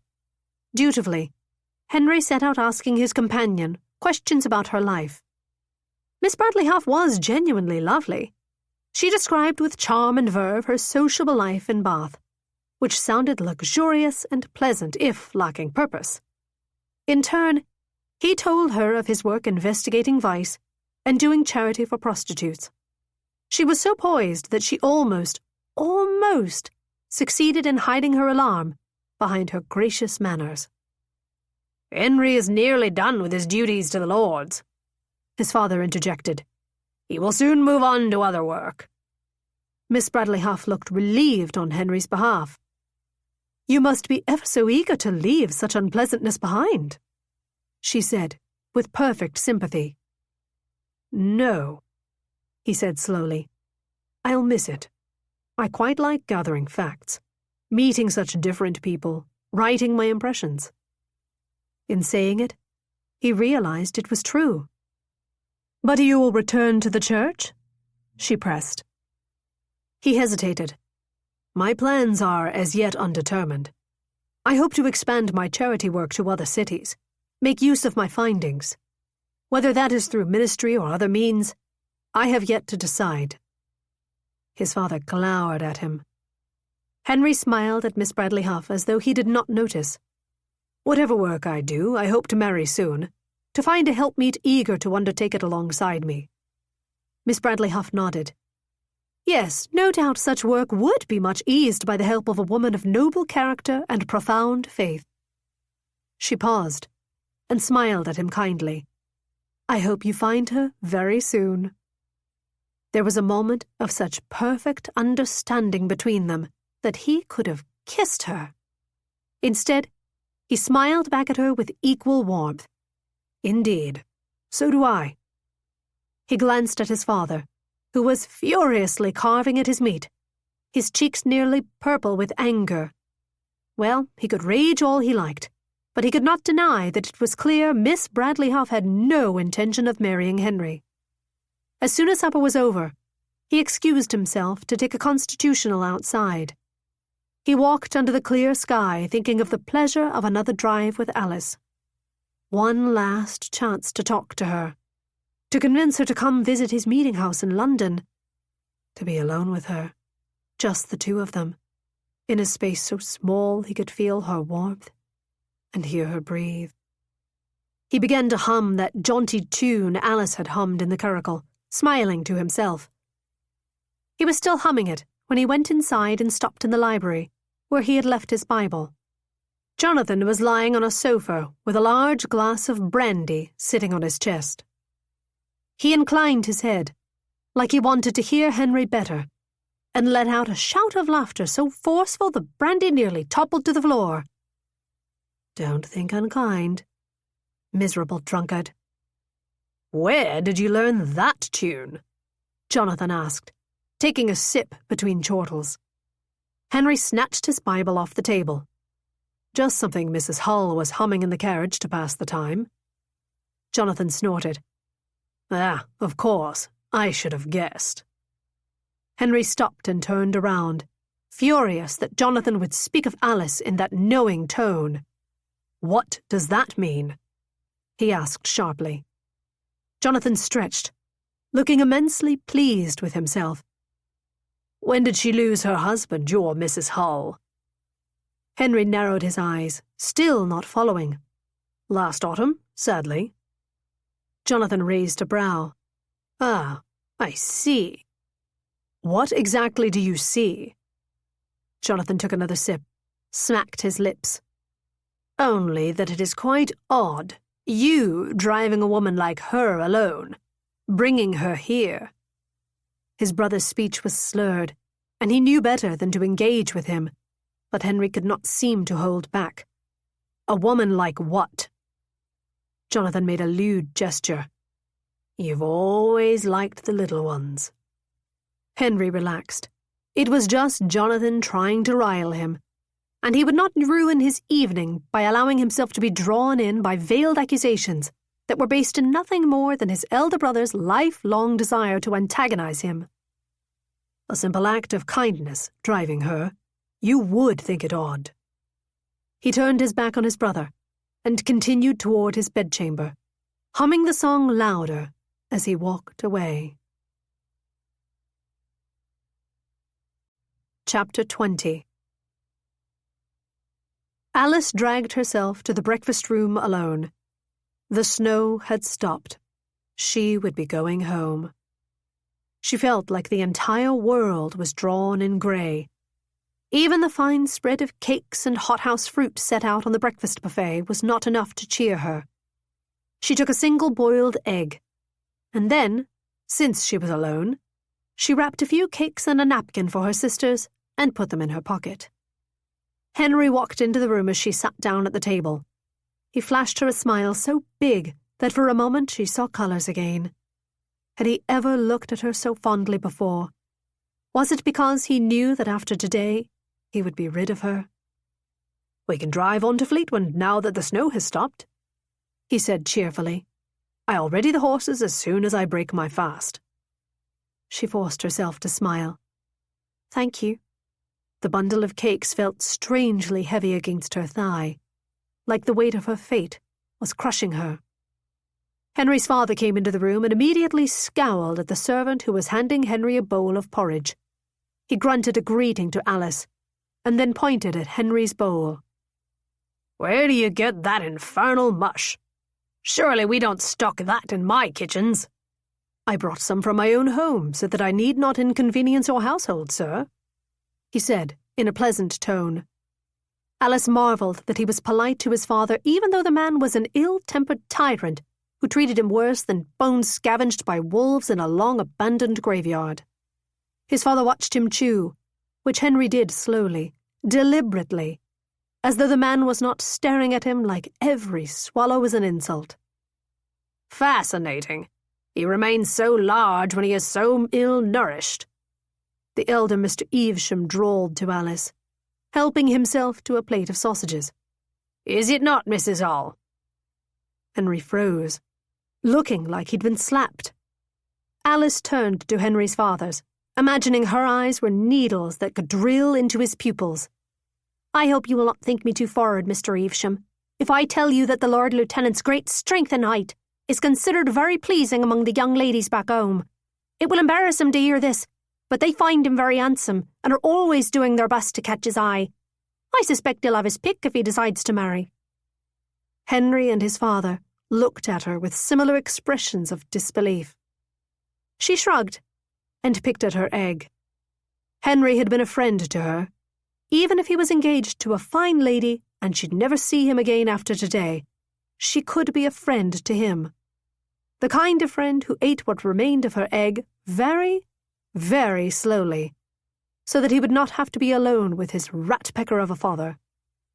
Mr. Evesham recovered himself.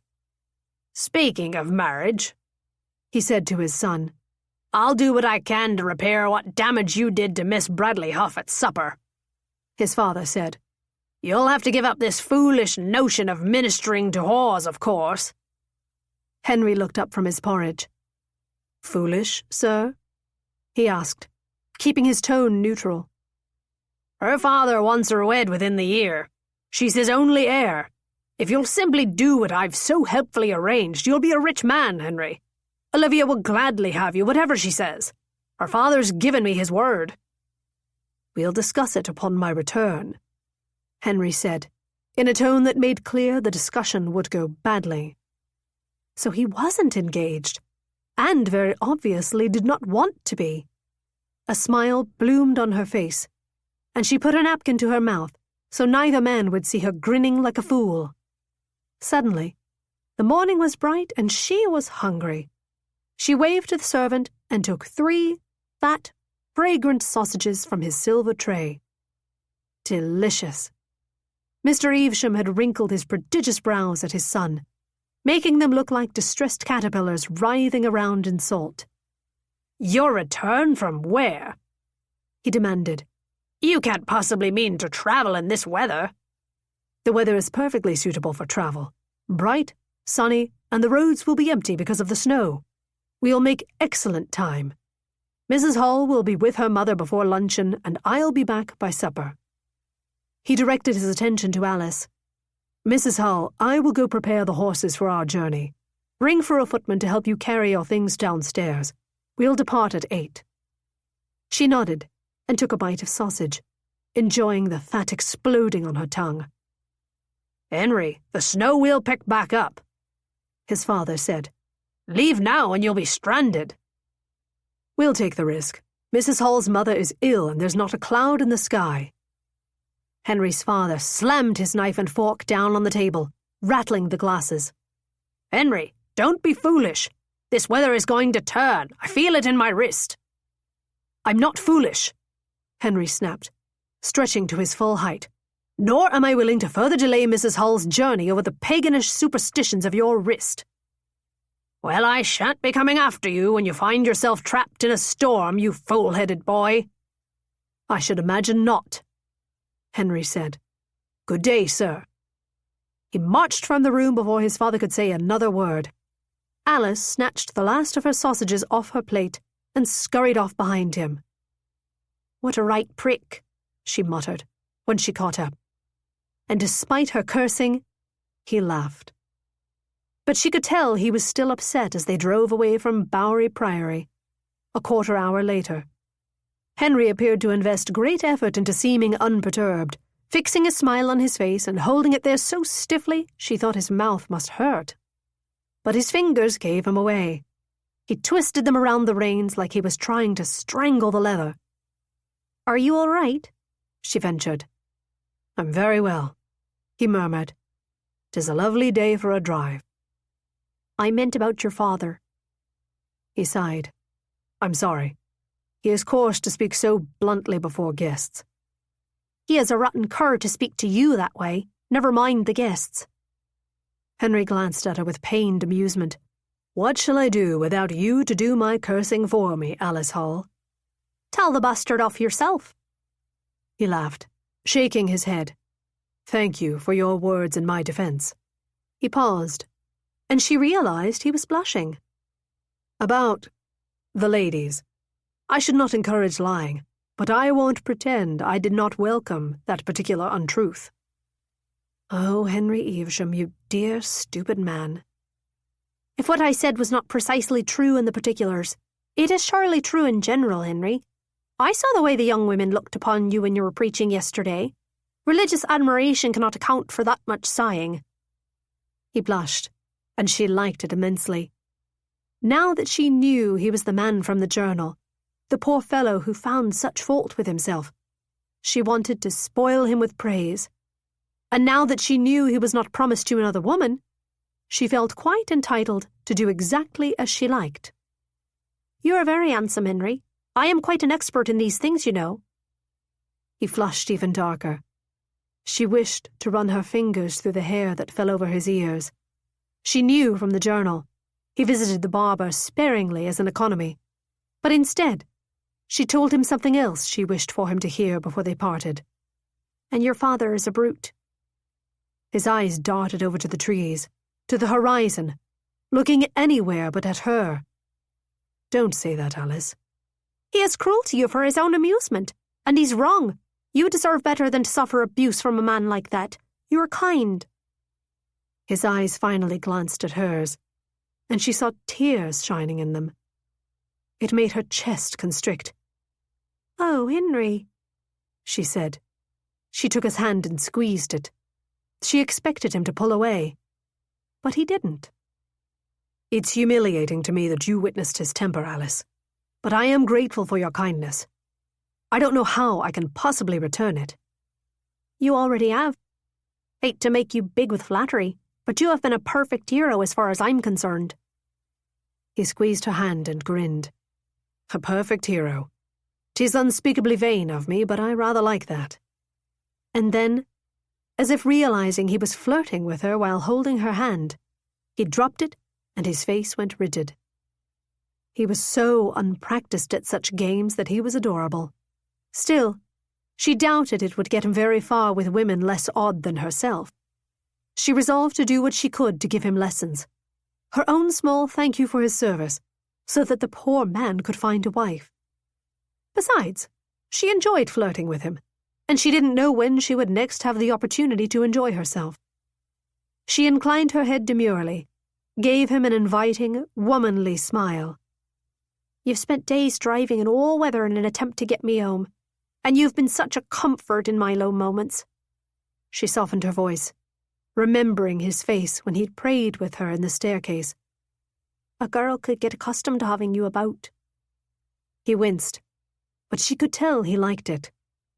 He turned to her shyly and said, "Alice, if you flatter me like this, I may decide to keep you as my captive rather than driving you home." "Please, I'd like nothing better."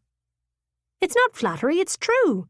Without you, I would not have a hope of saying goodbye to my mother." All at once, her flirtatious mood deserted her. She had not meant to say those words. They had come out accidentally. It was the first time she'd acknowledged aloud that this was what awaited her in Fleetwind. Her dear, difficult mother, dying. The person who loved her with a ferocity that was like a compass, showing her what was north. Gone. For all their disagreements, she could not imagine life without that love. It was like a furnace that blazed and blazed but never ran out of coal. Even if she could not feel its warmth on her skin, she'd always known it would be there when she came back to it. In a way, it made her brave, for she knew that the strength of that love was enough to overcome whatever Alice might do to cause her mother disappointment. It was so fierce, she had taken it for granted. "Don't fret, Alice," Henry said softly, misreading her sudden silence. "We'll be there soon, 2 hours at most." "I've not been good to her, Henry," she whispered. "I've treated her as a nuisance." He looked at her, with a deep sympathy in his eyes. "Don't condemn yourself. It's clear how much you love her. And you have this drive to think of what you'd like to say to her. I have seen many a parishioner who misses the opportunity to say farewell." "I don't condemn myself," she confessed. She said the words that had been troubling her for days. "In a way, I feel I am not nearly sad enough. I am angry this has happened. For myself, I don't want to go home." It was a shocking sentiment. The words felt bitter in her mouth. She could not bring herself to look at him, knowing what he would think of her for airing such thoughts. He reached out and touched her hand. "It's more common than you might imagine to feel angry." His tone was gentle, and not the least bit judgmental. "I've been at many funerals, many bedsides. There was no right or wrong way to feel in the face of loss. Surely, her way, blistering pity for herself and resentment at what her life would be, was not the right one. Henry would almost certainly be appalled if he could see inside her heart. She was glad she did not possess a journal he might find. "I think I might be a truly bad person, Henry," she confessed. "Truly." He wrinkled his brow. Why? She liked him so much for that simple question, for not dismissing her concern, but probing it. It would be such a relief to pour out the dark, black thoughts that were ricocheting in her mind, to tell him of her dread at the narrowing of her future, the dreams she dared to have and must abandon. But they were not dreams he would support. Would he not counsel her to do as she'd already decided? To abandon the frivolities of the heart in favor of duty, family, devotion? If he knew the nature of the things she wanted, it would blacken his opinion of her, and at this moment, she was grateful for his friendship. It was easier to let him think she was merely grieving an imminent loss. And she was. It was only that what she stood to lose was far more than he imagined. She tried to formulate a vague response that would not reveal more than she had already said, but something cold bit her cheek, and then her eyelash, and then her hand. "Damnation!" she cried. Henry winced, but did not comment on her cursing. "I'm sorry. I said too much. You haven't asked for my counsel." "It's not that, Henry," she said. "It's snowing." He looked up at the sky, which was greyer, but still cloudless. "No, it isn't. Don't jest." "I'm not jesting." He held out his hand. She watched a single snowflake float lazily down and melt atop his glove, staining a dark patch onto the leather. "See?" she moaned. "Just a few flurries with any luck," he said. "Nothing to fret over." But his jaw was tense, and he resumed his agitated worrying of the reins. As they drove on, the sky became more ominous, and the flecks of ice became more regular, until they fell in fat, wet flakes. Within a quarter hour, the flakes became a storm. The wind picked up, blowing up snow from the fallen drifts along the road. At first it was pretty, swirling about in the air, mingling with the fresh snow falling from the sky. But as the wind became more forceful, they could scarcely see 5 feet ahead of them. Henry's driving slowed from a clip to a trot to a crawl.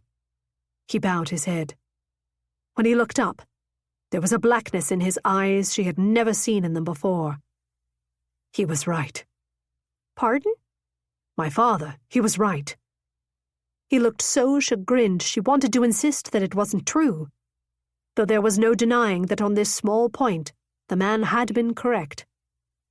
"We need to seek shelter," Henry said, in a tone that made her want to press him to her breast. It held a touch of resignation and a touch shame. It was like his father was here, perched between them in the gig, gloating. "I'll stop at the next house we encounter." She had to summon the fortitude to inform him that this would not be possible. "We aren't near any houses," she said carefully. They were close enough to her village that she knew exactly where they were. The road here ran alongside a river that marked the boundaries of several large estates, with nothing but forest and farmland for miles. At the current pace, it could be hours before they found a dwelling. And turning off the carriage road in search of a path through the forest would be futile, for the dainty, single-axle curricle would not survive the rough roads in such limited visibility. "There is an old mill along the stream up ahead. We can take shelter there until the snow stops."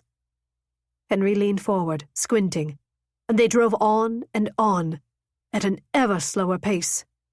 She could feel the wheels skittering on the frozen ground beneath them, and prayed they would not break. Finally, when her eyelashes felt as if they were frozen into icicles, and even Henry had begun to shiver from the cold, she saw the faint outline of a water wheel. "There," she said, pointing in the distance. "The mill." Henry stopped at the side of the road. They stumbled about in the snowbank that had formed over the hedgerow until she found a low gap where there must be a footpath. She kicked at it until she'd dislodged the heavy snow to find the latch. No smoke came from the chimney, and no lights flickered in the windows of the mill. "It's empty," she called to Henry. She went back to help him unharness the horses. He led the pair of mares through the gate, coaxing them in a soft voice toward a small shed that leaned against the mill house. While he tied them up, she retrieved their satchels from the curricle and tried to let herself inside. But the door was locked. She trudged around to see if there was another entrance, but there was only a window beside the doorway, which did not budge when she tried to open it. "The door's locked and the window's frozen shut," she grunted. Henry came up behind her and tried rattling the glass loose, but even with his superior strength, it did not move. She looked at him anxiously, a wail rising in her throat at the increasing likelihood that they would be spending the foreseeable future huddled in the shed with the horses. "Stand back," he said. He removed his cravat and wrapped it around his gloved hand. And then he made a fist and sent it flying through the window. An eruption of glass and snow burst all around them. He repeated the gesture once, twice, 3 times more, like he was pummeling a man to death. Each time, she could not help crying out, picturing his flesh tearing through the fractured glass. He beat back the jagged panes with his elbow, grunting with effort, and if she was not mistaken, rage. He beat back the glass until there was just enough room for a small man to climb through the window. Henry was not a small man. "Wait, let me," she cried, as he hoisted himself up and began to jam his broad shoulders through the jagged space. "Nonsense, you'll be injured," he said, gritting his teeth with the effort of wrestling his way inside. For a moment, he disappeared. And then he stood in the open door, his red hair askew around his head, the sleeve of his coat torn, and a rivulet of blood falling from his hairline. "Welcome, my lady," he said, with a deep courtly bow. She did not find this amusing, given he was bleeding. "Henry, you're hurt." "Hit my head," he confirmed. "Nothing terrible, not as bad as my hand." He lifted his right hand up. Despite the cravat, his glove was shredded from the glass. "Oh no," she said. "Are you cut?" "Luckily, if I am, I'm too cold to feel it." He winked at her. Apparently this is what it took for Henry Earsham to develop a playful heir, a deadly ice storm and a flesh wound. Despite the cold and her dread at what awaited them, she laughed. He laughed too, dropping his shoulders and leaning against the door. "It seems we invite perilous luck when we venture out together. We are indeed quite doomed." But now that she knew he was not hurt, and they would not freeze, she could not repress a glimmer of gladness at their fate. Perhaps they would tour the English countryside forever, courting disaster, making each other smile at the oddest things. She could imagine worse existences, like marrying William Thatcher. She brushed off the thought and stepped inside to look about the mill house. There was a hearth at the rear of the snug room, and, thank fate for this one small miracle, a basket of twigs and a pile of wood. If they could get a fire lit, perhaps they would not freeze. "I have a fire steel in my satchel," Henry said. He tried to fumble through the leather bag to retrieve it with his uninjured hand, but seemed to flounder, for he was right-handed. "Let me," she said. She found the tool in his bag and crouched in front of the hearth, arranging twigs into a pyramid and lighting a flame. She blew on it until the tiny flame had grown into a small, feeble blaze. Henry knelt beside her, shivering. All she wanted was to touch him. "We must do something about your hand," she said decisively. "Here, let me remove your gloves so I can see the wounds." Chapter 21. Henry held himself still as Alice attempted to peel the leather from his hands, pausing now and then to pick out tiny shards of glass. Normally he would be rigid with nerves at a woman touching him so intimately, but he was growing so used to Alice's nearness that he sometimes failed to mark the sin of it when his hands found hers. And besides, the cut smarted so fiercely that he could think of little beyond pain. Liar. Alice accidentally nudged a tiny shard of glass deeper into his palm, and he sucked in his breath and snatched his hand away from her, tucking it to his chest. "I'll just leave them on," he said. She looked at him with a mix of frustration and affection, like he was a disobedient child. "No, you bloody won't, you goat." She gently pulled his hands back to her lap. "Wounds left unattended breed sickness. I wish I had some brandy to give you for the pain." "I wouldn't drink it if you did," he muttered to distract himself. "I know," she sighed. "You are a tiresome, saintly man." She said this with a wry smile that lightened his mood. Her manner made him feel well-nursed in a way he was not accustomed to. It was like a balm after the harsh raillery from his father who must be even now looking at the window and smiling, rubbing his ever-knowing wrist in vindication. The thought made Henry want to smash another window. "Don't move," Alice told him, rising. She fetched an old pot attached to the wall with a nail and stepped outside. When she'd returned, the pot was filled with snow. She set it next to the weak fire, then returned to the business of slowly, painstakingly, freeing his hands from his gloves. When she was done, she held both of his hands in hers, turning them over to observe his injuries. His left hand had only a scrape or two, but the right one was pocked with little cuts and smeared with blood. "My father will be so smug." He had not meant to say that aloud, but Alice looked up at him with a malevolent glint in her eyes. "Your father is a plague-bepissed weasel whose opinion matters not." "Alice!" he cried, unable to avoid laughing at the sheer fluency of her expletives, however he felt obligated to disapprove of them. "What? You told me I must be honest," she said piously, albeit with a grin. She went to the fire and retrieved the pot. The snow had melted into icy slush. "Plunge," she instructed, looking at his hands. He obeyed her, dunking his stinging flesh into the cold water. When he lifted them out, she used the sleeve of her dress to clean away the remaining smears of blood. His thoughts flashed to that night in the meeting house, the maid offering to wash him, to the dream he'd had of Alice, performing a similar act. Despite the chill in his raw hands, and the innocence of Alice tending to his injuries, he flushed. He shouldn't let her do this, if he was going to corrupt her Christian-natured gesture with sinful longings. He pulled away from her. "You'll ruin your gown," he said, by not entirely convincing way of explanation. "Better than your hand," she said, snatching the hand back. She leaned over him to dab carefully at the worst cut. She was so close he could smell her hair. He wanted to lean in and bury his face in it, pick her up and put her on his lap, and absorb that smell into his skin. Evidently deeming him well enough to survive, or perhaps sensing that if she lingered he might pounce on her and never let her go, she stood. "There you are." She walked over to the hearth and added 2 large logs to the fire, grumbling as she tried to coax the feeble embers to light the wood. "Can I help you?" he asked. "Come here and blow on those a bit," she said.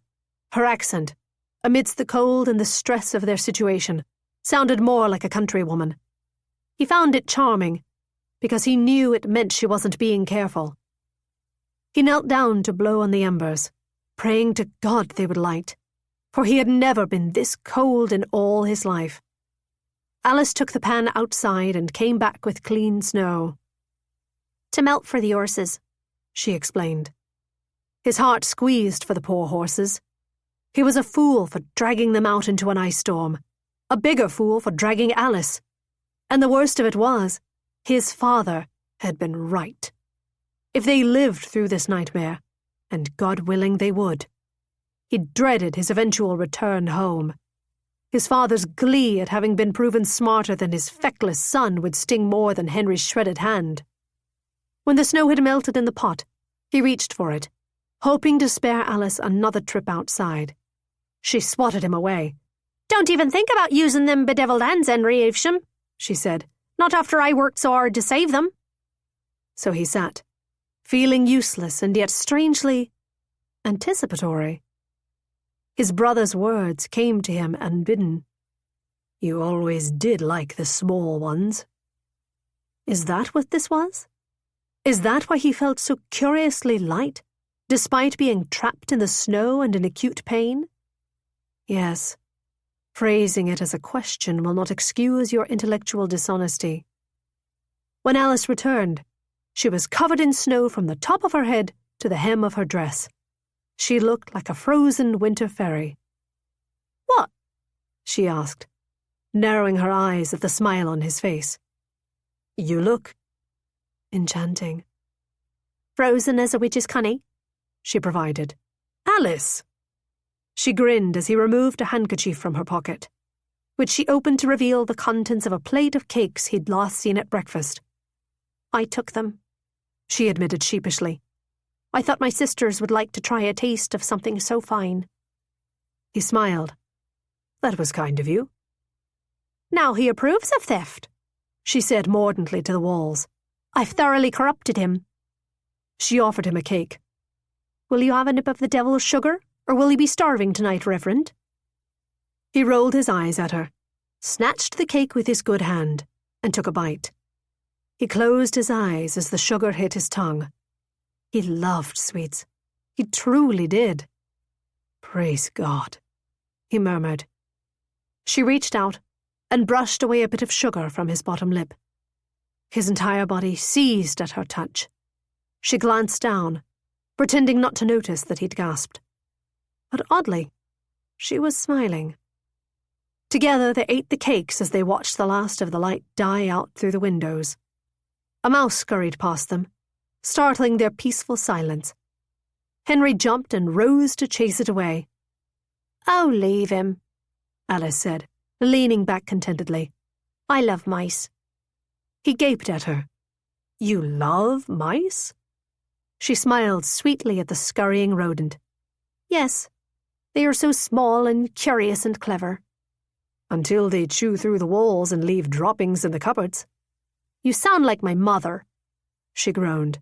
"When I was a girl, I lured one into a box with cheese and tried to keep it in my room. Mamma smacked me so hard I saw stars when she found it. Marched it right outside and fed it to a barn cat, she did." She told the story like it was funny, but it struck him as gruesome. "That sounds upsetting for a child." She grinned. "Bah, I was 14. He smiled, picturing a nearly grown girl still whimsical enough in spirit to wish to keep a rodent as a pet. "Shall I catch you one to look after now?" She laughed. "No, but thank you for the gallant offer. I'm sure the mouse found it none too inspiring living in that box in my closet. Wild creatures are better off free." She stood and rummaged in her bag, then came back to their nook in front of the fire holding a pile of rumpled garments. Her teeth were chattering. Perhaps she intended to don extra layers to ward off the cold. Instead, she spread them out on the floor into a makeshift pallet. "There, we can sleep here. It won't be comfortable, but it will be better than lying on the cold floor." We? She could not think he intended to share a bed with her, makeshift or otherwise.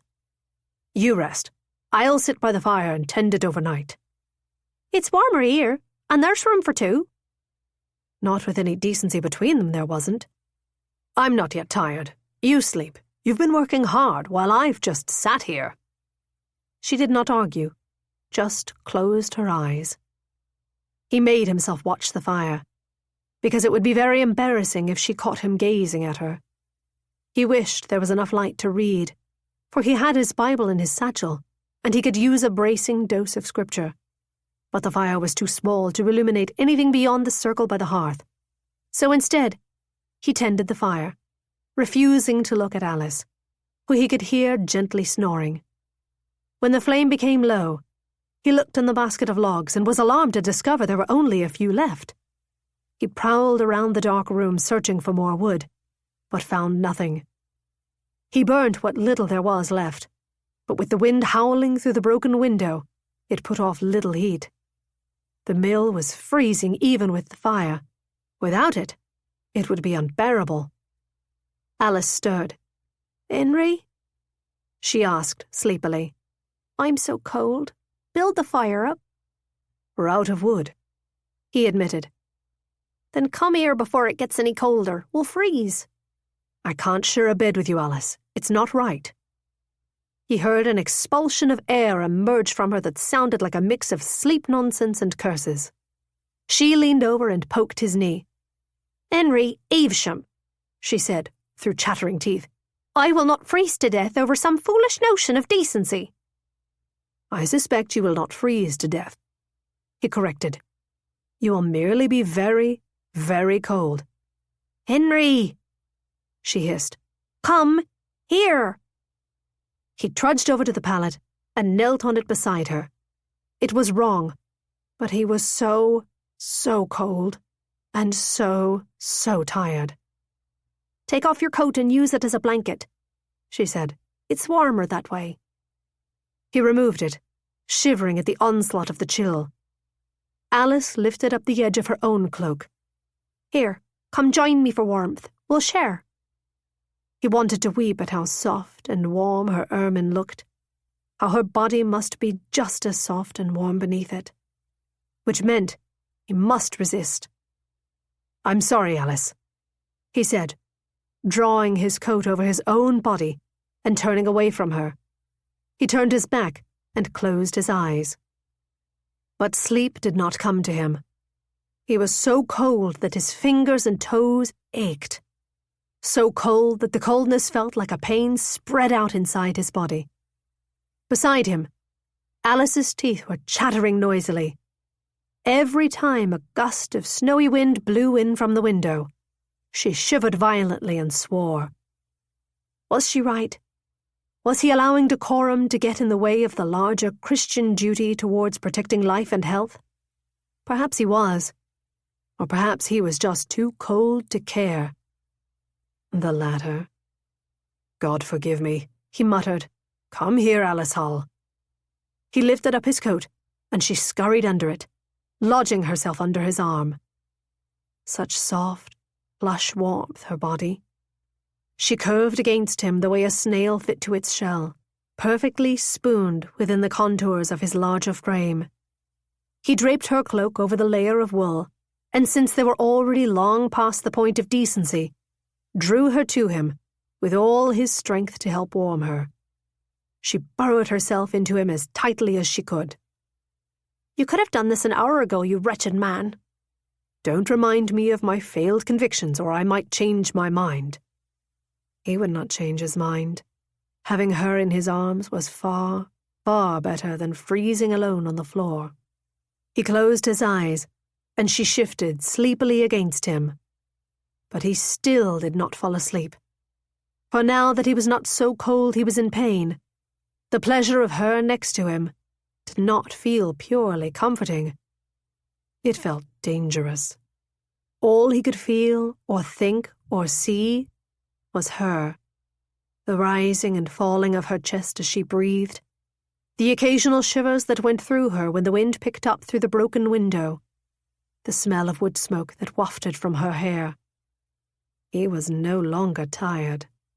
His exhaustion, he realized with rising dread, had been replaced with a more troublesome sensation, the stirring of his groin. Cretin. He tried to edge away from Alice, to put some modicum of distance between them, but she groaned in protest and snuggled back. With horror, he felt his cock thickening. "You gutter-bred, devil-cursed wretch," he imagined her saying if she noticed. How could he produce such a state amidst this bitter cold? He edged away again, praying she was too lost to slumber to feel the hardness that exposed his shame.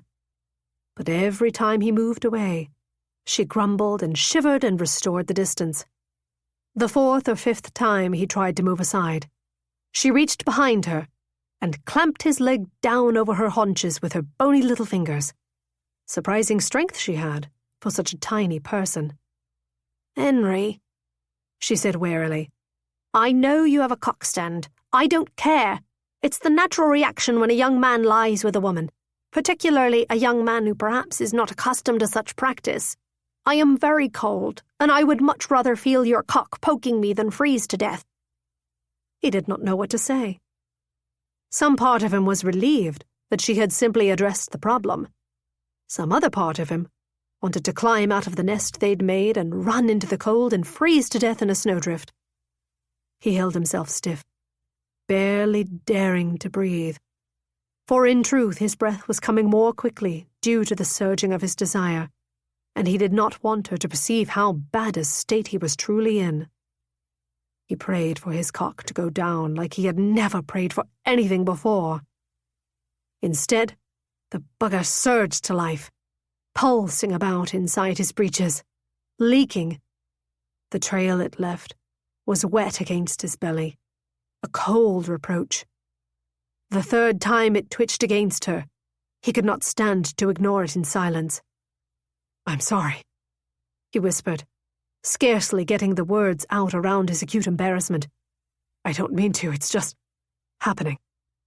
"Henry," she sighed, squeezing his shoulder, which did not help at all. "Nothing you wish to tell me about cocks would surprise me. I spend my days wiping their leavings from the floors. I've seen them swell at all manner of things. Don't worry.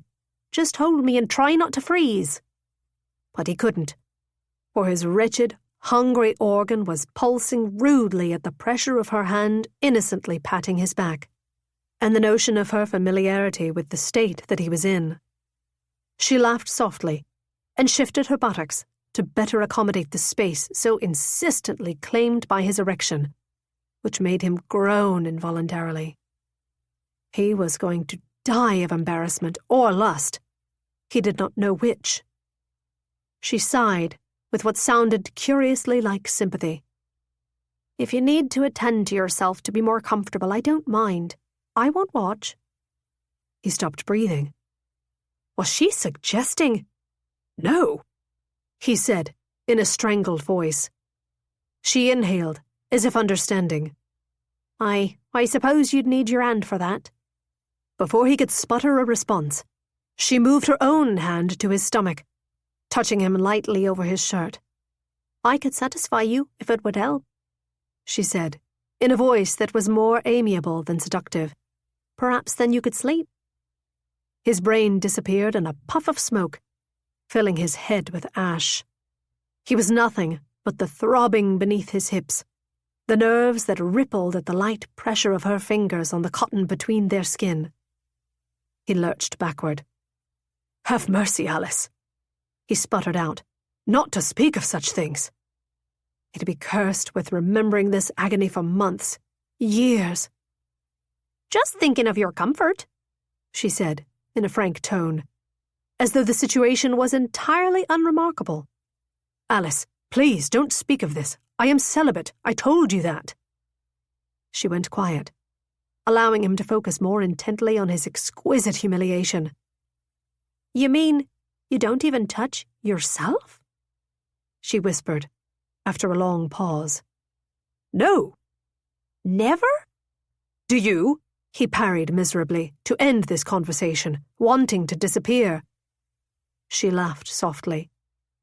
"Nightly?" His question had not been serious. He was not even aware women did such things.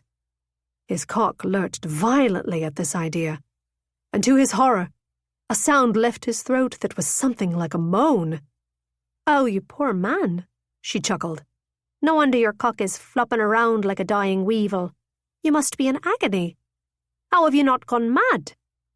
"Please, let's not discuss this," he said, for his cock was indeed now in such a state that if she moved any closer to him, it might erupt, and if that were to happen, he would never, ever be able to look at her again. And yet, an evil, treacherous part of him wanted to discuss this. A vulgar, sinful part of him delighted in the idea of Alice Hall doing such a thing. touching herself. He wanted to know how, and when she did it, and what she thought about, and he wanted her so much, so bloody much. "Very well, Reverend," she said, "but I hate to see you suffer on my account." "Of course, I would not dishonour you like that," he croaked in the rough, shattered remains of his voice. "Or myself." "Dishonour? I think when someone wishes to give or receive such a favour, it can be quite an honour." "What do you mean?" he asked, genuinely baffled. "I mean it's flattering to be wanted, or tended to, when one is in a state of need. It's the closest thing we common folk get to being royalty. There's no reason to fear such things, Henry." "You do this? Exchange favours?" She said, in sleepy affirmation. "There's plenty of lovely favours that don't lead to trouble for a girl. I could tell you about them if you want." He shifted about and pressed his cock into the floor to keep himself sane. "A bit of touching, tender between the legs," she provided, her voice slightly breathy. "Kissing those wanting parts. It can't be too grave a sin, I'd think. Just harmless fun that leaves one feeling like a princess." Her voice was so husky that he wondered if she was touching herself as she said this. At the thought, his thighs began to tremble. Oh no. Oh no. A low moan burst from his throat as, without so much as a touch from either of their hands, his seed began to flow. "God forgive me," he whispered, his hand over his mouth. He shook, unable to stop the emission, unable to silence his shaking breath. He was coming, and she was right beside him, her shoulder beneath his arm, and surely she must know. "You know, Henry," she said, in a tender, sleepy voice, "I used to think lust was a plague. I used to lie awake with it night after night, wondering what was wrong with me. But I've come to see there's no affliction in relieving it. It always makes me feel so much better." She knew he had just erupted right beside her, touching her, and she was telling him not to worry about it. He said nothing, furtively wiping away the emission with his shirt as best he could, hating himself for the fact that he did, in fact, feel better, now that the agony had ended. "Anyway, Henry Evesham," she whispered, "I shall not corrupt you further with my wicked tongue, but I might have enjoyed the chance." He did not answer her, for he was reciting prayers in his own head, asking his Saviour why it was that if Alice Hull confessing her most private secrets to him was devilry, it had felt so much like grace. Chapter 22. Alice awoke on a cold, hard floor to a bright morning, and Henry Evesham murmuring her name. She groaned and kept her eyes shut tight against the light. She felt Henry move nearer, crouching over her. "Touch me." His fingers brushed her shoulder. "Yes." "Alice?" She fluttered open her eyes, just enough to see his face, and lifted up her arms. "Get down here and make me warm." But he moved away without acknowledging her invitation, moving about like nothing at all was different between them. Like nothing had been whispered, nothing stoked the night before. She felt all at once unpleasantly awake. "Time to rise?" Henry chattered, rummaging about. "Are you hungry? I found a dry log in the shed for a fire. I'm going to make porridge." She sat up and wiped her eyes. He made a triumphant noise and turned around, brandishing a single silver spoon. "There is only one, but better than eating with our hands." She hunched inside her cloak, breathing into her palms for warmth, as he poured oats into a pot of melting snow and stirred his concoction over the tiny blaze. When it was cooked, he came and presented her the pot, filled with beige mush, and the single spoon. "For the lady?" He sat down opposite her. She dug the spoon into the porridge and took a bite. She tried not to wince. It was very hot and very bland. Delicious, she said, trying to force the flavourless mush down her throat. Henry chuckled at the look on her face. Normally I make it with milk and a bit of salt. No wonder you decline spiced buns and kippers with tasty fare like this at the ready. She forced down another bite, then pushed the pot across the floor to him. All yours, thank you. He took a bite and winced. Not my finest effort, I'll admit. Better than starvation, she allowed, but only slightly. He ate a few more bites, then pushed the pot away and looked into her eyes. Alice, I'm sorry for last night. Ah, so he was going to acknowledge it. She shook her head. There is nothing to apologize for. Oh, I think there is. He sighed. You are, that is, around you, I feel. He looked at her, then down at his hands. Quite a bit too much for my own good, it seems. The yearning in his eyes made her want to cry, made her want to take him in her arms. But he was not professing the kind of sentiment that invited more affection. He spoke in a tone that made it clear his desire for her was an unwanted temptation to which he had succumbed. She understood. She did not wish to want him either. The chasm that ran between their ways of thinking was too deep to ever be breached in any satisfying way. She wanted a man who wanted her affection and her lust, not a lover whose judgment, of her or of himself, she had to fear when morning came. Still, she wanted him to know he had not been alone. She was not remotely innocent. Every word she'd said to him in the dark had been deliberate. Every intake of his breath, every tremor of his body, she had felt like it was hers. Henry, if I spoke too boldly to you last night, then I'm sorry too. I was caught up in the moment, and perhaps I imagined. You see, you make me feel quite a bit as well. She hoped he understood, in his modest way, that what she really meant was, I wanted you. My body does not reveal its want as unmistakably as yours does, but if it did, you would understand that even now, I am alive with it. She sensed he did understand, for his mouth opened and then shut. A fierce red flushed at the center of each cheek, and he looked down at his lap. It was not your fault, given my excitement. I've been wrestling with things, desires, and I... He lowered his voice. I am flattered that you felt the same. I know all about it, Henry, she wanted to say. How it feels to burn. The only difference between them was that she no longer believed in the merits of burning. Life was short and often brutal. To suffer willfully, to deprive oneself of easy, harmless pleasures, struck her as a waste of breath.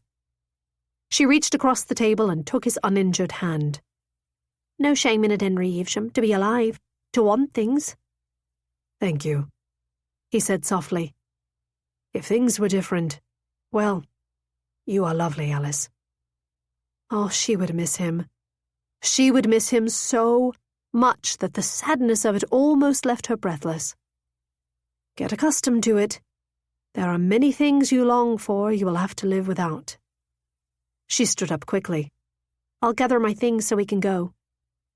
She set about picking up the gowns she'd slept on and rolling them up, so she didn't have to look at him. When she turned around, he had retrieved her satchel and held it open for her to stuff the gowns back into it. 1 minute, she said, trying to jam them into a smaller ball so that they'd fit. His eyes shifted down inside the bag, and his expression changed. She followed his gaze and realized what he was looking at. A book, bound in brown leather. Her heart dropped to her toes. The only thing she could think to do was to pretend she hadn't noticed what he'd seen, and hope he'd assume he was mistaken. But he reached inside her bag and grabbed the book. Henry, she said quickly, but he had opened the book to confirm his suspicions and was now staring at his own writing. He looked up at her, stricken. Alice, what? He shook his head. like he was searching for words. She had no earthly idea of what to say. How could she possibly explain? I didn't, she sputtered. You see, that is... You have my journal, he stated, like he was trying to make himself understand that this was true.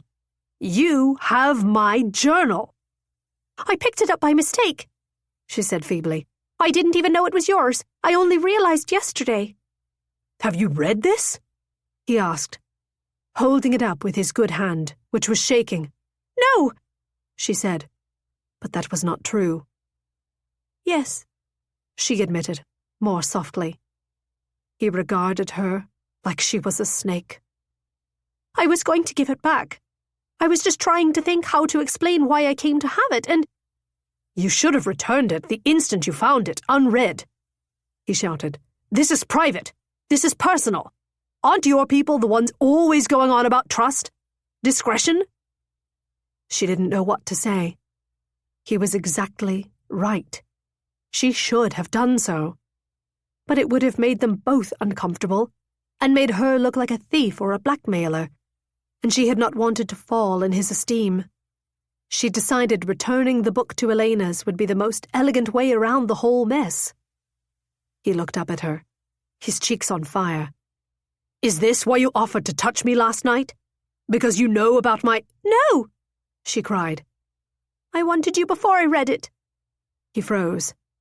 She realized she'd just said directly the thing they'd talked around with such tortured vagueness. She decided to tell the truth.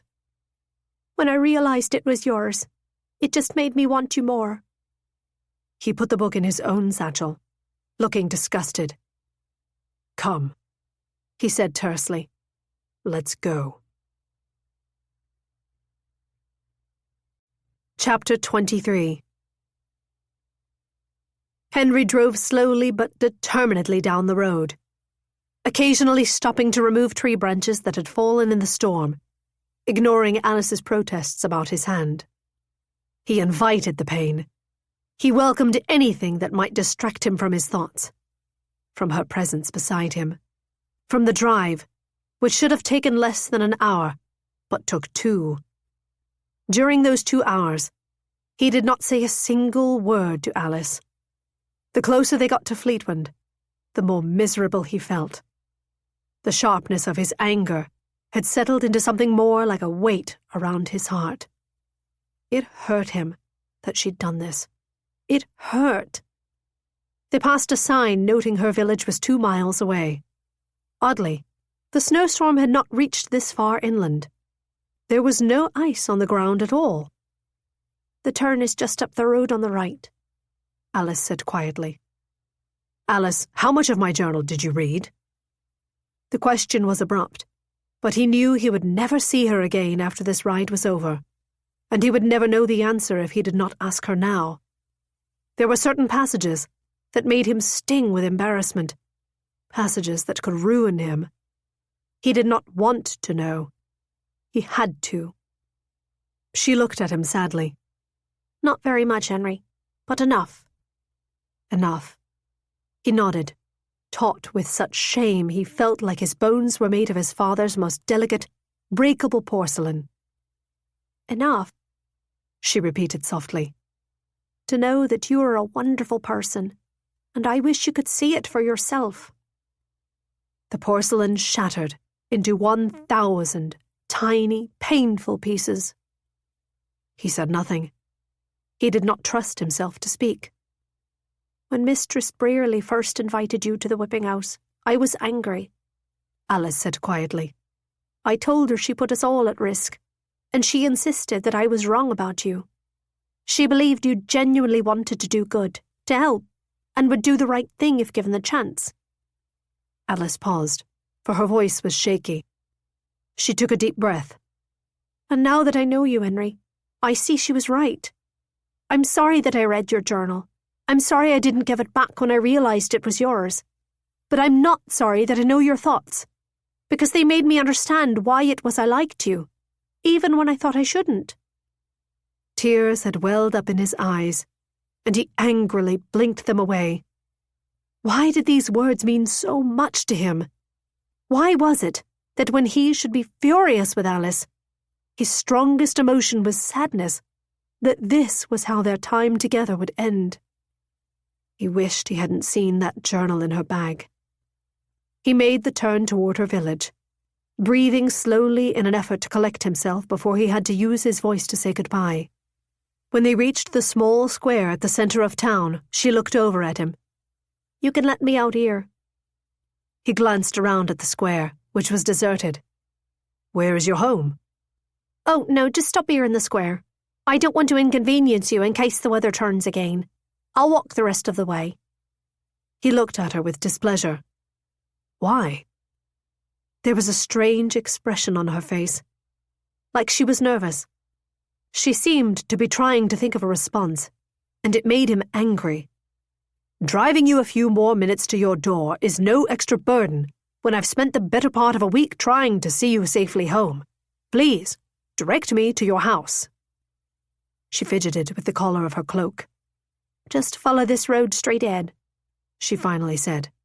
"You'll see a church on a hilltop. Our cottage is in the valley just below it." He nodded, wondering why she, who had blithely read about all his fears and fantasies, acted like telling him where she lived was a difficult confession. He soon saw the church in the distance.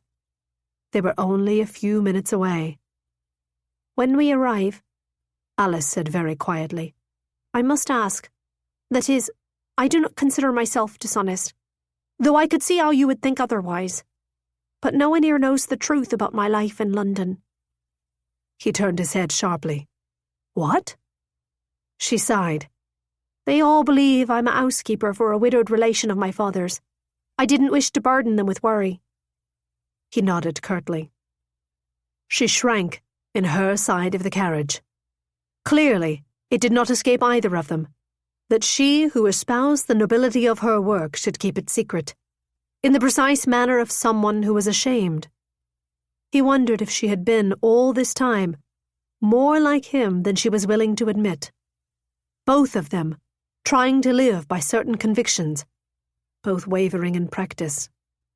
Were he feeling more generous toward her, it might make him sad to know she, who believed so passionately in living freely without judgment, had kept this from her dying parent. But he was determined not to continue the bad habit of indulging soft emotions for Alice Hull. "I will not say otherwise," he said tersely. "I don't wish to make trouble for you." He turned off the road to a small cottage tucked into a valley, with a ramshackle barn and a single field that did not appear to be in active use. The roof was in need of rethatching, and the entire dwelling listed to one side. The house itself was small. It could not be more than 4 rooms. Despite its disrepair, the home was in a pretty place, with a forest bordering its field and a view of the large, handsome church above it on the hill. The front door of the house opened as they neared, and 2 girls came running toward them. One of them was a girl about Alice's height, and the other was a child. At the sight of them, Alice's face broke into a smile. "Liza! Sally!" As soon as he stopped the curricle, she jumped down and rushed to her sisters.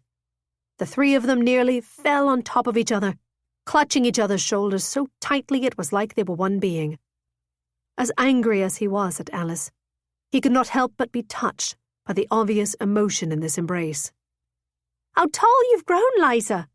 Alice exclaimed, stepping back to admire the bigger girl. She turned to the younger one. "And you, Sally, are the very image of Papa, except quite a bit prettier." The younger girl laughed, but the older one was beside herself.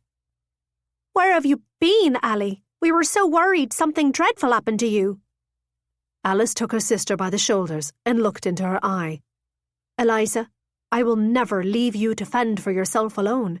I got caught in the blasted snow, but I've been racing here for days." "What snow?" the girl protested. "It hasn't snowed all winter." Henry glanced out at the surrounding countryside. It was cold and damp, but there was not even frost on the trees. He could not make sense of it. "How is Mamma?" Alice murmured, taking the older girl's hands. Alice's sisters exchanged a worried look. The older one swallowed. "She's hanging on, resting. She'll be so happy that you've come home." "Of course I've come home," Alice said, drawing both girls back into her embrace. Her eyes fell on Henry over their heads. There was something haunted in them, but the hoarseness he had heard in her voice when she'd run to them was gone. She was being strong for them. He wondered when, or if, she ever let herself be weak. "Girls," she said, "this is Mr. Evesham, a friend of my mistress who was kind enough to drive me here." He bowed to the girls. "It's a pleasure to meet you, albeit in such sombre circumstances." The girls curtsied to him. He turned back to Alice. "I shall be going now. I will pray for your mother's health." "Wait," she said. Her voice was urgent, almost shrill. He paused. She came and touched his hand. "You should come inside and warm up first," she said softly, looking into his eyes with something like a plea. "Give the horses some hay and a water and a bit of rest." Her voice was steady, but her eyes were desperate. If she had not wanted him to see her home, now, for some reason, she did not wish for him to leave it. "I've just made luncheon, Mr. Evesham," the older sister, Eliza, said. "We'd be pleased if you could join us." He did not wish to linger here, feeling as angry as he did. But Alice had a point about the horses. "That's very kind. If I could just put my team in your barn." Once the mares were seen to, he followed the girls inside the house. The cottage was clean, but small and close. There was a haze about the air, as though the smoke of the coal fire could not escape through the chimney, and instead lingered in the house. He was practical with his hands, a necessity of looking after the meeting house in exchange for his board. He itched to go about offering to repair things, though he bit the impulse back, sensitive that he might embarrass the family if he implied their home was less than shipshape. He could see from the spare selection of tattered and beaten furnishings, and the bare shelves that passed for a pantry, a sack of apples, a few onions, a bag of flour that appeared nearly empty, that money must be very scarce. He felt a momentary pang that he had shamed Alice for her work, when her family clearly needed every pence that they could get. It must have seemed cruel and arrogant of him, especially when she'd seen his father's ridiculous wealth. Whatever bitterness was between them, she had been right. He must not lose sight of this when he set out to write his recommendations to the Lords. "I'm going to go in and look on Mamma," Alice said. "No, don't," Eliza said quickly. "She's just fallen asleep and it's so difficult for her to rest with her breathing. I'll take you in to see her after lunch, and we'll give her a bit of broth. She'll be so happy to see you." Alice looked perturbed by this. "I'll just go in quietly." Sally came over and took Alice's hand and led her to a seat at the table. "Mamma needs to rest. The physician said it's very important." "And I made your favourite, Allie," Eliza said. "Soup." She winked at Alice, as if this were a joke. "Oh, I've missed your soup," Alice groaned. "A rare exotic delicacy." Sally glanced up at Henry. "Liza can make a soup out of anything," she whispered, wrinkling her nose. "Carrot tops, old shoes, rocks." "Actually," Eliza pronounced, ruffling Sally's hair, "we're dining like kings today. Mr. Ovish slaughtered his cow and brought us a lovely side of beef." She passed Henry a bowl of broth studded with chunks of meat. Alice looked horrified. "Oh, Eliza, Mr. Evesham does not—" But Henry caught her eye and subtly shook his head. "I'm ravenous, Miss Eliza, and this smells delicious. It just so happens that beef stew is my favourite. Second only to old shoe soup, of course," he added with a wink at Sally. Alice looked at him gratefully, and he smiled at her, trying to communicate with his eyes that she need not add him to her considerable list of worries. Whatever tension remained between them, he would not embarrass her family. "Tell us of your life in town, Allie," Sally said, around a mouthful of bread. "Chew before you speak, my dear," Alice corrected. Sally giggled and made a show of chewing. After she'd swallowed, she repeated the question, assuming a broad version of an aristocratic accent. "Do tell us of your life in town, Miss All." Henry chuckled at her cheek, but stopped when he noticed Alice glancing at him nervously, as if she was afraid that he would challenge any fact that she asserted. He leaned over toward her little sister. "Miss Hull is a cherished member of the household in which she's employed. Mrs. Brearley tells me Alice is the finest housekeeper she has ever had." Her sisters both beamed at her with obvious pride. "Mamma talks of you to everyone who will listen," Eliza said. "My daughter, the London miss, sending us fine gifts from town. She took your cherry cordials into the market and gave them to everyone with a mouth, even poor Mr. Dunn, who hasn't any teeth to chew them with." Alice laughed, but was visibly shrinking under this praise. "I'm sorry I could only send cherries," she said. "I missed you at Christmas." "Well, we missed you too, but William said you managed to have quite a bit of cheer at the markets in London. He told us all about the lights and the carolers. Said you gave him memories he'll treasure all his life." The warmth with which Eliza said this made Henry wonder who this William was. Was Alice attached to this man? Mustn't she be, for him to visit her in London and take her to a Christmas market? Did he know about her true employment? Had he received her favours? Envy. Utter, despicable envy. He'd need to pray for an entire day after this. A month. Alice just smiled wanly and shoved bread into her mouth, refusing to look at Henry. "Are you acquainted with Alice's mistress, Mr. Evesham?" Eliza asked. "We're mighty curious about her. Mamma says she's a grand lady." Henry was not yet over the disorientation of imagining Alice being courted or... Stop. And fumbled to form words. Alice swallowed down her bread in a lump to beat him to it. "Mr. Evesham was a dear friend of Mrs. Brearley's late husband, the sea captain." He found himself nodding along. "Yes, a fine man, a sea captain." "Are you a sailor?" Sally asked, looking thrilled at this possibility. "I'm afraid nothing as exciting as that. I am a minister by training and run a charity." He did not mention his work for the Lords, lest it lead to other questions about the precise nature of his work, which might cause the family to worry that Alice was consorting with disreputable people. "You're a minister?" Eliza asked, looking oddly at Alice, who was inspecting her soup. "I am." He had finished his soup, and he should be on his way, but he hesitated. He did not know why he wished to prolong his stay here, except he had a kind of ache around his heart, because the words Alice had said to him kept running through his head. "Enough to know that you're a wonderful person." He had never felt such a jarring mix of affection and yearning and pique for any human being in his entire lifetime as he felt for Alice Hull. Perhaps it was only the difficulty of the weather, the odd direction their journey had taken, the high emotions of their circumstances, but he felt the way he had as a man at university, when his head had been in turmoil as he felt himself moving inexorably toward a reckoning he could feel but not yet understand.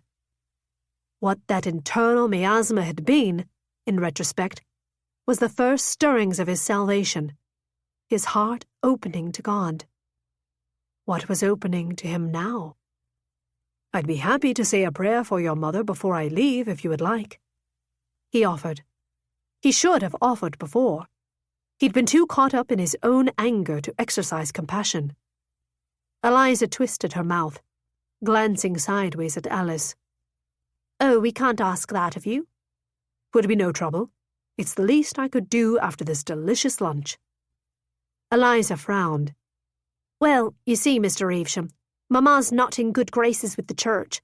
She stopped attending after Alice's dispute with the vicar." Alice's eyes went wide. "Mamma stopped attending?" Eliza nodded. "Never went back after Papa's funeral." Alice looked like someone had punched her in the stomach. "May I ask what happened?" Henry asked. "'Twas nothing," Alice said in a low voice, her face distraught. "Just a disagreement. The vicar would not let Ali play the organ at our father's funeral," Eliza said. "He said that it was a desecration for a woman of her character to play music in church, and that our father was a Philistine for letting her go around performing. Mother sat through the funeral service for Papa's sake, God rest his soul. but never entered the place again. Alice didn't even attend the rites. But I think Mamma misses it. She prays on her own. Alice looked down at her lap, blinking away tears. He could not swallow back his outrage. Of all the things he'd imagined that might have rent Alice from her faith, a vicar was not a possibility he'd considered.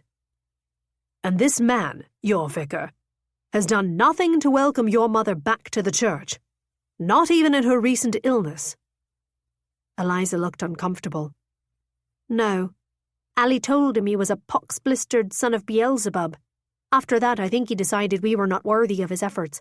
Besides, he rarely comes to town and there's no curate. This made him angrier still.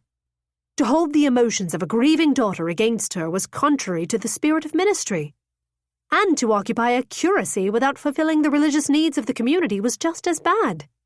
Exactly the kind of pestilential behaviour that had made him begin to question his desire to assume a higher office in the Church of England during his brief year as a curate. A rotten practice, vicars holding curacies themselves. He seethed aloud. If the man had any decency, he would at least attend the sick, whatever his relations in the past. I'm sorry your mother's been neglected in her faith, particularly in her time of need. Alice, who he knew had valiantly held back tears for days, suddenly let out a wail. Chapter 24. Oh, Allie, Eliza cried, jumping up and wrapping her arms around Alice. Don't cry over the vicar. But she was not crying over the vicar. She was crying that her mother had never returned to church, which was the social centre of their village and had always been her greatest comfort. That she had persisted in this quiet act of loyalty to a daughter who would not even deign to come home for Christmas. And now, her mother lay in the next room, dying, and Alice had not even gone in to hold her hand. She had listened to her sister's warnings not to because some small, scared part of her hoped that if she delayed actually seeing her mother suffering and ill, this truth she could not truly reckon with, her hale, vibrant, forceful mother dying, would not be real. But now she could not wait. All the emotion she had held back on the journey was escaping her in great, racking sobs. She stood up, unable to stop the tears. Oh, poor Mamma. I'm sorry, Liza, but I have to see her. Eliza jumped up and moved in front of her, appearing frightened. No, Alice, not yet. You must wait just a bit longer while she rests. The doctor said. What does it matter if she's dying? I need to see her. And Henry, you can say a prayer with her. I know it would mean a great deal. Of course, Henry murmured. He'd risen to his feet. Anything I can do for her. Allie, not yet, her sister insisted, putting a hand on her shoulder to stop her. She stepped around Eliza and rushed to her mother's room and opened the door, bracing herself for darkness, for the smells of illness, for dreadful, rattling breaths. But the curtains were open, letting in a greyish winter light. The bed was neatly made with her mother's wedding quilt, and there was no one in it. Mamma? She turned and crossed the hall to the other bedchamber, wondering if she was sleeping in the girls' bed for some reason. But that room was also neat and empty. Oh, God. Oh, God. She hadn't made it here in time. Where is she? She screamed, running back into the kitchen. She isn't here. Eliza and Sally just stood still, as if they'd been enchanted. And she knew. Her mother had died, and they hadn't wanted to tell her in front of Henry. They'd been waiting for him to leave. She was going to be sick all over the floor. She's dead, she gasped, weaving on her feet. Isn't she? Isn't she? Henry ran to her, and her sisters were behind him, shrieking. No, Ellie, don't cry, Eliza said desperately. She's just... Sally rushed over to the front door and threw it open. Ellie, don't cry, her little sister said. Come look, she isn't dead, she's just outside. Outside? What was a dying woman doing outside in the freezing winter air? Alice ran to the door. A horse cart was pulling down the pathway from the road to the cottage, carrying something large and wooden on its bed, covered by a tarp. A coffin. But no, a coffin would not be so tall. She squinted to make out the driver. It was William Thatcher. And sitting beside him, looking just as hale as ever, her plump cheeks rosy with good health, was Alice's mother, very much alive, and waving. What? Alice gasped. She turned to look at her sisters. Sally Ann was beaming like the king himself was in that cart. Eliza just looked faint. Liza, Alice hissed. You told me Mama was sick, dying. She looks fine. Eliza instantly began to cry. I'm sorry. She was a bit ill. She told me to exaggerate as she wanted to be sure you would come home. You lied? You lied to me about our mother dying. Don't be angry, Sally said. Mam's been helping William plan a surprise for you, that's all. Alice turned her head back to the approaching horse cart. Rain had begun to fall while they were eating, and the air had a thick and humid quality. The bright day had gone surly. Her mother was smiling at her merrily from the approaching cart, and William Thatcher was smiling too. Between them on the seat was a large bouquet of hothouse roses. Alice began to feel a very different form of dread. She put her hand to her chest, because her breath was coming so rapidly, she felt like she might faint. The cart stopped before the house. Sally Ann rushed forward to take the reins from William and tie his horse to the post. Alice's mother stepped down and opened her arms. Ellie, my girl, you're home. You're finally home. Alice stood still and accepted her mother's embrace, unable to make herself move or speak or blink. William here has been planning a surprise for you, her mother whispered, her voice buoyant with excitement. She squeezed Alice's shoulders. William walked up slowly, shyly, holding the bouquet. When he reached her, he bowed low and offered her the roses. Alice, it's been no secret for some time that I want you for my wife. I hope that you will do me the honour of accepting my hand. Alice looked at the roses, so red, at William, so blonde, at her mother, so jolly. Take the roses, her mother prodded, clapping her hands in delight. Stunned, Alice could think of nothing to do but obey. She took them from William's hands, and he turned around and gestured at his cart. I know how you love music, Allie, so as a token of my affection, I have spent the last year making you a wedding gift. He grinned, then walked over to the carriage and pulled up a corner of the burlap tarp. It was a barrel organ, a pretty one, all brass and gleaming hand-worked wood. I managed to track down the one your father owned, the one he taught you on. It was in bad shape, but I salvaged his original ivories. The keys are grooved from his own fingers. Alice put her hand over her mouth. Her father had always said William was a gifted craftsman, and this organ, she could see, was truly a piece of artistry. That he had made her an instrument using the keys of her father's own organ was such a touching gesture that it genuinely took her breath away. It would all be so moving, were it not the bait in a trap her entire family had conspired to set for her. She's touched, her mother declared, mistaking her fury for sentimentality. Can hardly speak. It will do her good, I think, to play again. William smiled at Alice fondly, his blue eyes twinkling. You always were Mr. Ull's best shop window, Allie, and now you'll be mine. Shop window. She heard a noise behind her that echoed how she felt. A strangled gasp. She turned and saw that it had come from Henry, whose eyes darted and met hers, horrified. Well, don't just stand there gaping, Allie. her mother chuckled. Answer him. She looked at William, standing with his hand on the instrument he'd made her using the skills he'd learned from the man who'd loved her more than anyone ever had. She felt like she'd been lifted up to the sky and was observing the scene take place from heaven.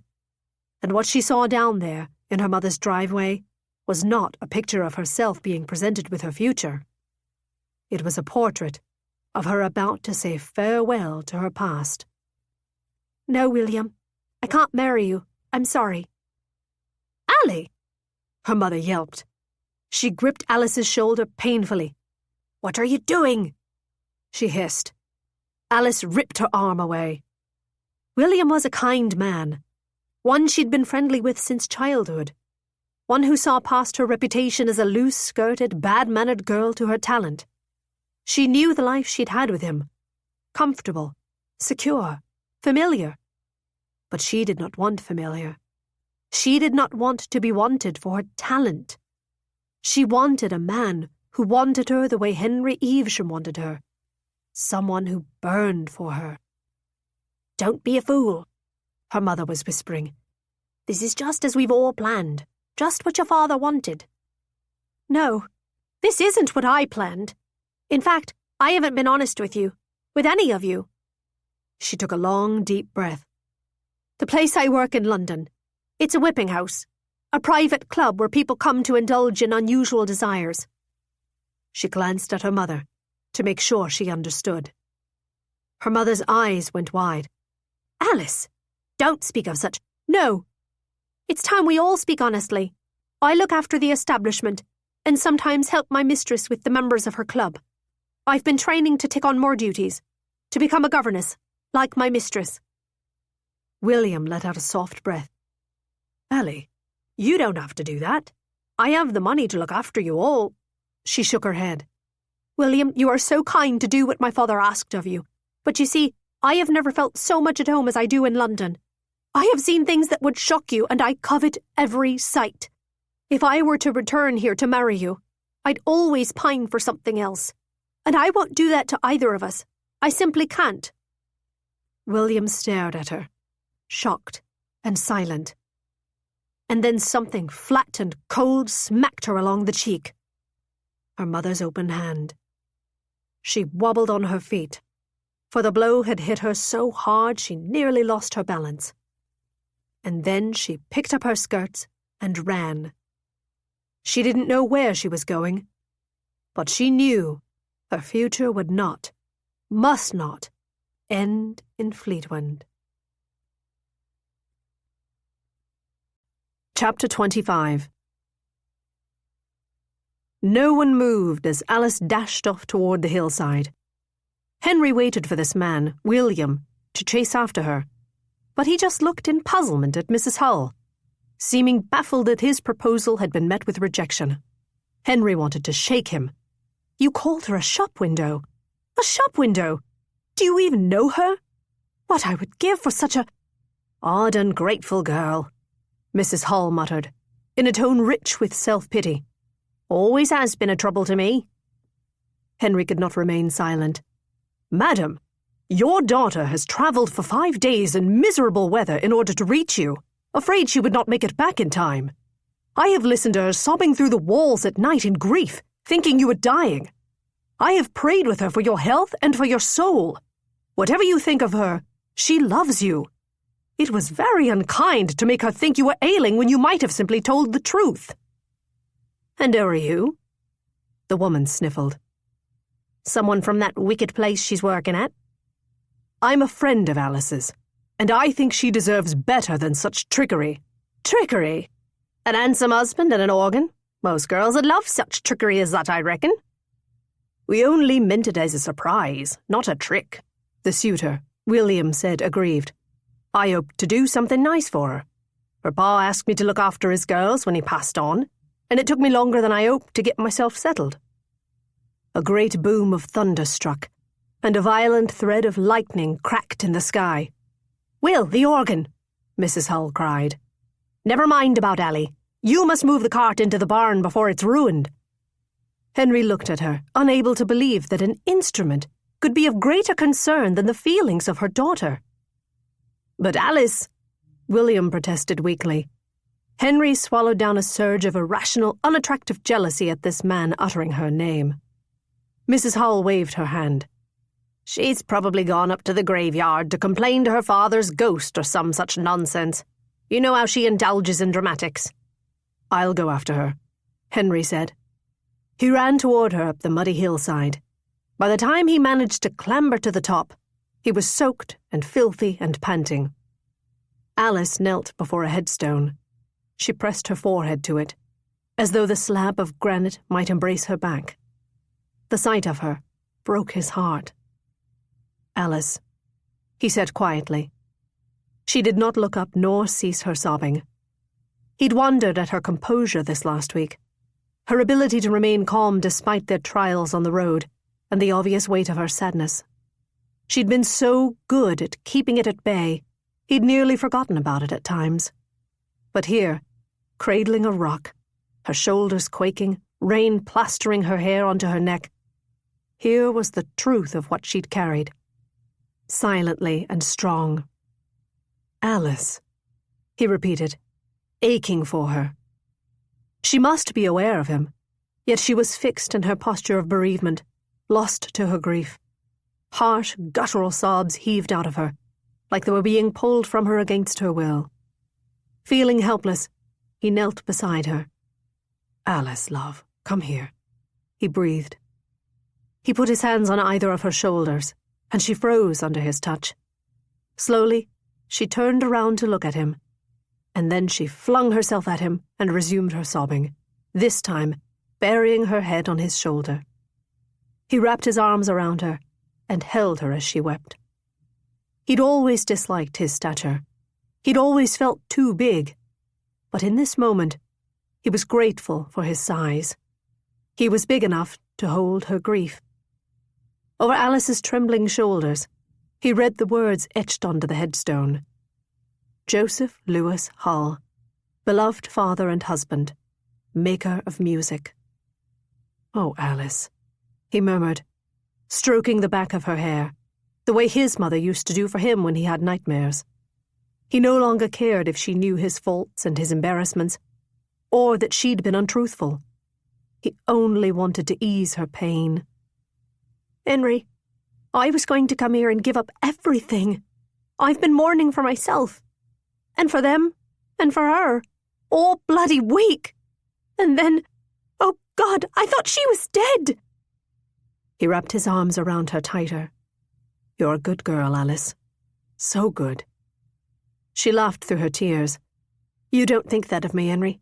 I know you don't. You think I'm wicked." No, he didn't.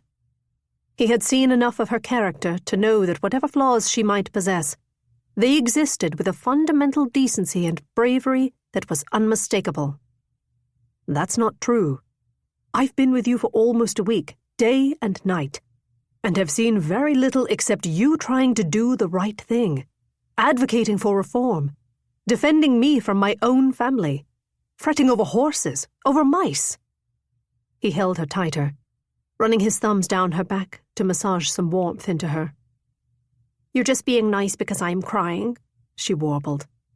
"Oh, Alice, love," he murmured. "No, I'm not. I just wonder, for all you look after others, who's looking after you?" She sobbed harder, clutching at his coat. He rubbed circles on her back and said a silent prayer to God. "Show me how to give her solace. Help me ease her anguish." A bolt of lightning cracked once more, and the church lit up, its spires glittering in the light. Yes, of course. He tilted up Alice's chin and gently rubbed the tears from her face with his thumbs, which were larger than her nose. "Come inside the church with me, out of this rain." Shakily, she nodded. He wrapped an arm around her and dashed with her through the freezing rain to the deserted church. It was empty. Their footsteps echoed to the buttresses 100 feet above their heads. The vast, cold expanse of the empty stone room was awesome, but not comforting. He guided Alice beyond the nave to the apse, where, as he'd suspected, there were candles to light for the ailing. "Alice, will you help me light a candle for a blessing?" She didn't speak, just twisted her fingers together until her wrists wrenched. He took 2 candles anyway and lit them off one that was already burning, then set them in brass sticks. He took her hands in his and closed his eyes. "Dear Lord," he said, "please bless this dear, good woman who works so hard to see to the happiness and well-being of others, and who needs a bit of care herself." He paused and looked up, because if Alice did not wish for him to continue praying, he would stop. But she was quiet, and her eyes were closed, and her hands had ceased their wringing. So he went on. "And Lord, bless her family. May they see the good in her. May they love her the way you do, without condition." Alice began to cry again, but she continued to hold the posture of prayer, listening. "Lord, thank you for putting me in her path, for I am better for knowing her." She held herself still, and he squeezed her hands as tight as he could without hurting her. "Lord, please let Alice know that she is safe in your everlasting grace and love, and can be comforted and redeemed in it. Let her know that your light shines on her as it does all your children, and that if she wishes for it, she need only—" He could not continue, because Alice suddenly yanked her hand away and placed her fingers over his mouth. "Stop, Henry," she said, in a ravaged voice. "Don't say it. Don't say it." He gripped her hand and kissed it. "But it's true. There is nothing more steadfast than God's love for you." "God's love is not what I need," she said, in a desperate voice. "What do you need?" he asked her. "Anything."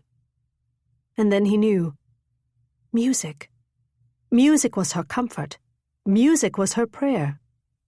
He took her hand. "Where's the organ? Will you play me something?" She looked at him, fear on her face. "But I'm not allowed. The vicar forbade it." He shrugged. "No one's here but us, and God, and I cannot fathom the Lord would not welcome it."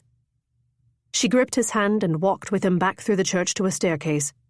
He followed her up and past a landing to a balcony, where the mighty pipes of a handsome instrument ran up the back walls of the church. "My father played it," she whispered. "I never have." Tentatively, she sat down on the bench and put her hands on the keys. She played a single note, as if waiting to see if she would be struck down by God. It vibrated in the empty cathedral, long and plangent. "Play," he whispered. She adjusted a knob, then returned her hands to the manual and spread her fingers.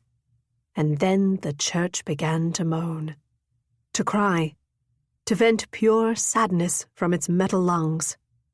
The notes she played were not a hymn, nor any song that he could recognize. The melody was mournful, haunting, and then delicate. It sounded like grief rising towards hope. It sounded like prayer. It was the most beautiful thing he'd ever heard.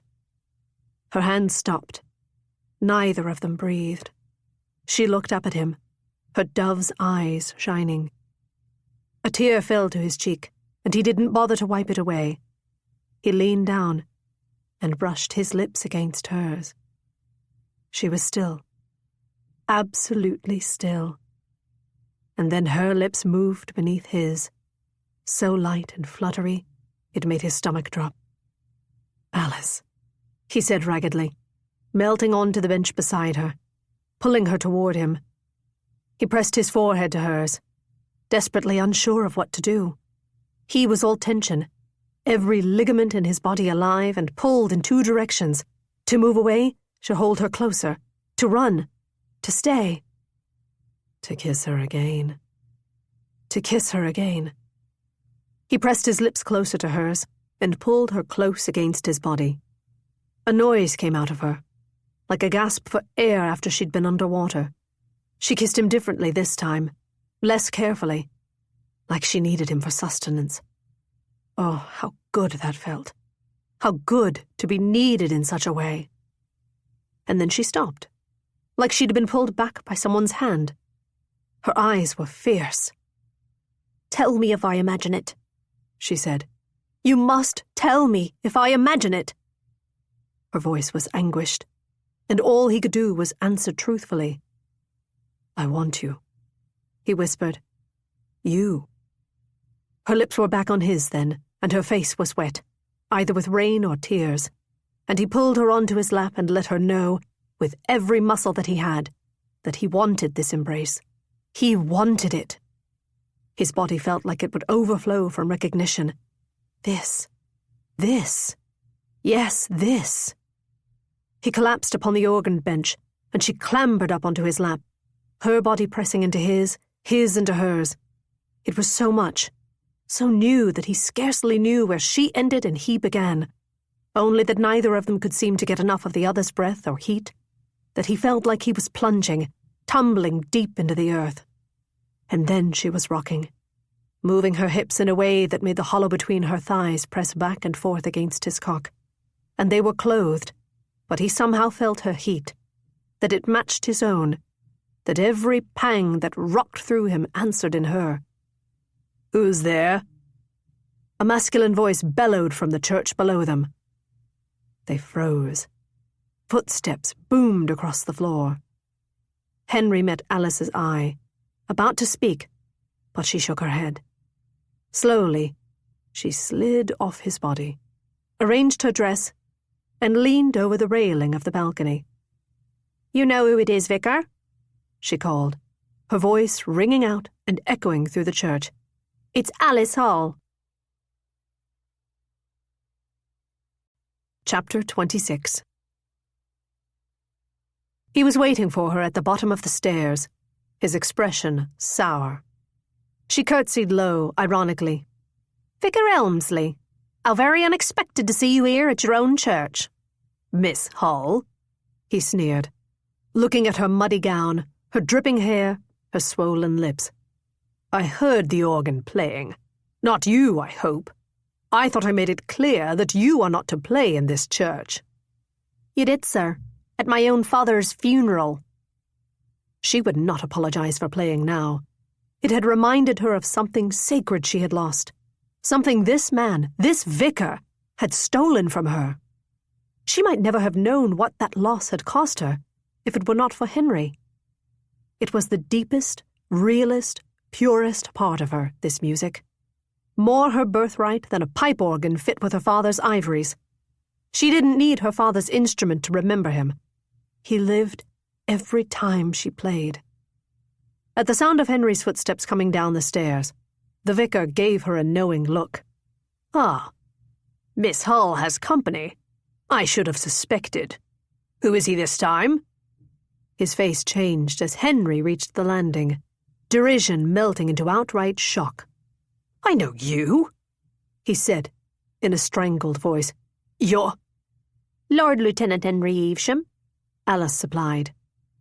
"Charles Evesham's boy," the vicar finished. "Indeed, sir," Henry said. He put his hand on Alice's shoulder, as if his touch could protect her from the scorn in the vicar's voice. "Reverend Helmsley is a friend of my father," he explained. "Who would no doubt be appalled at your being here with a girl of Miss Hull's character, and who evidently insists on disrespecting our rules. Miss Hull came here to pray, and played at my request. We meant no disrespect, and I would ask you not to speak of her that way. Anyone who knows how Miss Hull comported herself as a girl would find the description more charitable than she deserves. Unsurprising, I must say, to find her in the company of a man who spends his time with whores." "What exactly are you implying, sir?" Henry asked sharply. "He's implying he once caught me with his son's hand between my legs in the vestry," Alice said serenely. "How is dear Richard? I remember him most fondly."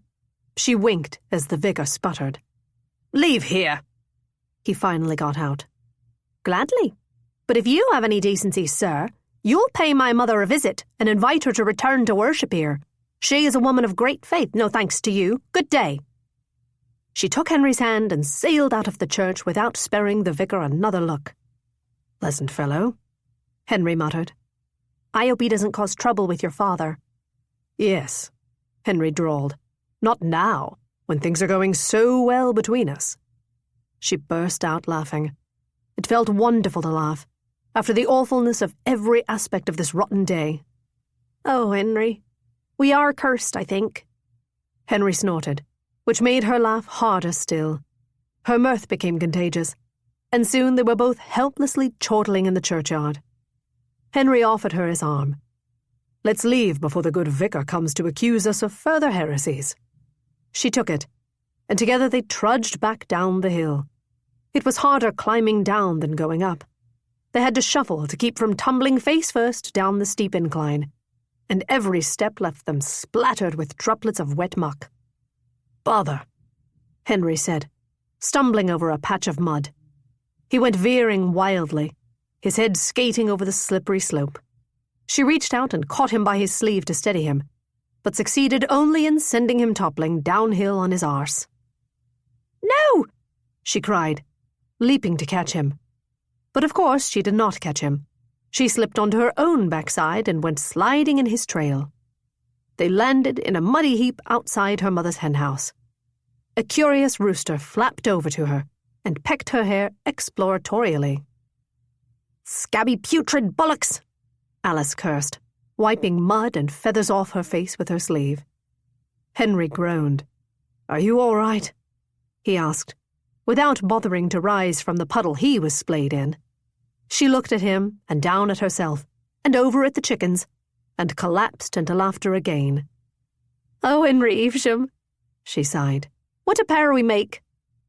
"I think," he said, wiping ineffectively at his hair, "that I have chicken shit in my—" "Don't say it," she giggled. "I shall cry." He shook his head, grinning despite everything.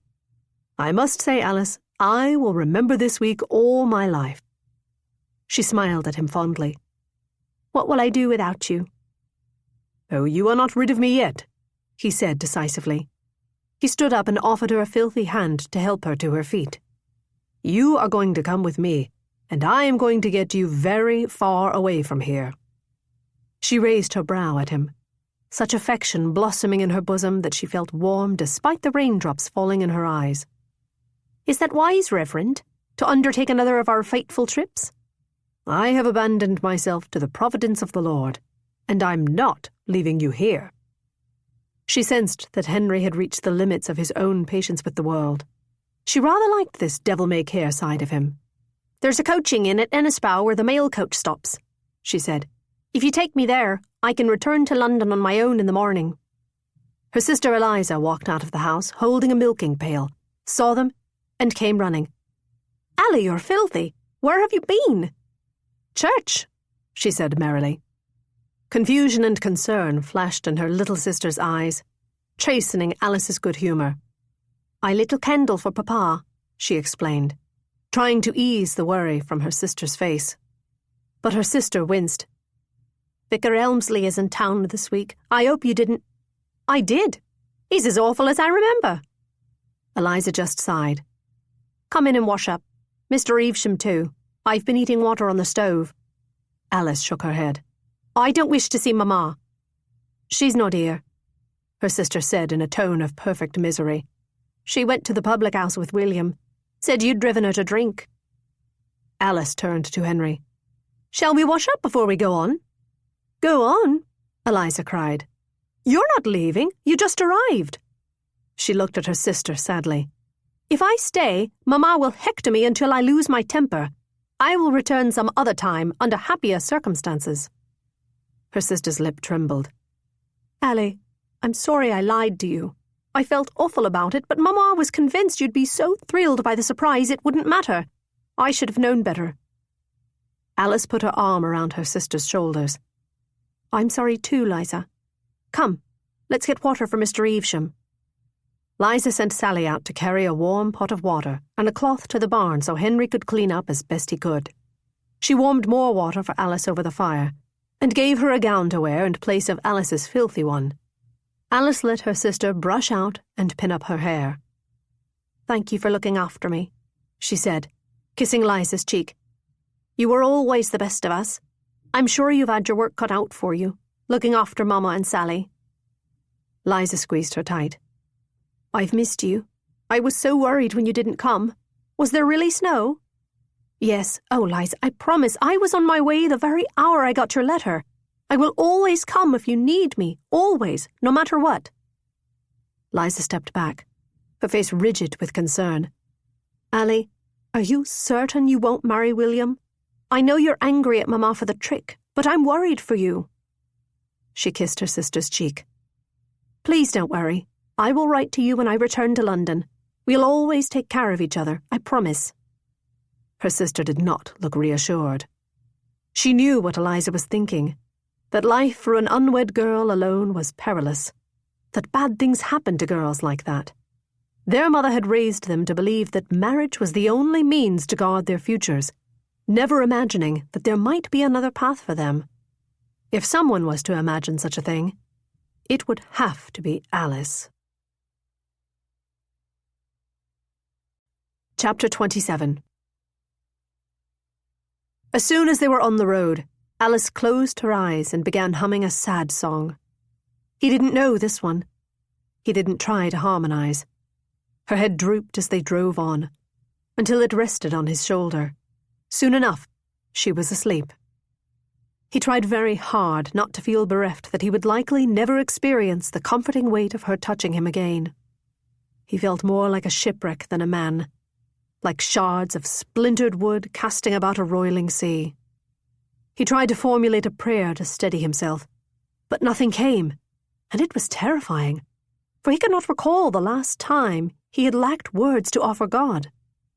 Once, during a revival in Yorkshire, he'd helped a farmer tie a rope between his cottage and the barn before a snowstorm. When the blizzard came, the farmer explained, he would follow the rope to feed his animals, even if he could not see a foot in front of him. Henry had often used the story as a metaphor. Whenever you are plagued with uncertainty, he had preached so many times, you can find your way back to God through prayer. Prayer was the rope. But on this awful day, he felt like he had dropped the rope in the middle of the storm and lost it. He was casting about blindly, fumbling in a haze for something he knew must be close at hand, but that he couldn't grasp. All he had were questions. Most pressingly, what had made him kiss Alice in the church? And what was she to him? And if the answer was nothing, must be nothing, why had he abandoned his principles, his faith, his decency, pawing her in a consecrated place with no thought other than the way she made him feel? And why, when he was guilty of this, when he had failed himself so deeply, was it not shame that lingered queasy and churning in his gut, but this voracious, restless hunger, chanting, more, more, more? He was not being disingenuous. He truly didn't know. It terrified him, because he really, truly didn't know. He steered the horses into the inn stable yard. The sudden loss of motion roused Alice. "Oh, pardon me," she said, moving away from him. Don't ever ask pardon for that. He wanted to object. His shoulder felt lonely without her head on it. He had to restrain himself from pulling her back into the crook of his arm and pleading, just a little longer. Instead, he shifted so as not to crowd her. I didn't want to wake you. You looked so peaceful asleep. She yawned. "It's been an exhausting day." An exhausting week. Alice nodded, glancing up at the sky, which was low and dark and wet. "You won't drive on in this, will you? I don't want you getting stranded again." He had not planned to stay, but now that she had raised the possibility, it was decided. He shook his head. "No, I'll stay at the inn and return to my father's in the morning." One more night with her. One more. She smiled at him. "Good. I hate eating alone." Inside, there was a crowd of people milling at the innkeeper's desk. The innkeeper looked harried, handing out keys to a large travel party who, Henry gathered, were on their way to a horse race. "My sister and I would like 2 rooms for the night, please," he said, when it was finally his turn. "No vacancies," the man said, too exhausted to even seem apologetic. At Henry's stricken face, he reconsidered. "Well, there's a small room off the attic. It's for servants, but has a bed big enough for one if t'other of you don't mind the floor." Henry stared at him in disbelief. Why was it that whenever he set out with Alice, everything went wrong? Looking at Henry's face, Alice burst into laughter. The innkeeper squinted at her. "Is something wrong, miss?" She put a hand over her mouth and shook her head, her eyes sparkling with mirth. "My apologies, sir," Henry said to the offended man. "It's only we've encountered a great deal of inconvenience on this journey, and my sister is amused by our poor fortune. We'll make do with whatever room you have. Thank you." He took the key that was offered and shepherded Alice toward the stairs. "I'm sorry," she said, still chuckling. "It's just, oh, Henry, your face. What a misfortunate pair we are." He imagined his face looked even more chagrined when he opened the door to their room to find it was no larger than a pantry. If he was to sleep on the floor, he was not sure where. Perhaps half under the cot, half in the drawers of the cupboard. "You stay here and take the room for yourself," he said immediately. "I'll go on and find other lodgings." "Nonsense," she said. "You may not find anywhere for miles, and it's already dark. You can have the bed and I'll take the floor." "Of course not. I can't have you sleeping on the floor." She looked at him up and down. "Well, you will never fit," she laughed. He felt his cheeks flame. In this tiny room, he could physically feel the imposition of his ungainly stature. He felt enormous, hulking. Alice winced. "Oh, no, I only meant that with your height there's scarcely any room for you. Not that I don't like your size." He felt even worse at her cognizance of his discomfort.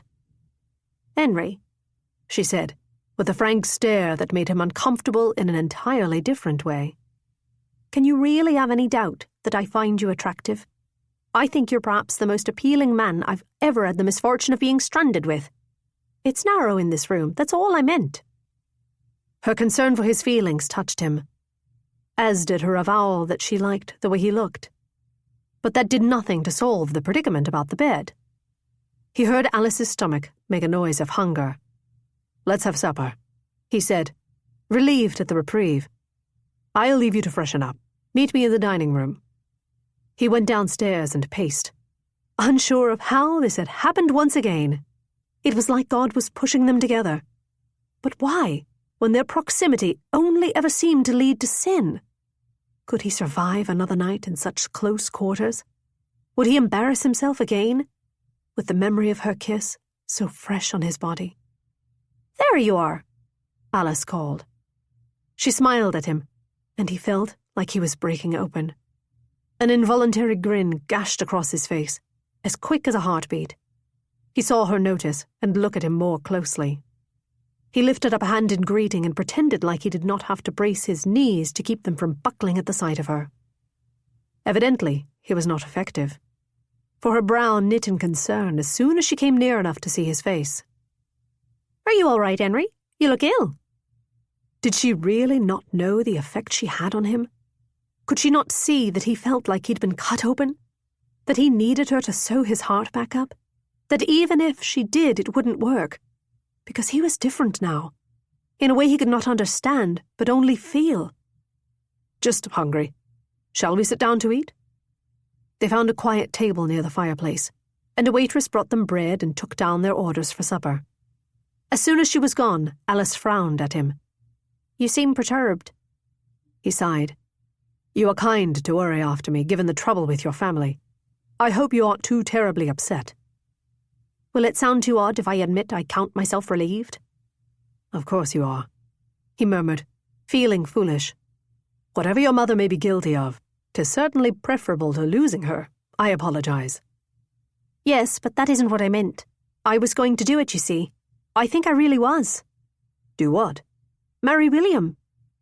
Henry's shirt felt too tight at the thought of Alice marrying William, or anyone at all, except for Henry. Which, of course, was absurd, as that could never be. Unless... But no. What was he thinking? But William! Alice Hull, who played music like she played for God himself, who frightened men double her in size, who kissed him like she wanted to sear herself inside his body, deserved better than the likes of William, who considered her a shop window, and an inherited one at that. You care for him? He forced himself to ask. He went weak with relief when she sputtered out a mouthful of ale at the very notion of it. No, William's a kind man, but I have more of a spark with Vicar Elmsley, if I'm honest. I considered it because we would not have been able to keep the house without my mother's widow's income, and I can't very well bring Liza and Sally to Charlotte Street. I've been so sad thinking about the life I would have, married to him. So in a way, I am glad this happened, because now my family know everything, and I'm free to do whatever I like. She slathered a piece of bread with butter and bit into it. And what will you do? He asked. I'll go back to Elena's and finish my training. Training? She nodded, chewing. She wants me to specialise in discipline, but I don't know. I might prefer the chapel. She smiled, wolfishly. The chapel? He asked. Yes, the chapel. You recall? The one you ran away from? She clearly thought he was now ready to laugh at this, but he was not. He did not know what he wanted. To know more. To steal her ale and drink it down in a single gulp. To go outside and drive into the blinding rain and away from this terrible feeling of wanting and loathing himself for wanting. He coughed. What is it that you would do in this chapel? It's a bit like you wrote in your journal. Some members are excited by stern nuns or lusty vicars. Others like the atmosphere itself, the sin of it. He felt like his cravat was actually trying to choke him. He knew she had read about his fantasies. He had not known she was training to fulfill them herself. Alice, I should not have asked. We mustn't speak of this in public. She gave him a very feminine smile. Very well, Henry, she said primly. Perhaps when I've done my training, you can pay me a visit, and we can speak of it in private. Now his breeches were choking him. He nearly fell on the serving girl in gratitude when she arrived with their plates, if only because it meant Alice would eat instead of tormenting him. As they waited for the meal, she chattered about this and that, her life in London, and he tried to listen, but his mind kept returning to what she'd said. Between sentences she ate heartily, in that way he'd become so fond of, fawning over each thing on her plate. As he picked meagerly at his own roast turnips and stewed beets, she looked meaningfully into his eyes. Don't you ever get hungry, Henry? He frowned, surprised by the question, since she knew his diet. Vegetables and grains are very filling and nutritious, and I supplement them with milk and eggs. But don't you ever get hungry? She repeated. For more than you allow yourself. He put down his fork delicately, then looked up at her. Alice, I'm always hungry for more than I allow myself. She flushed. He realized she thought he was referencing what happened in the church. He was. She stared at him, as if coming to some resolve. Then just for tonight, we must order you something delicious. She flagged the serving girl and asked for something sweet. He protested, but when an apple tart studded with currants and dusted with cinnamon arrived, she added extra cream and dug a fork into the center, taking the best part. He liked the girlish way she licked cream off her fork, closing her eyes in delectation. She caught him smiling. I thought you disapproved of rich foods. I do, for myself, but you deserve them. And why is it that I deserve them but you do not? Because I am a sensualist by nature, which goes against my principles. Even a small bit of indulgence, and I find myself unchecked and sinning profligately, and so I must impose great discipline to live up to my ideals. This time, he was certain he was talking about what happened in the church. Her face made clear that she knew it too. Alice, I'm so sorry. She stared at him, a tiny sliver of her tongue resting on a tine of her fork. Forgive me for how I acted, he continued, babbling. I wanted to, and it was rash, and I hope I didn't. She looked into his eyes. The only thing that I'd regret, Henry, is that we had to stop. She speared the fork into the dessert again and prepared a perfect bite, with fragrant, tender apples, succulent currants, swirled of caramel sauce, and a dollop of cream so sweet he could smell its freshness across the table. She held it out to him. "Take a bite," she ordered. "Alice, I promise I won't let you have more than you can bear." Something came over him, and instead of taking the utensil, he leaned in, opened his mouth, and ate from her outstretched fork. He closed his eyes in ecstasy. It had been so long since he'd consumed food of this richness. Sugar and spice, warmth and fat, a hint of salt, all the things that made life delicious. When he opened his eyes, she was staring at him, looking as hungry as he felt. "Apple tart was always my favourite," he confessed. "Have a little more," she whispered. He wanted her to feed him, but he noticed an odd look from the innkeeper across the room and came to his senses. Instead, he took the fork from her and fed himself just one more bite. It was decadent, satisfying. It made him happy. She smiled at him, pulled the dessert back across the table, and ate the last 2 bites. "See," she said, "you're not an L. Just a man who ate a bit of tart." He suspected they were no longer talking about tarts. "Are you evangelizing, Alice?" "I just think you would do well, Henry, to accept that you cannot be sustained by prayer and deprivation. Everyone needs pleasure and joy. I know you get great fulfillment from your faith, but I wish you would not be so strict with yourself about all the lovely parts to life. Did God not create our bodies and our hearts for us to use them?" "I wish it were that simple." She looked at him so sadly that he had to look away. "I'm sure nothing is simple," she said softly. "But I do believe you can be a good man without denying yourself everything. You are one, in fact."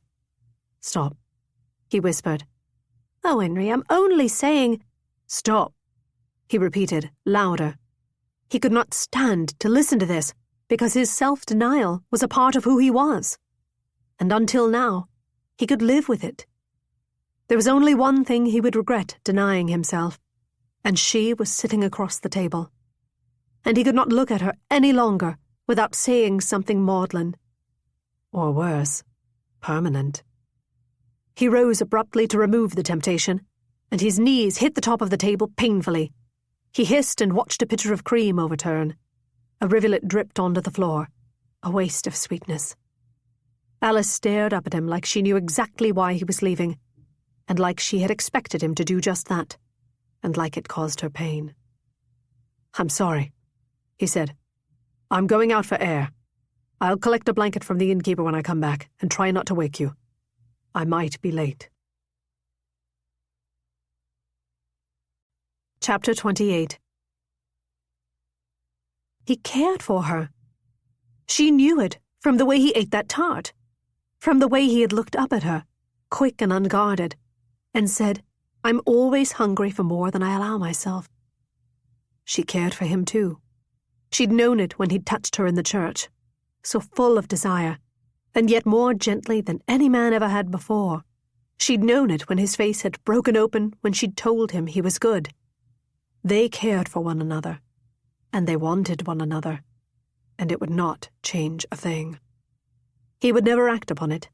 She was just another sinful thing that he'd deny himself. And it was a shame, for were it not the central difference that stood unshakably between their ways of thinking, she could do far more than care for a man like Henry Evesham. She could love a man like that. A man who was so much more generous when it came to her than he was to himself. A man who tried so hard to be disciplined, despite wanting so badly the things he had forbidden himself. But it didn't matter whether she cared for, or loved, or wanted him, because that single, central difference between the way they saw the world may as well have been a continent, a mountain range, an ocean. She had once asked Henry not to preach to her, and she would extend him the same courtesy. She would not try to convince him that his way of life, his deepest beliefs, were wrong. She would not ask him to give them up for her. The kindest thing, to him and to her, was not to give him any further hint of how she felt, to not let him see how he'd somehow nestled in her heart, to not tell him how deeply she desired him. For she was at a juncture in her life where she could not afford to be a sentimental creature. She must be a practical one. She must not focus on the heartache, but the lesson. Henry Evesham was an educated man from a wealthy family, with a great deal of responsibility and power. He could choose to have more than he would claim. Having spent her life unable to claim anything by a simple act of will, to have such opportunity and not use it seemed a tragic waste. She would not make the same choice. Watching him eat a single bite of tart like a starving man, watching him look at her with hungry eyes as she offered him herself, and choose to run away instead of take it, she knew she must save herself from the same fate. She would leave no uneaten scraps of tart upon the table. She would return to London and take whatever risks she needed to build a life she would look back upon without regret. She would not ask Henry Evesham to choose her. She would choose herself. The freedom of this choice made her feel so weightless that she closed her eyes and laughed aloud in the silent, tiny room. She spun around and collapsed onto the bed, languid and light, imagining all the wonderful things that were ahead of her.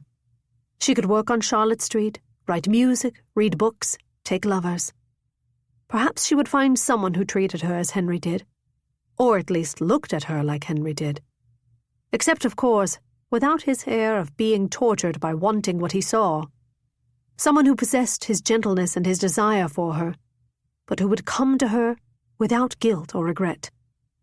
She ran her hands over her breasts and down her belly, imagining they were that man's hands. Her body, which had been nothing so much as a repository for her sorrow and worry this past week, suddenly felt alive in all its particles. She undressed to her chemise and luxuriated in the feeling of her own touch.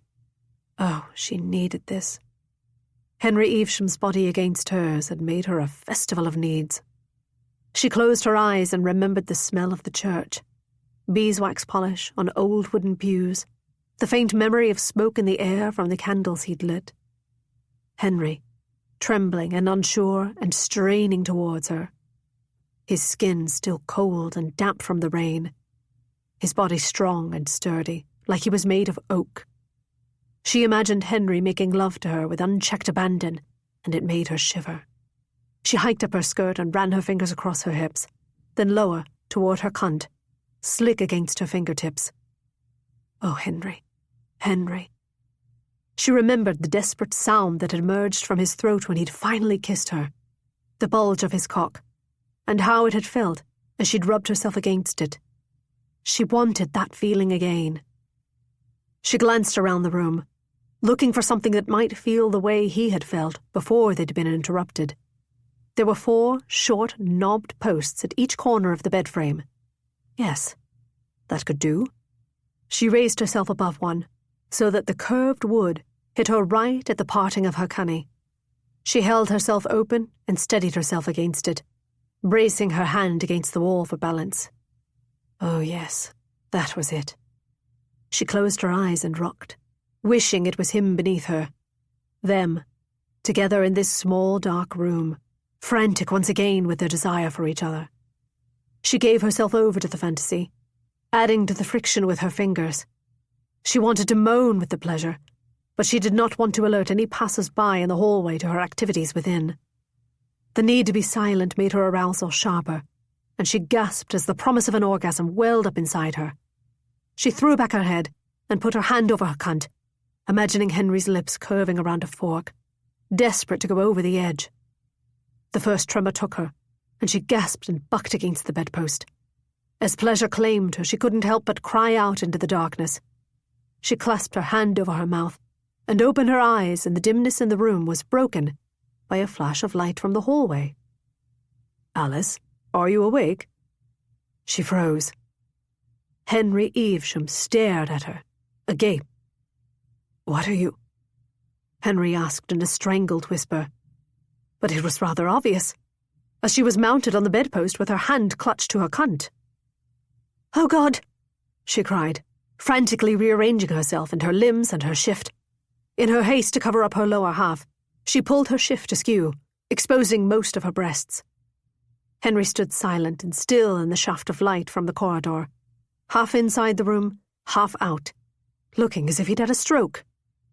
In desperation, She grabbed his arm and pulled him inside and shut the door behind him, which left her topless, holding him by his cravat in a tiny room that smelled of her desire.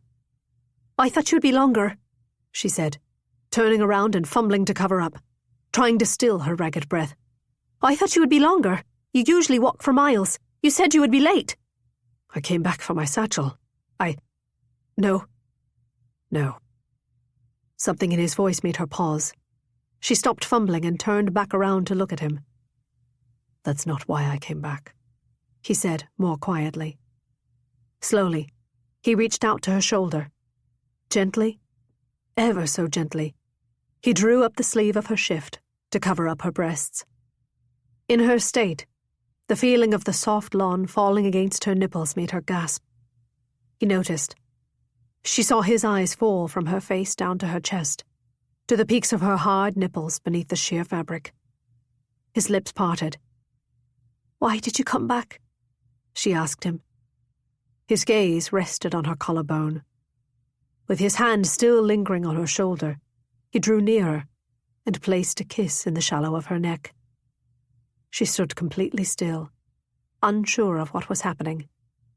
He finally looked into her eyes. "I came, Alice, because I needed to say this plainly, or I am false." Heat radiated from his skin, and he was trembling. "I want you to be mine," he whispered. "So much, I'm sick with it." Chapter 29. He'd said it, out loud. It made him so weak with happiness that he took Alice in his arms and crushed her mouth to his and kissed her like she was all the things he'd ever given up. "Henry," she gasped out, pushing her palm against his sternum. "Henry, wait." He stopped, but he didn't want to wait. He was starved for softness and pleasure and abandonment and all the things that were here in this small, dark room. But mostly, he was starved for Alice. "What is it?" he gasped, wanting to consume her, wanting to sink his teeth into her flesh, his nose into her hair, his cock into her. "Henry, you must be certain," she whispered, even as she lifted up his shirt and caressed his bare skin. "Oh," he whispered, at the lightness of her touch. "Oh." She melted against him like a pat of butter on hot toast. He kissed her at her beating pulse. Her fingertips dug into his hair, his scalp.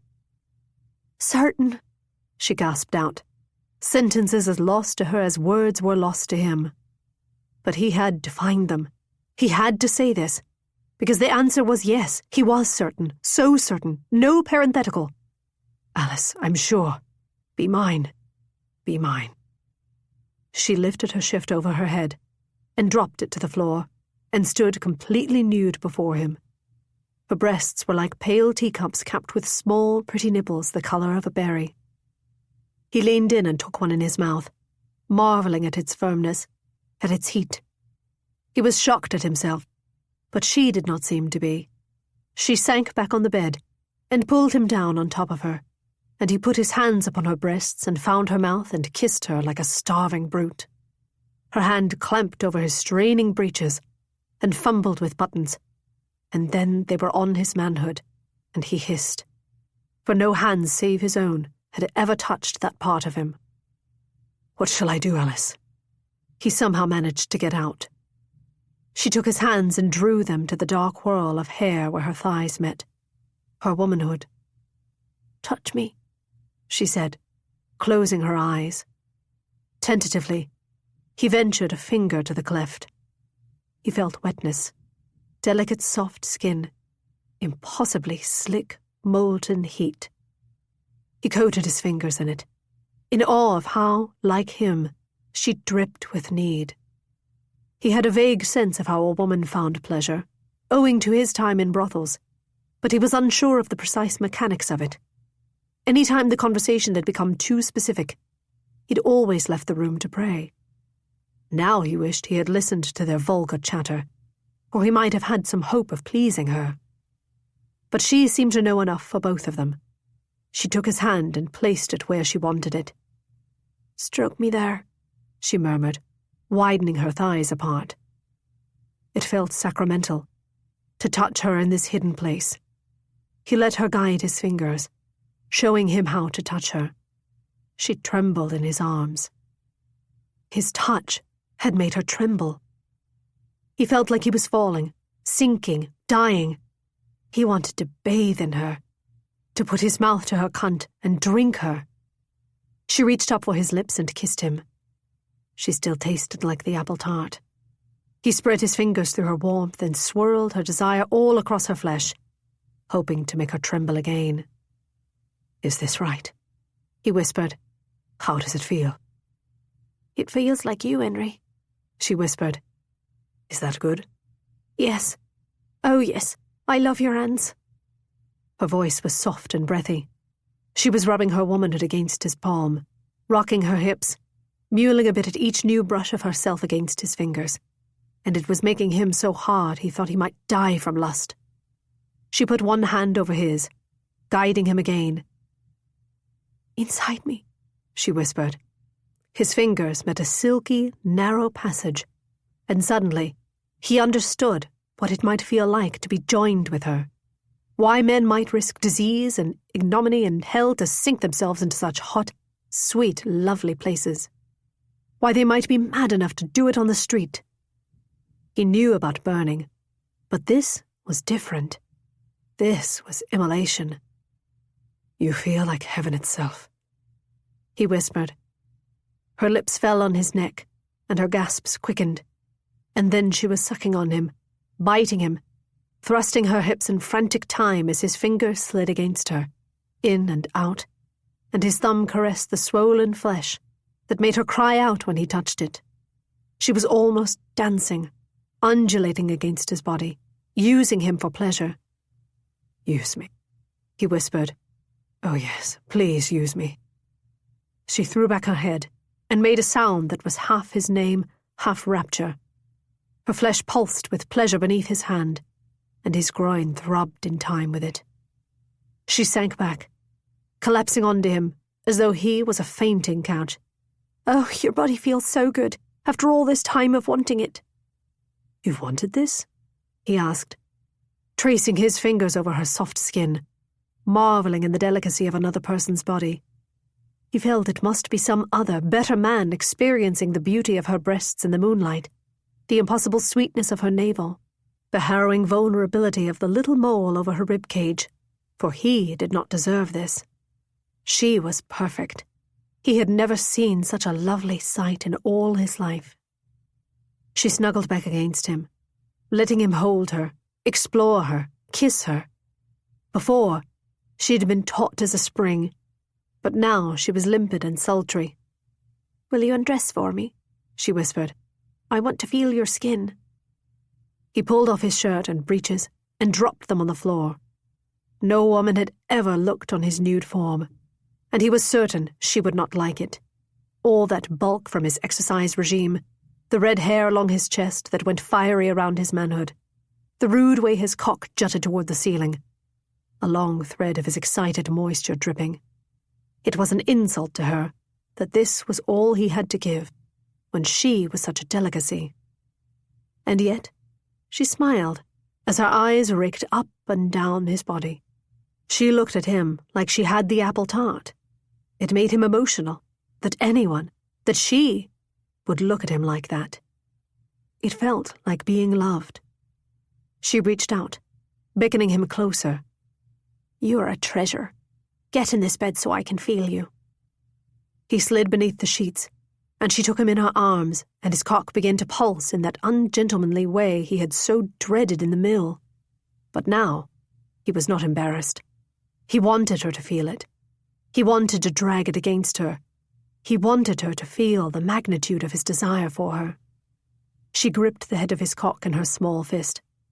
"Henry," she uttered breathily, running her hand up and down its length. He groaned. He loved the way it felt, but he still flinched at her knowing the dimensions of it, which had earned him mockery in his school days. "I'm sorry. I know it's coarse." "Coarse?" She laughed softly. "My dear, on Charlotte Street you could command a pretty penny for such coarse stature." She continued running her hands over it, in a way that made him almost want to cry. "You don't mind?" he asked, sucking in his breath as she increased the pressure of her wanderings. "I am grateful to the Lord who made you," she whispered, gripping him more firmly, and he felt his eyes might fall from the sockets from the sensation. She ran her finger over the wet knob, smearing his lust around his cockhead. "Does it always weep so much?" "Sometimes, Alice. I just look at you, and it begins to happen. It was happening that day in the whipping house, when you gave me the tour. I was worried I might—" He could not complete the thought, because she smeared the hot drips all around his organ with her thumb, coating him in his own desire. It felt so good he could not stop himself from moaning, from moving his hips in time with her strokes. "You're dying for this, aren't you?" she asked in a tender voice. "Yes," he whispered, exulting in the feeling. He bucked forward, his body chasing the sensation, wanting more and more and more. "Me too. I was imagining this in the mill," Alice whispered. "I could feel how big you were and how much you wanted me, and I was in agony. I wanted to roll over and take you in my mouth." "In your mouth?" he breathed. He knew that this was done, but had never imagined it might be done to him. And yet, now that she had said it, all he could think about was the way she might look between his legs, licking the excitement from his erection. "Would you like that?" she murmured. Her mouth was behind his ear, and her warm breath sent a shiver through him. "Please," he said into her shoulder. "Please." She shifted and knelt over him, placing her lips level with his swollen manhood. She breathed lightly on the tip, then licked away his ooze with her tongue. He was so shocked by the heat of her mouth that he could not even pause to wonder if this was some especially grievous sin. The sensation made him think in Scripture. "Draw me after you. Let us run. The king has brought me into his chambers." It felt rapturous, like prayer. She paused. "Is that all right, Henry?" He tried to say yes, but it came out more of a strangled, pleading cry. And at the desperation in it, she returned her mouth to his erection and began to stroke his buttocks with her fingers as she sucked and swirled him with her tongue. His hips jutted forward to get more of that wet heat, and he was horrified at his own cheek.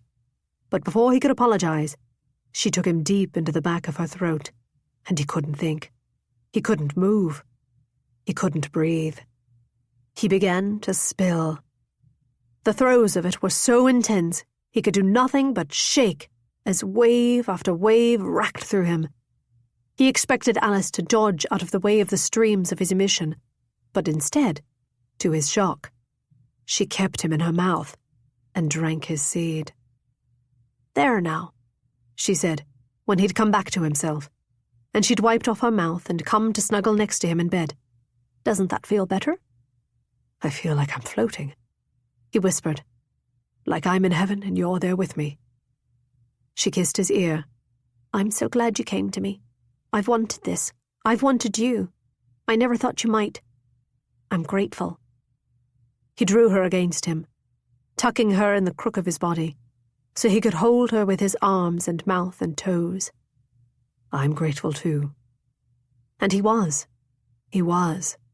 Utterly and without hesitation, he was grateful. If a sin could awaken a new destiny such as this, he would gladly ask God to forgive him.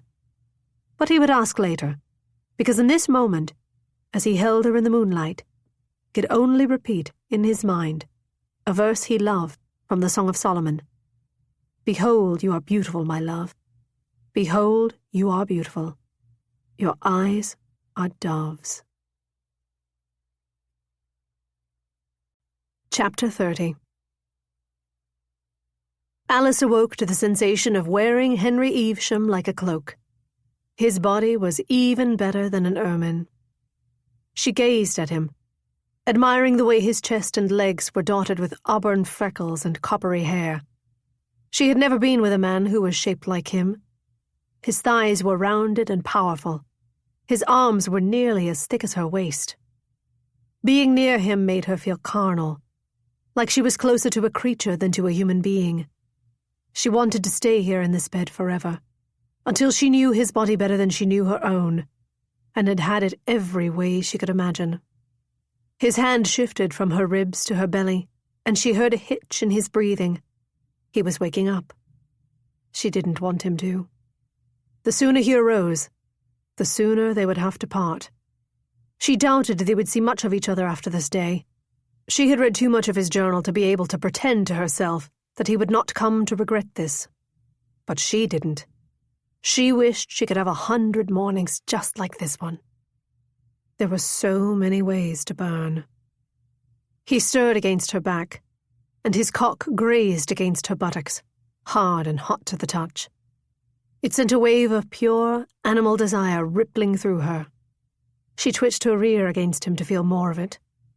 He sighed, and she felt moisture smear against her skin. She put her fingers to her pussy, because the way he oozed with lust, even in his sleep, was unlike any other man she'd been with. It drove her mad to be wanted in a way that simply could not be contained, and yet was contained, and contained so gently that you would never know the force of it unless he let you. He had let her have this, have him. He made a sound of pleasure and moved his hands to cup her breasts. Oh, to know the pleasure of his body one more time. "You are so beautiful," he whispered. "I can't stop looking at you." She pressed herself back against his cock. "I love the way you feel." He began to thrust slowly against the shallows of her back, as he ran his thumbs over her nipples, wrestling little cries from her each time he squeezed them just enough to spark. His hot breath along her neck made stars light behind her eyes. He gripped her ribs possessively, sliding his hands down either side of her torso until they held her hips. He pushed her closer to him, so she was laying on his cock. His hand came and flirted with hers, asking silent permission to replace her fingers in her pussy with his own. She opened her legs for him, and he made a sound almost like a sob. "This is the loveliest thing I've ever touched," he whispered. "I want to kiss you there." She wanted that too, very much. "Lie back," she murmured to him, "and you shall have your wish." He reclined on the pillow, looking nervous and eager and flushed. She climbed up the length of his body, pausing to stroke his straining cock. He leaned his head back and hissed, "Every time you do that, I worry I will die." "Henry, I assure you, you've barely even lived." She crawled up over his long, beautifully muscled torso, enjoying how he watched her, like he was witnessing a miracle. She knelt above him so that her quim was just above his lips. His eyes darted up to hers, like he could not believe that this was happening, and had to check that she was real. "I can," he breathed. "That is, you don't mind if I—" She gave him a beatific smile. "Please, take all the time you like." He looked at her quim in something like astonishment. Tentatively, he began by exploring her, using his fingers to touch her gently, like he might break her. He glanced nervously at her face every time he ventured somewhere new, to see whether she liked it. She definitely liked it. It felt lovely, but even more than the sensation, she liked the wondrous way he looked at her. His absolute pleasure every time she sucked in her breath, or widened her thighs, or let out a little cry. He became more sure of himself with each shiver of her enjoyment. And then, when she was so wet and so frustrated that she was about to lower herself over his mouth and beg him to use his tongue, he put his hands over her thighs and lifted her up and kissed her, very, very delicately, exactly where she wanted him to. She put her hands flat against the wall and moaned. He drew her closer, holding her like she weighed no more than a pillow, and nuzzled her pussy with his lips.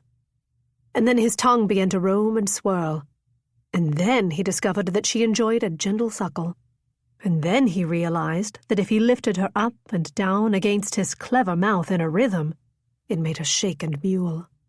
And that was the end of Alice Hull. It was not Henry who would die in this bed. It was her. She bore down against his lovely, lovely tongue, and became a beam of sunlight, and then shattered into stars. The peaks kept building, each one stronger than the last. With every tremble that coursed through her, Henry moaned, like he could feel her pleasure, like he exulted in it. She had not imagined he might be capable of such freedom with himself. It made her so happy. It made her think they were not so different after all.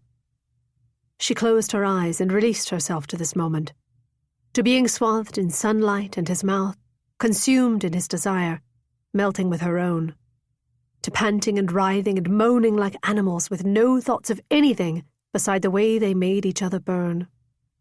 She collapsed, slid down him, put her head onto his sweaty chest. His belly was sticky, and she realized he'd come already, from nothing more than his excitement at making her lose her bloody mind. The sweetness of it, the purity of his desire and his newness with it, made her heart ache. "I'm sorry," he said. "I've made a mess." "Oh, Henry, after that, you need never apologize to me again." She reached for his discarded shirt from the floor and used it to clean his seed, nibbling at his nipples as she did so. "There you are, all bitter." He turned her around to face him and smiled sweetly into her eyes. "Good morning." She smiled back, and her heart ached worse and worse. He straightened her hair, running his fingers down her head as gently as if she were a child, and she saw how he would make some woman a devoted husband. The kind who, in the most private hours, would funnel his passion into the bedchamber, sharing this secret part of himself generously. It made her so sad that she would not be the one he shared it with, that she had to look away. "Don't mourn. Be grateful that you got to have a little of him." "Thank you," she said. "I can't think of a lovelier way to say goodbye." His hands paused in her hair. "What do you mean," he said slowly, "by goodbye?" She smiled sadly, not wanting to hurt him by seeming eager to part ways, but refusing to live in the delusion that this morning was more than anything but a lovely interlude before a permanent farewell. "Well, I have to catch the mail coach, and I doubt we'll see much of each other in London, since you'll have filed your report." "Alice," he said, drawing up on one arm. He smiled into her eyes. "We'll marry, of course." She laughed. Not only was he sensuous, he was amusing, delivering the joke with such sincerity that for a moment she wondered if he was not joking at all. "Wouldn't that be an irony, but not likely, unless I have converted you to a life of sin and you wish for a position at the whipping house?" He did not laugh. His face contorted, first into bemusement, and then to surprise, and then to hurt. "I'm not jesting, Alice," he said quietly. "I'm proposing." Proposing? No, surely not. If he meant this as a kind of game, she didn't want to play. If it was some guilty attempt to undo the sin, she could not encourage it. She kissed his cheek and shimmied out of bed. "You are a sweet, lovely, silly man. Here, get dressed." He ignored the shirt she held out. "I am not being silly in the slightest. We must marry. Surely you see that." "That's not possible and you know it," she murmured. She kept her tone light, but her pulse was beginning to speed up with the growing understanding that he was entirely, seriously, and had been all along. "It is," he said immediately, his face becoming flushed. "Of course it is. Besides, we coupled." He said this flatly, like what he suggested was not at all impossible or absurd. "Henry, coupling does not obviate matrimony. Besides, you did not join with me. There is no risk of a baby." "I'm not talking about risk," he said roughly. He inhaled deeply, like he was trying to remain composed. "Alice, I want you to be mine. I told you that." "I thought you meant for the night," she answered honestly. "I meant for the rest of our lives." Her heart began to pound. She knew that he cared for her, but that did not change the reality of their circumstances. This was far too rash and ill-considered. And what about what she wanted? He hadn't even asked. Henry, you're a minister and I am training to be a whipping governess. Marriage between us is not possible. You must realize this. He straightened. The last vestiges of her lover's impossibly sweet face hardened into the wiser-than-thou visage of her old foe, the Lord Lieutenant. I do know it will not be without complication, he said, his speech becoming rather arrogant and clipped. But my ministry will serve fallen women, and you can use your knowledge of the trade to run our charitable efforts. And you can lead the choir, play the organ in church. He smiled at her, nodding. It's quite logical. Quite logical. Almost as touching as you'll make me a fine shop window. What a run of romantic declarations she was having. She shook her head. 'Tis not logical at all. You were moved by what we shared, and it was lovely. But in your heart, you know you cannot marry me. Don't make things difficult. She looked away, began gathering her possessions. He stood up and caught her hands. Don't fiddle with those, he chided. I'm trying to have a conversation. No, you're trying to browbeat me into marrying you, which I will not. For even if we were to ignore my circumstances and yours, we don't agree on anything. She saw him consider this, hesitate, and then dismiss it. She saw him rearrange his face into something like sweetness to cajole her. Alice, we're not so different. We can make a life together. We'll have a family of our own. I've always longed to be a father. I shall look forward to the effort of trying to become one. I very much enjoyed our night together, and our morning. I shall never forget our morning so long as I live. He smiled at her shyly, sincerely, and he was the full picture of the kind of man Henry Evesham might grow into, a caring, compassionate reformer with an abiding faith in God and a drive toward doing what he felt was right, no matter the odds against him. A man who would take his public responsibilities in stride and welcome private ones with tender affection. A man who engaged in ideas, kept intelligent and interesting circles, loved music as much as she did. For a moment, she longed to say yes to this fantasy he spun. But he was ignoring the truth of the situation, of her, and it made her angry that he put the burden of acknowledging reality solely on her shoulders. And how will you explain who you are marrying to your friends in Parliament, your friends in church? He shook his head. No one ever needs to know about your past. She threw back her head in frustration. Elmsley knows. Others will learn of it. Have you considered the difficulty of that? The shock it will cause? The damage to your own reputation? You know how eager people are to shame those they think are guilty of low morals. You've been one of them yourself. If we hid it, it would haunt us. And I don't want to hide who I am. I've done that long enough with my family, and 'tis a very anxious life. I'm happy to be free of it. I'll not do it again. The Lord Lieutenant dismissed these concerns with a swishing of his wrist, like he had the power to shove them in a bin. I understand your fear, Alice, but I've prayed on it, and I am confident your past does not matter if you ask God for absolution. You will repent and be saved. And should others learn your history, your redemption will serve as a powerful demonstration of God's mercy. Repent? She squared her shoulders and glared into his eyes.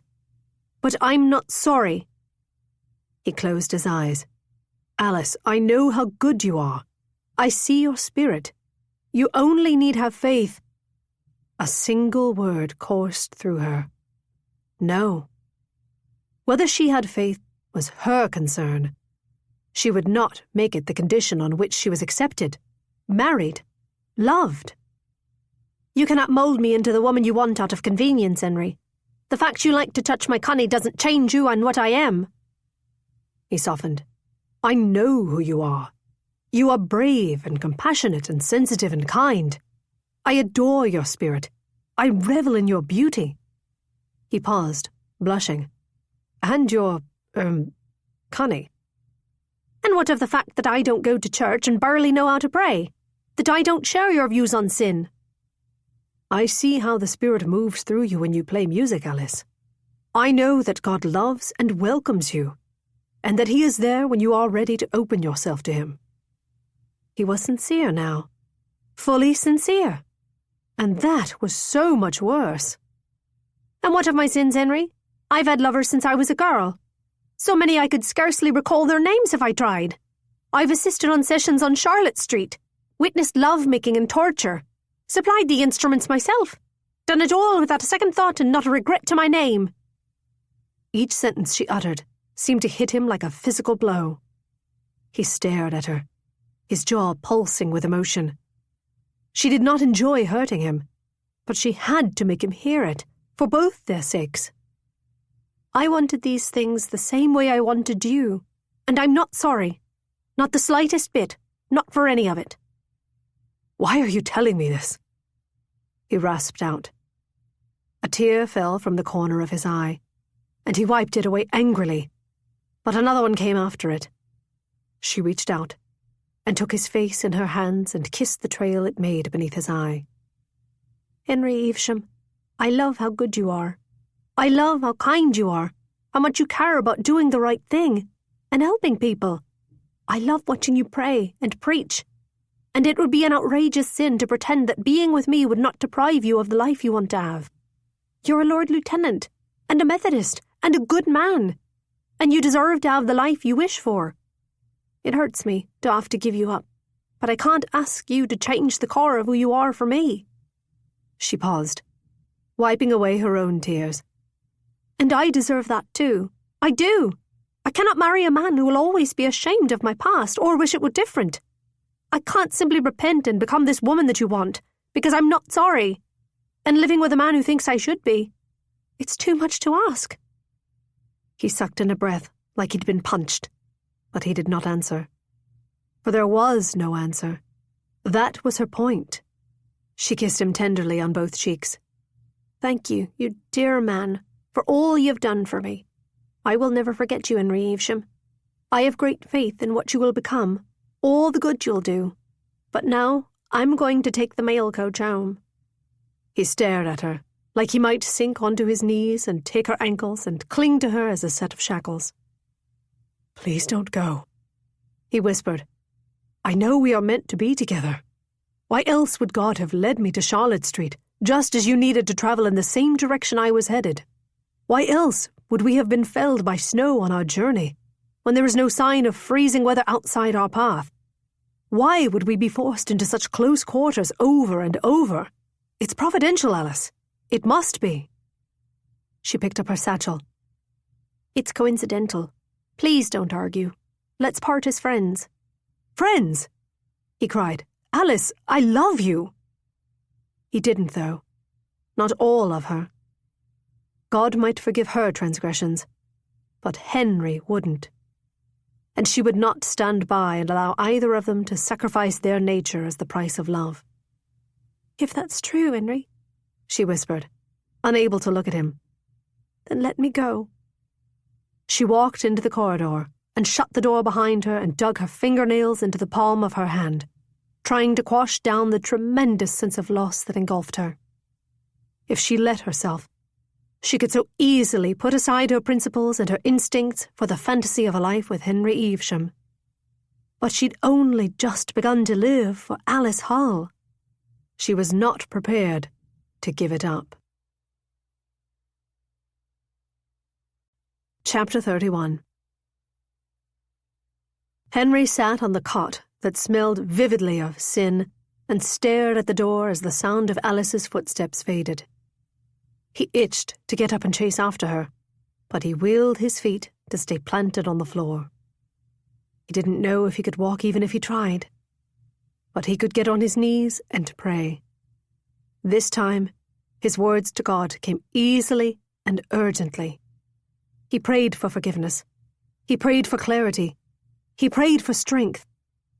He prayed that someday this might hurt less, that someday he might forget her. Finally, he collected what remained of his things and went to pay the innkeeper. At the sight of Henry, the man's face soured. "I hope you and your sister had a pleasant night," he sneered. "Yes, thank you," Henry said, reaching in his pocket for his coin purse. "No need. Your sister paid when she left, asking after the post-chaise." He winced that Alice had felt the need to pay their fee. "I see. Thank you." The man stared at him in outright contempt. "Why would your sister have need of a post-chaise?" Henry paused, stunned at the force of the man's anger. Sir, I beg your pardon. For shame, the innkeeper shouted, beating his fist down onto his desk. Do not darken my door again. We do not trade to whores in this establishment. Henry went very, very still. How dare you say such a thing? How dare I? The innkeeper snarled. This is a decent place, sir. I heard the ungodly racket coming from your room. God should strike you down for bringing the likes of that trollop here. Leave before I toss you out myself. He reached across the desk and put his hands on the innkeeper's shoulders. He was gentle, careful not to injure him, for he knew the force of his size. The measure of his calm would do as much to shock and affront the man as slapping him. I will own my own transgressions, sir, he said evenly. But when you speak of any woman that way, the only person you shame is yourself. The innkeeper spat viciously in his face. Henry dropped his shoulders and stepped back. He took his handkerchief from his pocket and mopped the man's spittle from his cheeks. He walked to the door, feeling the eyes of the breakfasting strangers in the public room looking upon him with open curiosity and judgment. A woman glared at him, moving toward her husband, like he might reach out and grope her. Hope the tart was worth it, lad, an old man chortled, slapping him on his back as he passed. Alice was right. It did hurt to feel the condemnation of this crowd. But it did not match the pain of leaving this inn without her. Perhaps that is what she'd meant by private morality. It was not society's rebuke that flayed him. It was hers. But what did that make him? What did it mean that he had coupled passionately and flagrantly and more than once with a woman to whom he was not married? What did it mean that he would rather be exposed to lose his position than to give her up?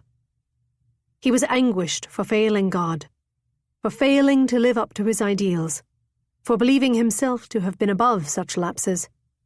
But he was not sorry he had lain with Alice, nor that he had fallen in love with her. He was only sorry that he had not seen earlier that she was right. If Alice accepted God as her saviour, it would bring him tremendous joy, but that was her decision.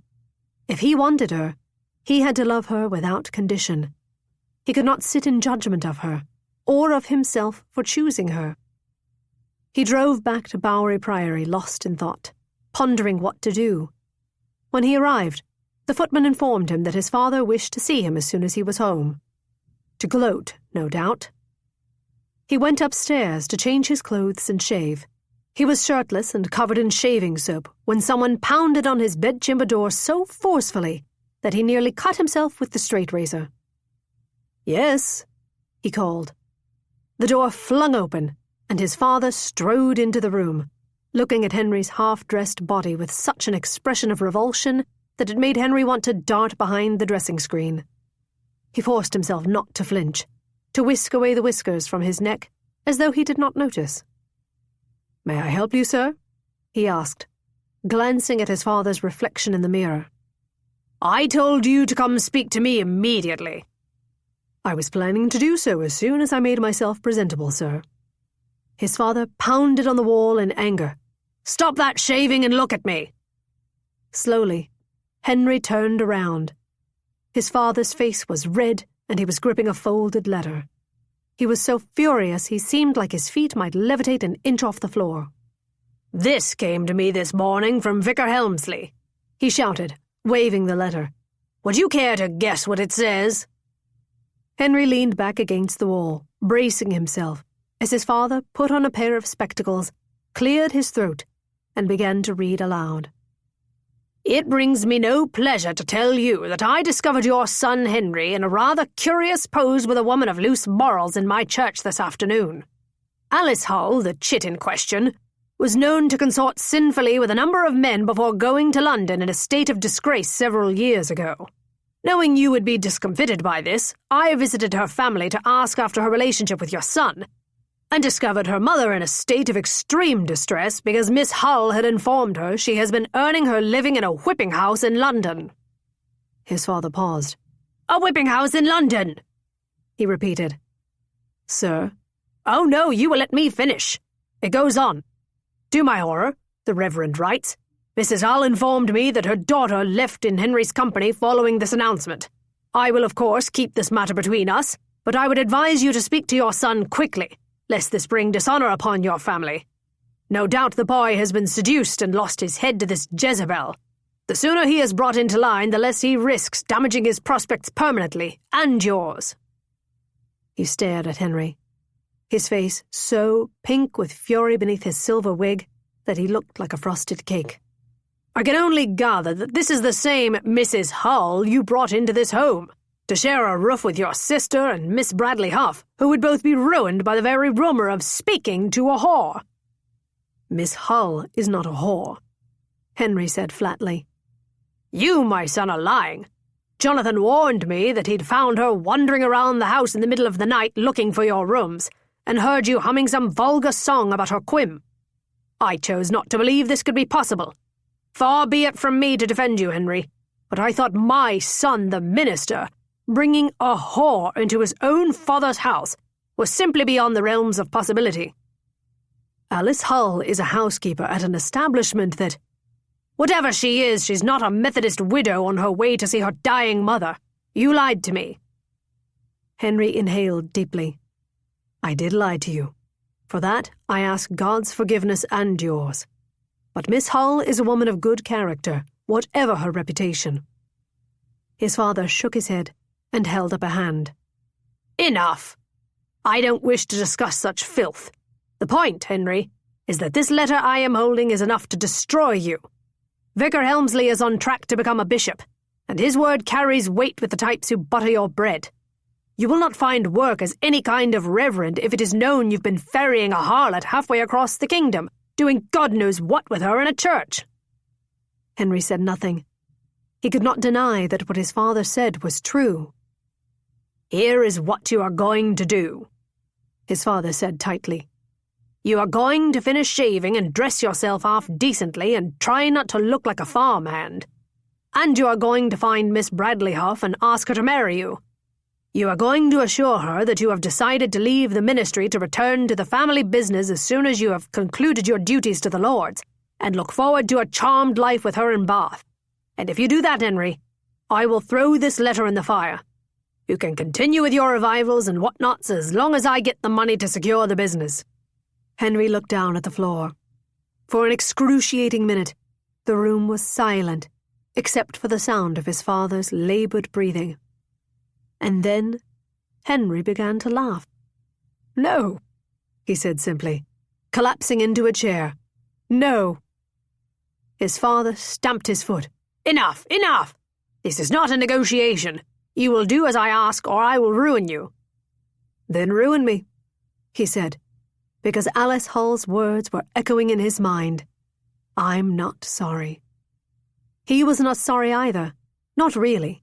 And whether his father went through with this threat or merely said it to coerce him, he did not care. Alice had said if he wanted a woman like her, he'd have to be a different kind of man, and prepare himself for a different kind of life. She'd said she could not ask him to do this, but he could choose it. As he watched his father curse and rage and stomp about, he barely listened. All he saw, watching this display, was how naive his arguments must have seemed to Alice. This was exactly what she'd been afraid of, and it would only be the first of many such reactions. He'd asked her for something that was not possible. He'd done it out of hope, and faith in the Lord's providence, and perhaps blind optimism. But hope and faith and optimism could smooth a life, not make one. The man he'd been could not marry Alice Hull and expect the world to reorder itself to suit his whims. After all, however fervently Henry wanted to wallop his father or Vicar Helmsley or the innkeeper, they behaved exactly the way Henry might if he were in the same position. Had he not done just this many times before? Railed at sinners for their hypocrisy and lack of decency? Embarrassed them before a crowd? And would he not face outrage and calls for an explanation were it known that the author of Saints and Satyrs had married a woman he'd found in a brothel? He'd be a laughingstock. She'd be a target. If he were to subject either of them to that, It must be because he'd thought the arguments through and truly believed them, made certain within himself that shame would not come back to haunt him and corrupt what he felt for her with guilt. Only then could he truly ask her to be with him. She was not the one who had to change. He was. His father was standing quietly, seething. "This is not an idle threat, Henry. I am giving you one final chance to save yourself." "I'm going back to London. You may do whatever you feel you must, with my blessing."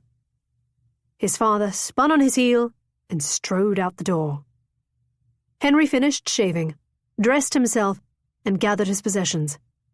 He found his mother and sister in the parlour and explained he had had a disagreement with his father and would have to leave. Both their faces turned pale. His mother cleared her throat. "Your father indicated he expected you to have some happy news about Miss Bradley Huff," she said tentatively. "It seems he's been under a misapprehension. Perhaps you will stay for the christening?" his mother ventured. She bit her lip. "You know he has a temper, Henry, but I'm certain that if—" Henry went up and put his arms around his mother. "I love you, Mamma. I wish that it were different." She squeezed him so hard she hurt his ribs. When she released him, his sister came to him and took his arm. "I'll see you out," she said. She walked beside him to the stables. "Is this about Mrs. Hull?" she asked in a low voice. "I overheard Papa and Jonathan—" "Yes," he said simply, not wanting to hear whatever filth had been said. "She loves you, doesn't she?" She said it as a statement, not a question. He stopped walking. "Pardon?"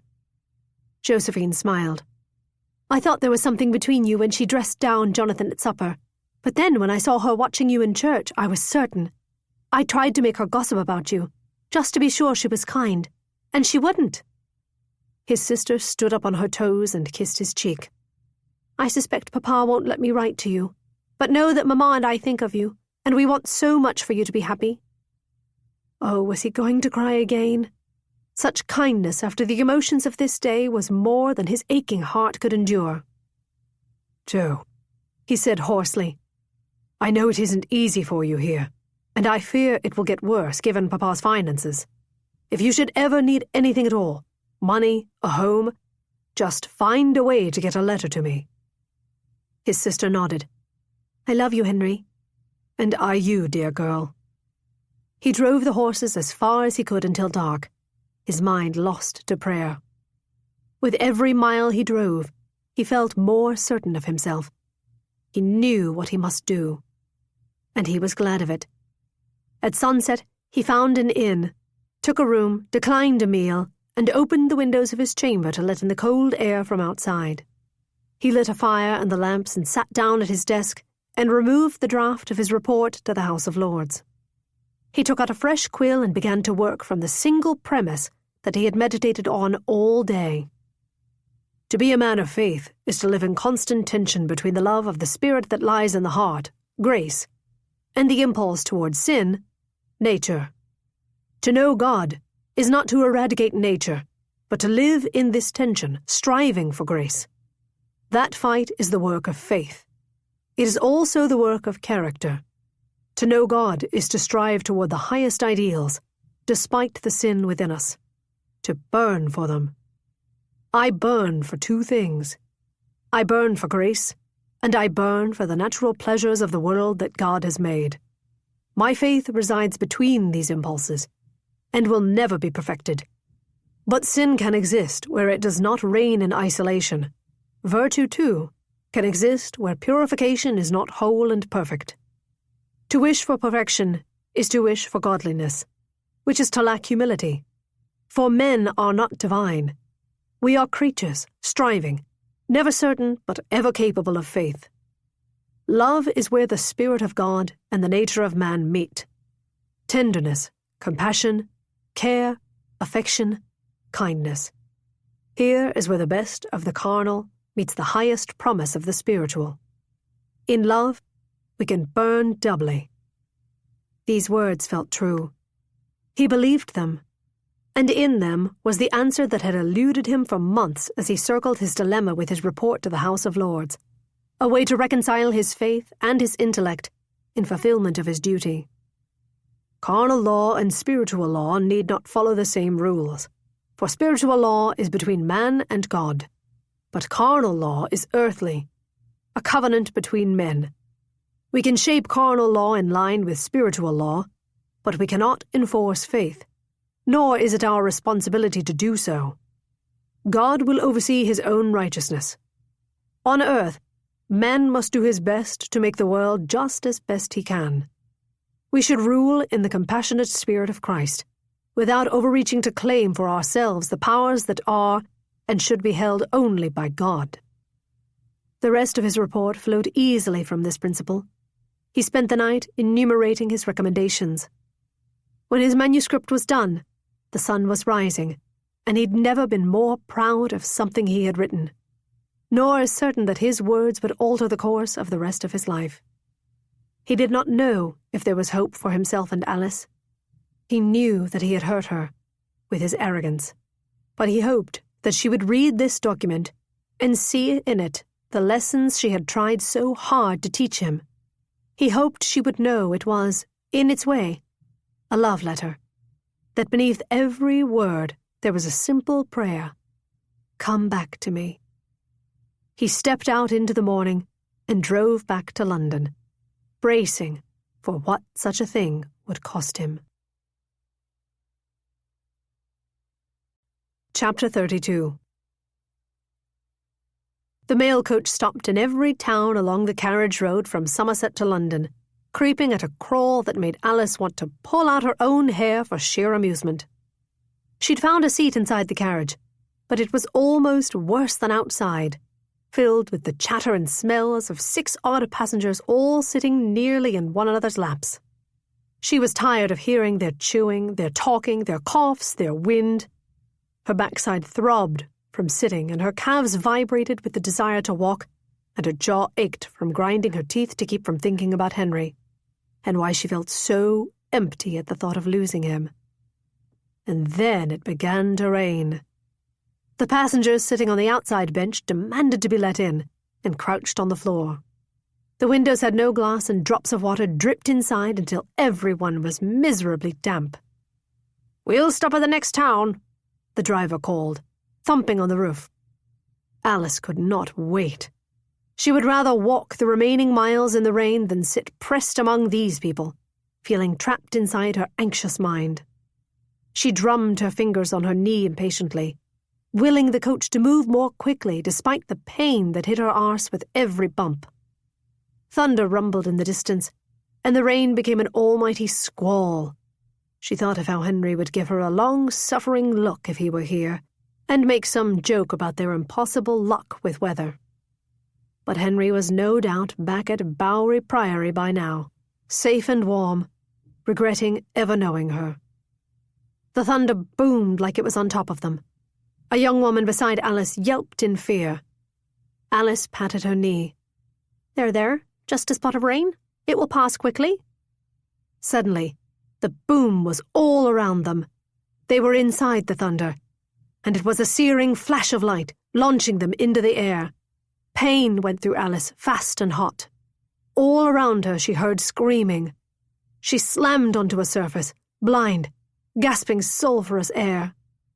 As soon as she smelled the smoke, she was choking on it. Her head was ringing, and her body tingled, and she scrambled in the darkness, coughing, wild with the pain, not knowing where the floor was, trying to find light, to draw a breath. Her arm was trapped against something, and when she tried to free it, she found it was barely connected to her shoulder. She wailed. She was going to die. She was in a carriage, and it was burning, and she was going to die. "Save me," she pleaded to her father's ghost, to the night, to Henry Evesham's God. And then hands were on her ankles, pulling her roughly overboard, and she screamed because her arm came free in a way that was worse than being pinned, and she was thrown onto the cold, wet earth. She gasped, certain no more breath would ever come to her, that this must be the moment when she passed on to the other side. But the air was cold in her burning throat. Rain fell violently down onto her face. She'd never heard of rain in heaven nor in hell, which meant she must still be alive.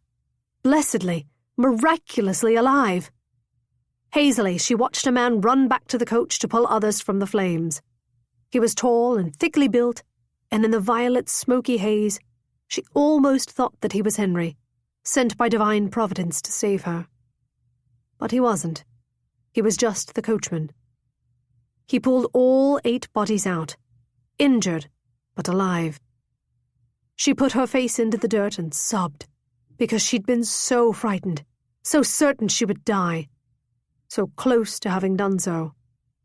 And all she wanted, now that she wasn't dead, was Henry bloody Evesham.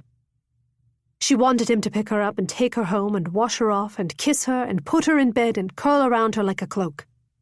She wanted to tell him that she'd been wrong, that life was tenuous and fragile, and that if they could find each other despite the odds, then maybe she'd been too quick to say what was impossible.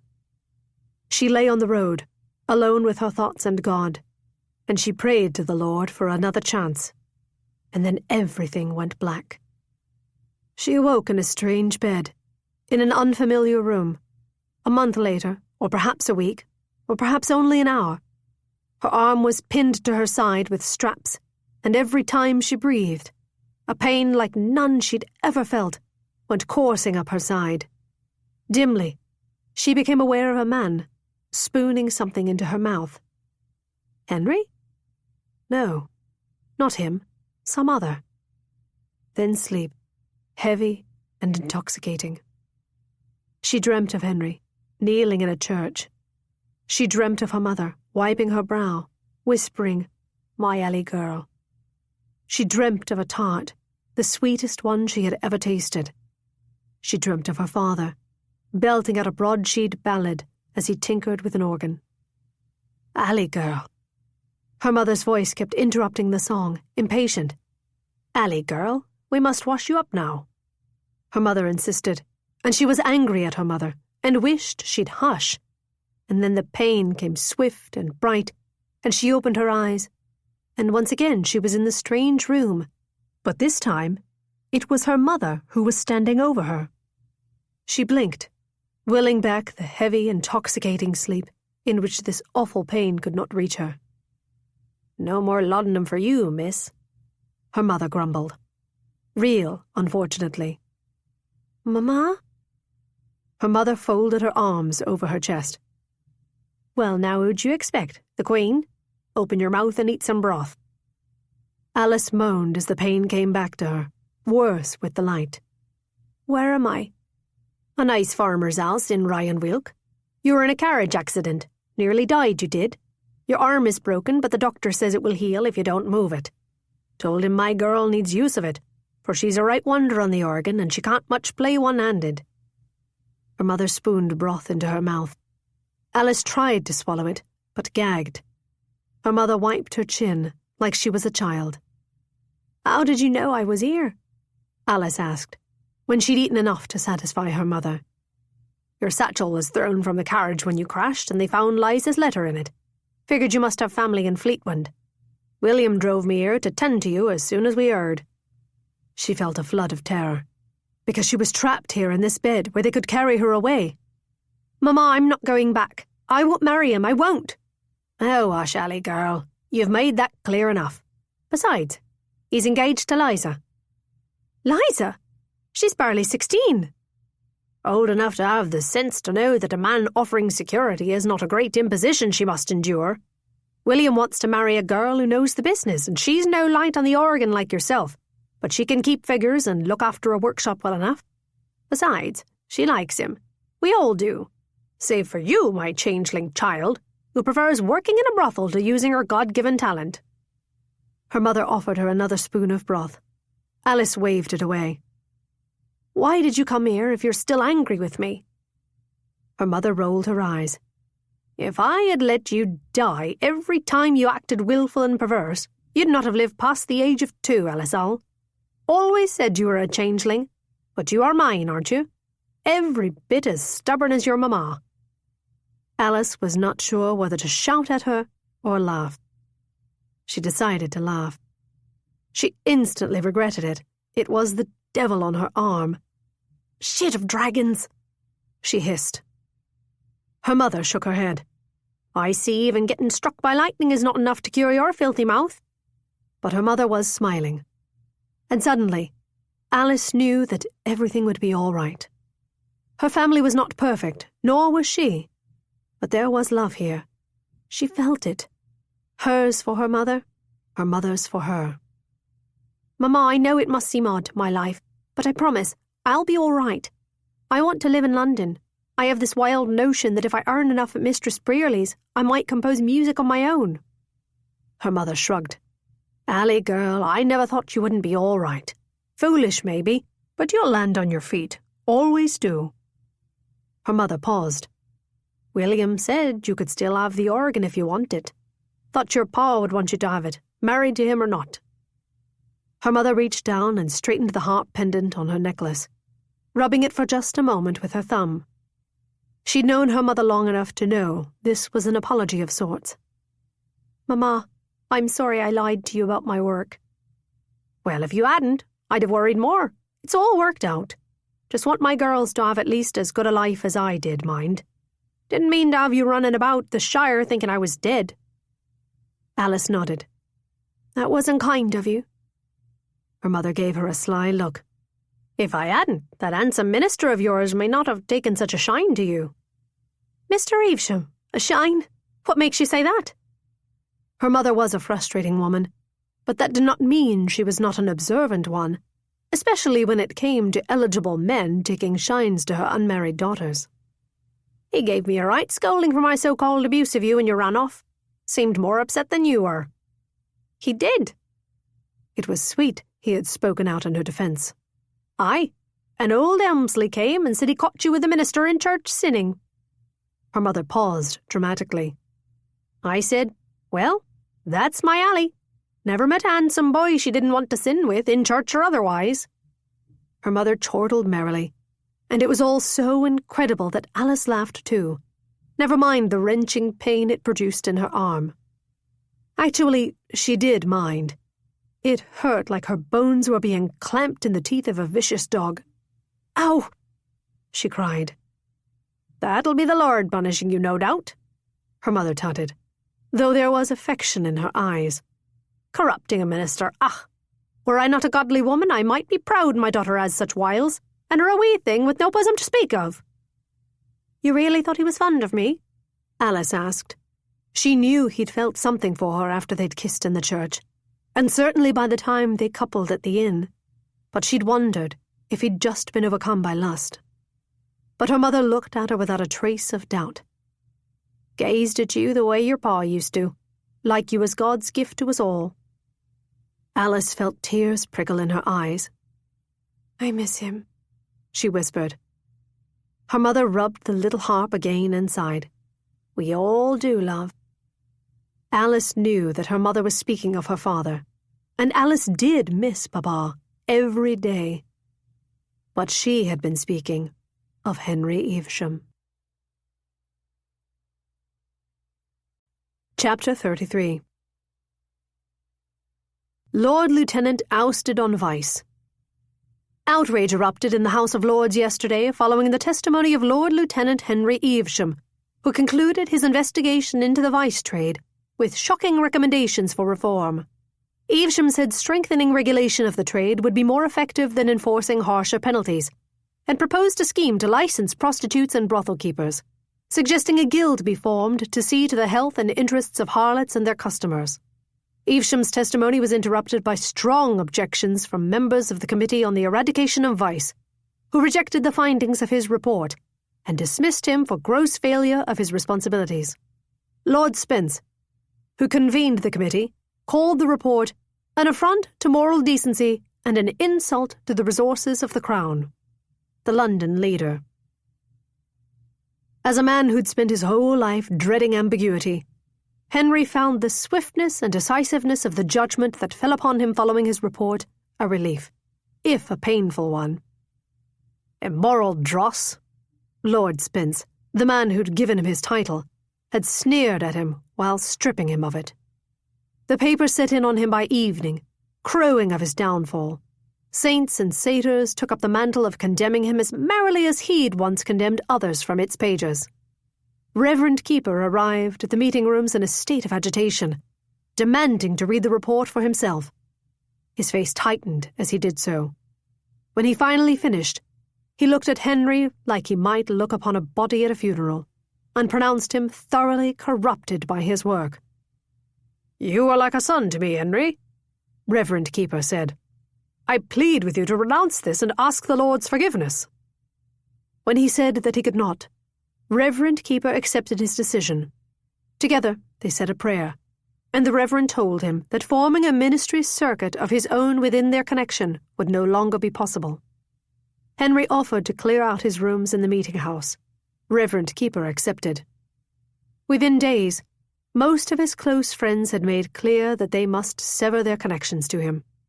The loss of each relationship was like a wall falling down in a house he'd spent a decade building. He understood, of course, though it still hurt. But the only response he truly couldn't bear was the one that never came at all.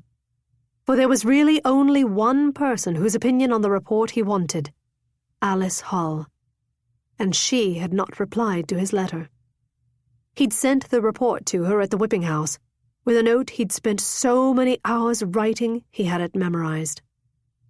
"Dear Alice, when I found myself driving you to Fleetwind, I thought I had been put on your path because God was using me to lead you back to him.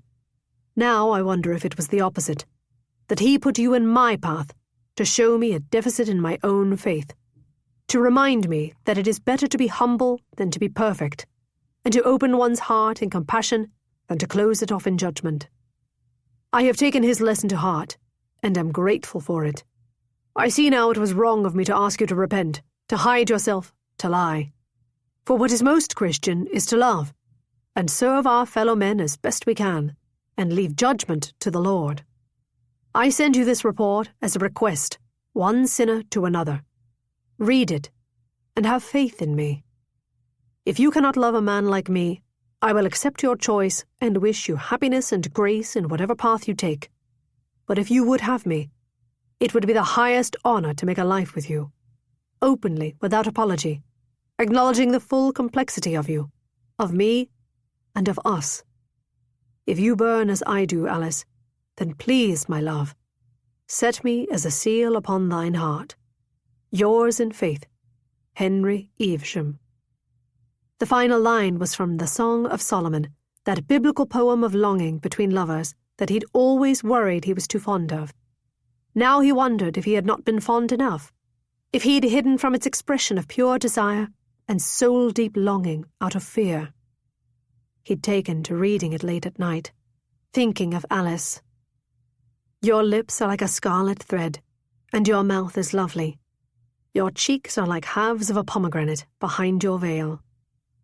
He liked to close his eyes and think of Alice as the woman in the scripture, wrapped in scarlet threads, blissfully eating pomegranate seeds, licking their juice from her lips in sensuous delight. He missed her appetite, the pleasure she took in everything, from the taste of cake to the taste of rain to the taste of his own body. He missed her touch, her laughter, her humming, her lurid, awful cursing. He was determined to give her time, not to rush her and demand she reconsider her position on their future. But it had been a week of silence, and he was beginning to fear no response would come. That the problem had not been his views or hers, that perhaps his love was simply unrequited. And then, one morning, the errand boy from Charlotte Street came by his new lodgings with a parcel wrapped in paper just heavy enough that he knew it must contain a key. It did. But it was not from Alice. Henry, I am writing to commend you on the bravery and compassion of your report. I am saddened that your findings were dismissed, for I know how much good they would have done. I have heard of the consequences you have faced, and wish to say you have a friend in me and my investors, some of whom might be able to be of use to you. To that end, we'd like to host you for supper in my private dining room this Friday night at 9 o'clock. Present this key to be admitted. I hope to see you there and shake your hand. With compliments, Elena Brearley. There was no word of Alice, but nevertheless, he sent back an acceptance with shaking hands. Chapter 34. "Child, we were worried you were dead," Stoker said, when he opened the door of the whipping house and found that it was Alice standing there. He dropped his usual forbidding air and wrapped his arms around her, being careful to avoid the sling covering her arm. "Mistress," he called over his shoulder, "look who has returned." The sound of Elena's measured footsteps coming down the stairs was one of the loveliest bars of music Alice had heard in her entire life. "Alice," Elena murmured, rushing close to inspect her injured arm. "I was worried for you. We all were. Your letter about the accident only arrived yesterday. We had begun to think you would not return to us."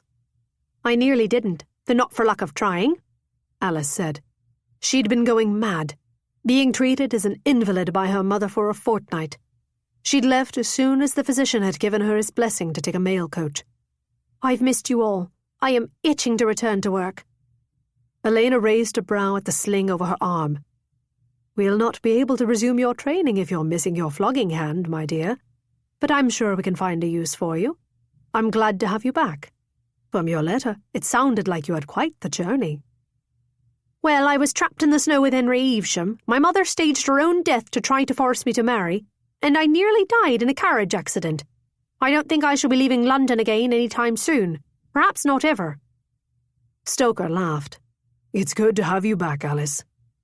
"Yes," Elena said, "and if it is any consolation for your troubles, you must have had an impact on our dear friend Henry." "Oh?" She tried not to reveal by her expression that any mention of Henry's name was like a food that she had been craving for a fortnight. Elena nodded. "Indeed." She stepped over to the small desk in the alcove where they kept the keys and post, and rifled through a pile of letters. "Here. He sent this for you." She held out a thick envelope. "Is that his report? Is it out?" Alice's stomach clenched. She wondered what Henry had decided to do.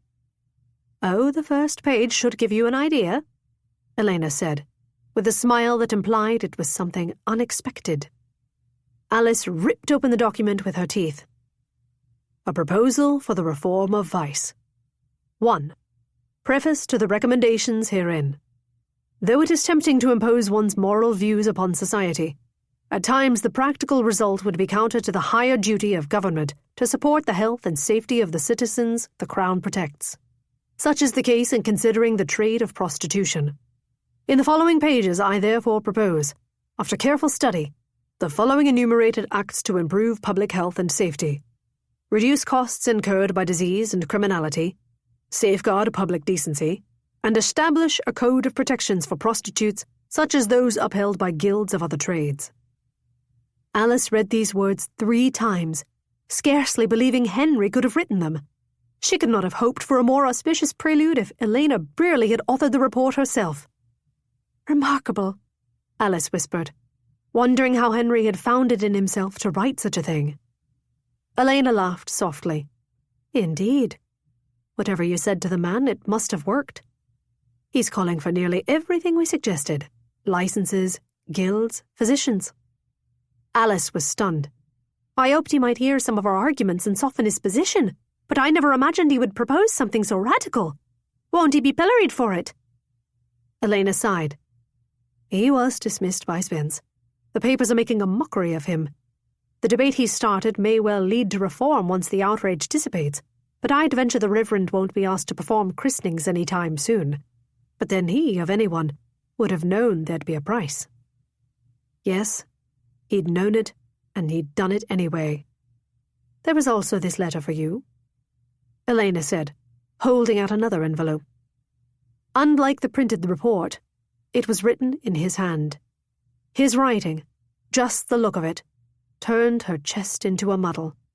She fumbled it open, and the words inside did nothing to ease her. She felt like she was back in the grips of laudanum. She had to sit down on the stairs so she would not fall over. "Oh dear, what does it say?" Elena asked, dropping to her knees in concern as though Alice might be injured. Alice read it again. "It says," she whispered, "If you burn as I do, Alice, then please, my love, set me as a seal upon thine heart." Elena's eyes widened. It must have been quite a carriage ride you had with him. "I need to see him," Alice said. Elena smiled oddly, looking stunned for the first time since Alice had known her. "Well, you're in luck. He's coming to supper this evening."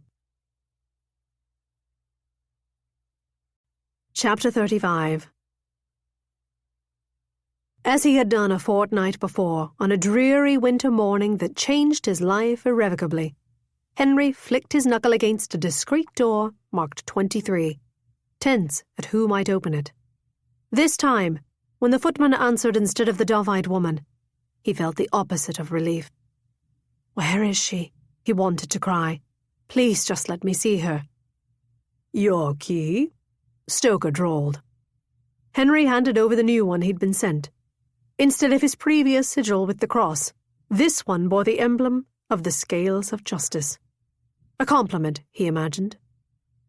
"Mistress Brearley awaits you in her dining room with her guests. I'll show you in," Stoker said. He led Henry past the staircase and into a suite of rooms that had not been part of Alice's tour. They were less austere, more comfortably furnished, and slightly better lit, though they still had a rather dark and brooding quality. The walls were upholstered in black silk, and the tables were adorned with vases of dark tulips, as though the house lived in permanent mourning. "Mistress Brearley's private apartment," Stoker murmured. "The dining room is just this way." As they neared the door, a tiny dog came bolting forward, chased by what at first appeared to be a cloud of pale pink ruffles. The dog landed at Henry's feet and began to bark at him ferociously, as though convinced Henry had come to steal the silver. "Shrimpy!" the ruffles, or rather the woman who was bedecked in them, cried. "Oh, Shrimpy, it is just your old friend, Mr. Evesham. Do behave!" Lady Apthorpe lifted the growling dog into her arms and, with a wink at Henry, showered his ears in kisses. "You remember Shrimpy, of course," she said. "Little devil," Stoker muttered under his breath. Henry did not disagree. The previous Christmas, the benighted creature had become so thoroughly riled during an outdoor nativity pageant at the Apthorpes that he had caused a small child to fall into a pond. A frozen pond, which had required Henry, who had been officiating the festivities, to jump into the icy water and save the little boy. The dog stuck out his tongue with a smile and barked cheerfully under his mother's affection, as though he had no recollection of attempting infanticide. "Charmed to be reacquainted," Henry said. "I'll take Mr. Evesham inside, Stoker," Lady Apthorpe said. Stoker nodded and walked away, with a parting glare at the dog. "Come, come," Lady Constance said, nodding at him to follow her. "Everyone is looking forward to seeing you. We've all read with great relish the delightfully terrible things they're saying about you in the papers." Her eyes twinkled. She and her husband, Lord Apthorpe, had been among the figures vilified in Saints and Satyrs during his tenure as its editor. Oddly enough, the experience had caused the Apthorpes to fall in love, and they now counted Henry as a friend.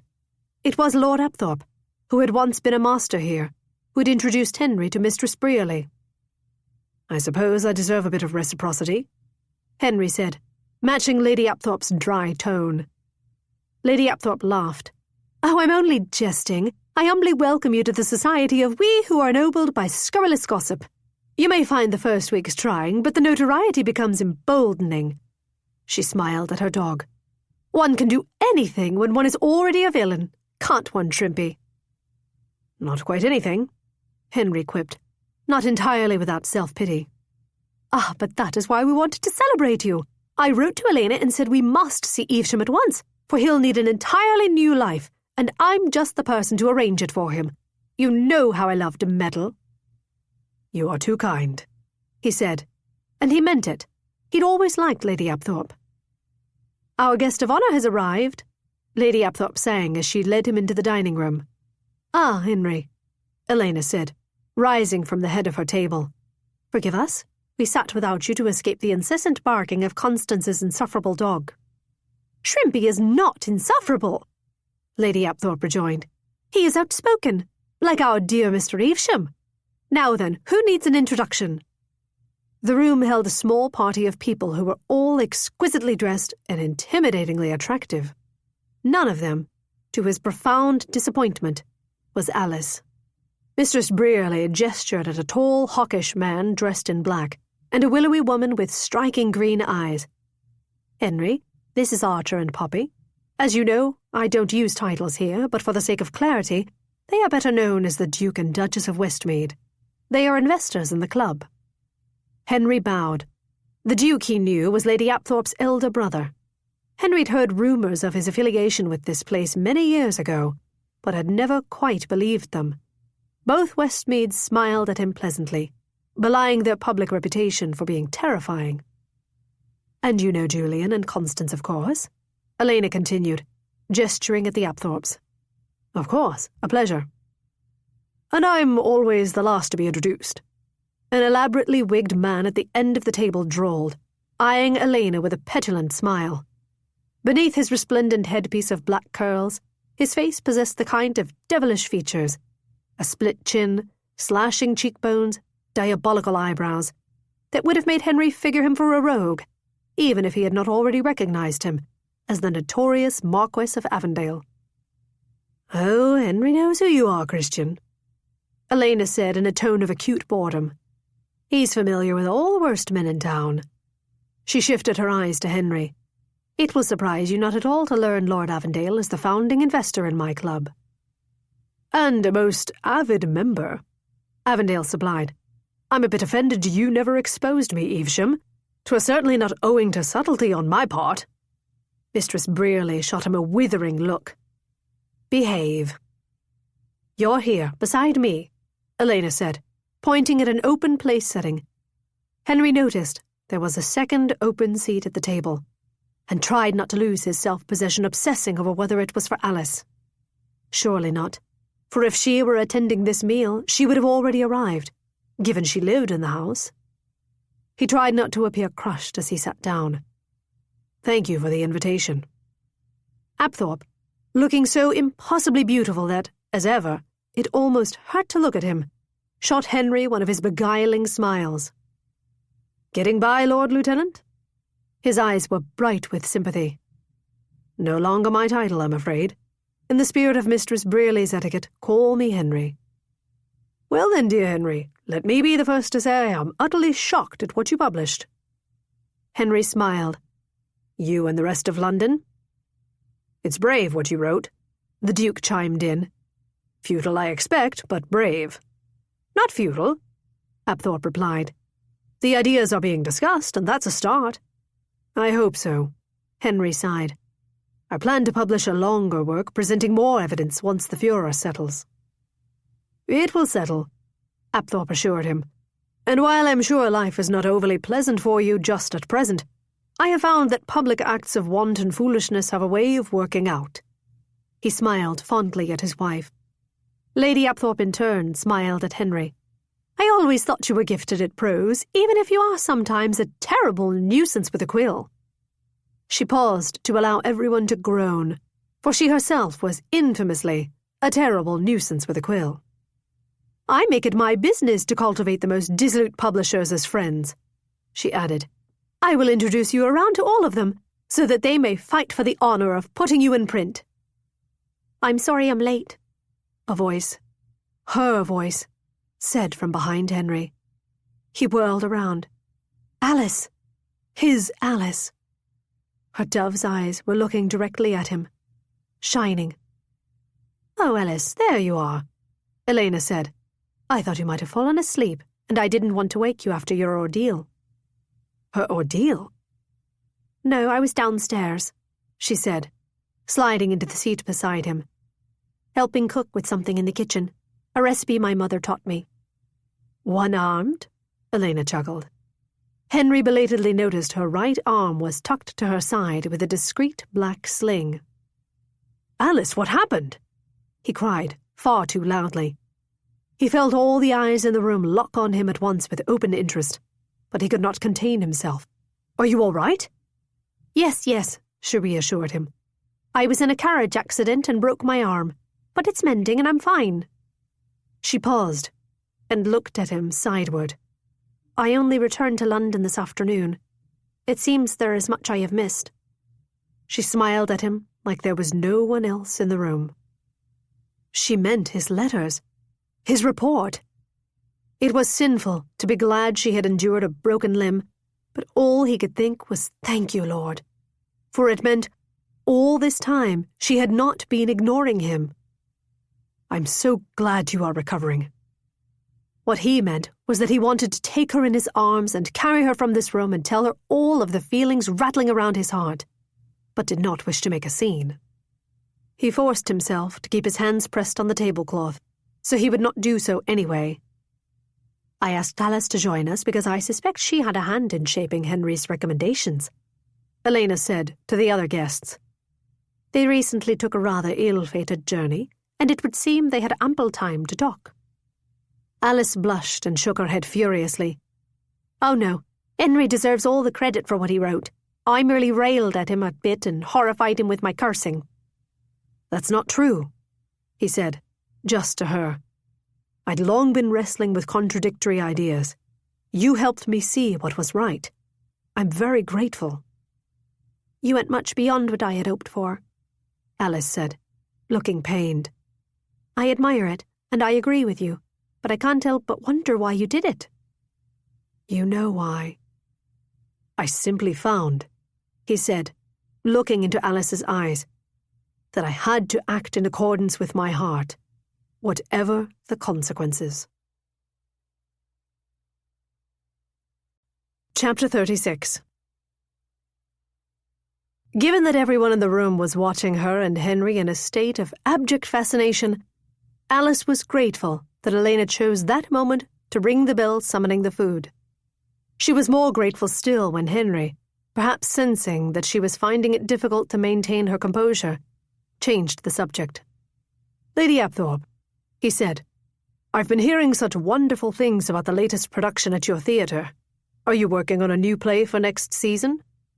"Do call me Constance," she said, "and as it happens, I am working on an opera, or at least the libretto for one, an adaptation of The Taming of the Shrew, except in my version, the one who will be tamed is the man." Avondale arched a brow at Constance. "Kind of you to finally write my biography." "You are far from tamed, judging by what I've been hearing," Constance rejoined. He lodged a tragic look at Elena. "Perhaps, but she'll tame me one day." He did not need to say who the she was. His obsession with Elena, who had for a decade been his whipping governess, and nothing else, despite his attempts at making her his mistress, was legend. Elena took a sip of wine and pretended not to hear him, for leaving him unrequited was a torture for which he paid her handsomely. "When can we expect the opera to debut?" she asked Constance. Constance wrinkled her nose. "Well, I'm still looking for a composer for the music. I'd like to find a woman, but it seems that the lady composers of note are quite trepidatious at the notion of associating with a scandalous person like myself. They must please their more sober-minded patrons." "You should speak to Alice," Henry said. "She's a gifted musician." "She is?" Elena asked. Alice's eyes darted to her plate. It was kind of Henry to say this, but she felt shy claiming her own talent. "Yes," he said. "She plays beautifully, but her compositions are the real marvel. She'd not leave a dry eye in the theatre." Lady Apthorpe looked delighted. "Oh, good! I live to provoke tears. Would you be interested, Alice?" Interested was not the word. It would be the opportunity of her life. But she did not want to promise more than she was certain she could deliver. "I would love the chance, but I don't know many operas. I would need to study the music to be sure I could work with this form." "Come visit me and have a look at my libretto," Constance said. "If it seems we might complement one another, we can take in some operas together for inspiration." Alice glanced at Henry in disbelief. He gave her an encouraging smile. "I would be honoured, thank you." Conversation turned to politics, and Alice scarcely listened. Normally, a chance to dine with such interesting guests would have her hanging on every word. But with Henry beside her, she could barely remember her own name. "Oh, what is that heavenly aroma?" Constance said, inhaling the air, which had begun to smell like cinnamon. A maid, Delilah, came in holding a tray of apple tarts. "Oh, how beautiful," Poppy said, admiring how they'd been shaped into flowers. "Give the cook our compliments." Delilah smiled at Alice. "Alice made these herself. Said she thought the guest of honour would enjoy them." Alice dared to steal a glance at Henry. He turned to her with raw emotion on his face. Oh dear, she had meant for this to be a subtle gesture. She did not wish to embarrass him. "My mother always made them with nuts and oats and butter in the crust. Said it was healthier," she explained, feeling hopelessly shy. "I thought you might find it a nice balance between sweet and savoury." Henry took a bite and closed his eyes.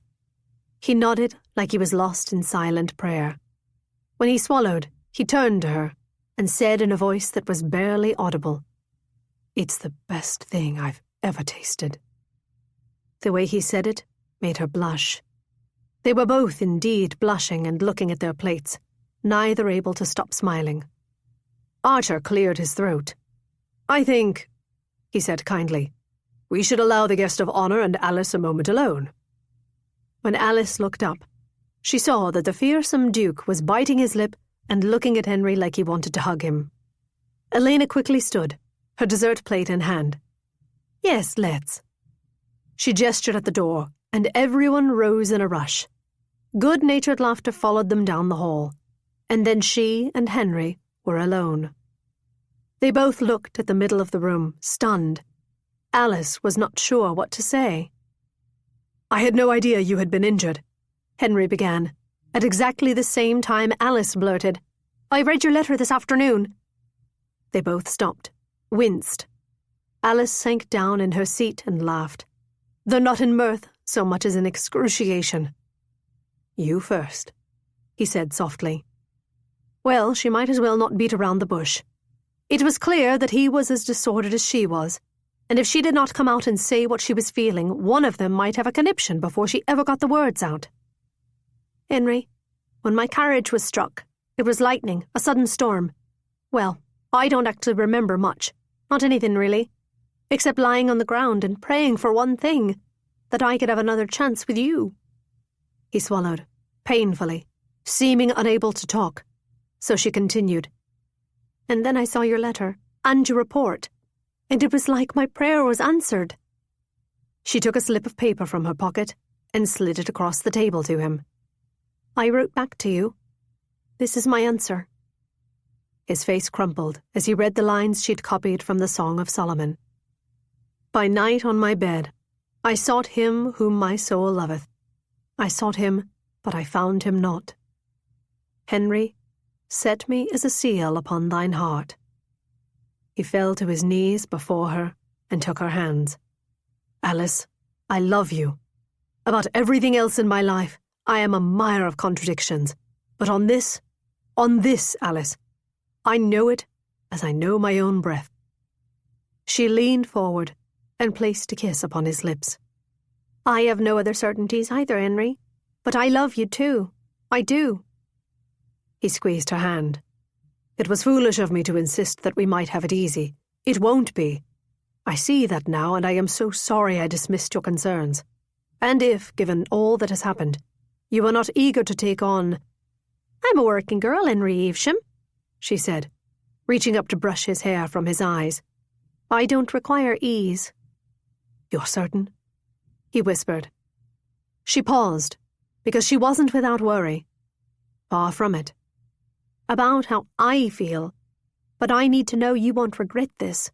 I would hate to let myself become attached to you, only for you to find you want a decent girl." "You are the most decent girl I know." He was sweet, but she was not going to let him ignore her point. "You know what I mean." He nodded, and something crossed his face. "One moment, I want to give you something." He rose and left the room, and she heard him conferring with Stoker. When he returned, he carried his satchel. He reached inside and removed his journal, the one she'd taken. "I've been searching my heart since we parted, Alice. All my thoughts are in this book, I want you to read it, the whole thing, and decide for yourself if you might trust me to be yours." She took the book from him and ran her hand over its soft cover. She loved this book. She'd missed her diarist. "I will read it right away, this very night." "Once you do, write to me, and—" He smiled ruefully. "Please know that I will be in agony awaiting your thoughts." She hugged the journal to her chest. "I shall, I promise." He smiled at her, and his eyes were filled with such yearning that she leaned in toward his lips. He put his hand behind her neck and murmured her name. Their lips met so softly that it was almost nothing at all. But it was enough to leave her shaken. She knew she had to step away, or she would never let him leave here. "Henry, I'm not going to join the others. I need—" She took the book and kissed it. "I need to read this right away." She saw Henry to the drawing room, said her farewells to the guests, and walked in a blind daze up the stairs to her room. She climbed into bed and began to read. When she had finished, she turned back to the first page and read it all over again. He had copied passages from the Bible on female beauty, on men and women lying together, verses exhorting love, and in the margins he had written his own thoughts, each framed as a confession. His notes were not formal, but personal and honest.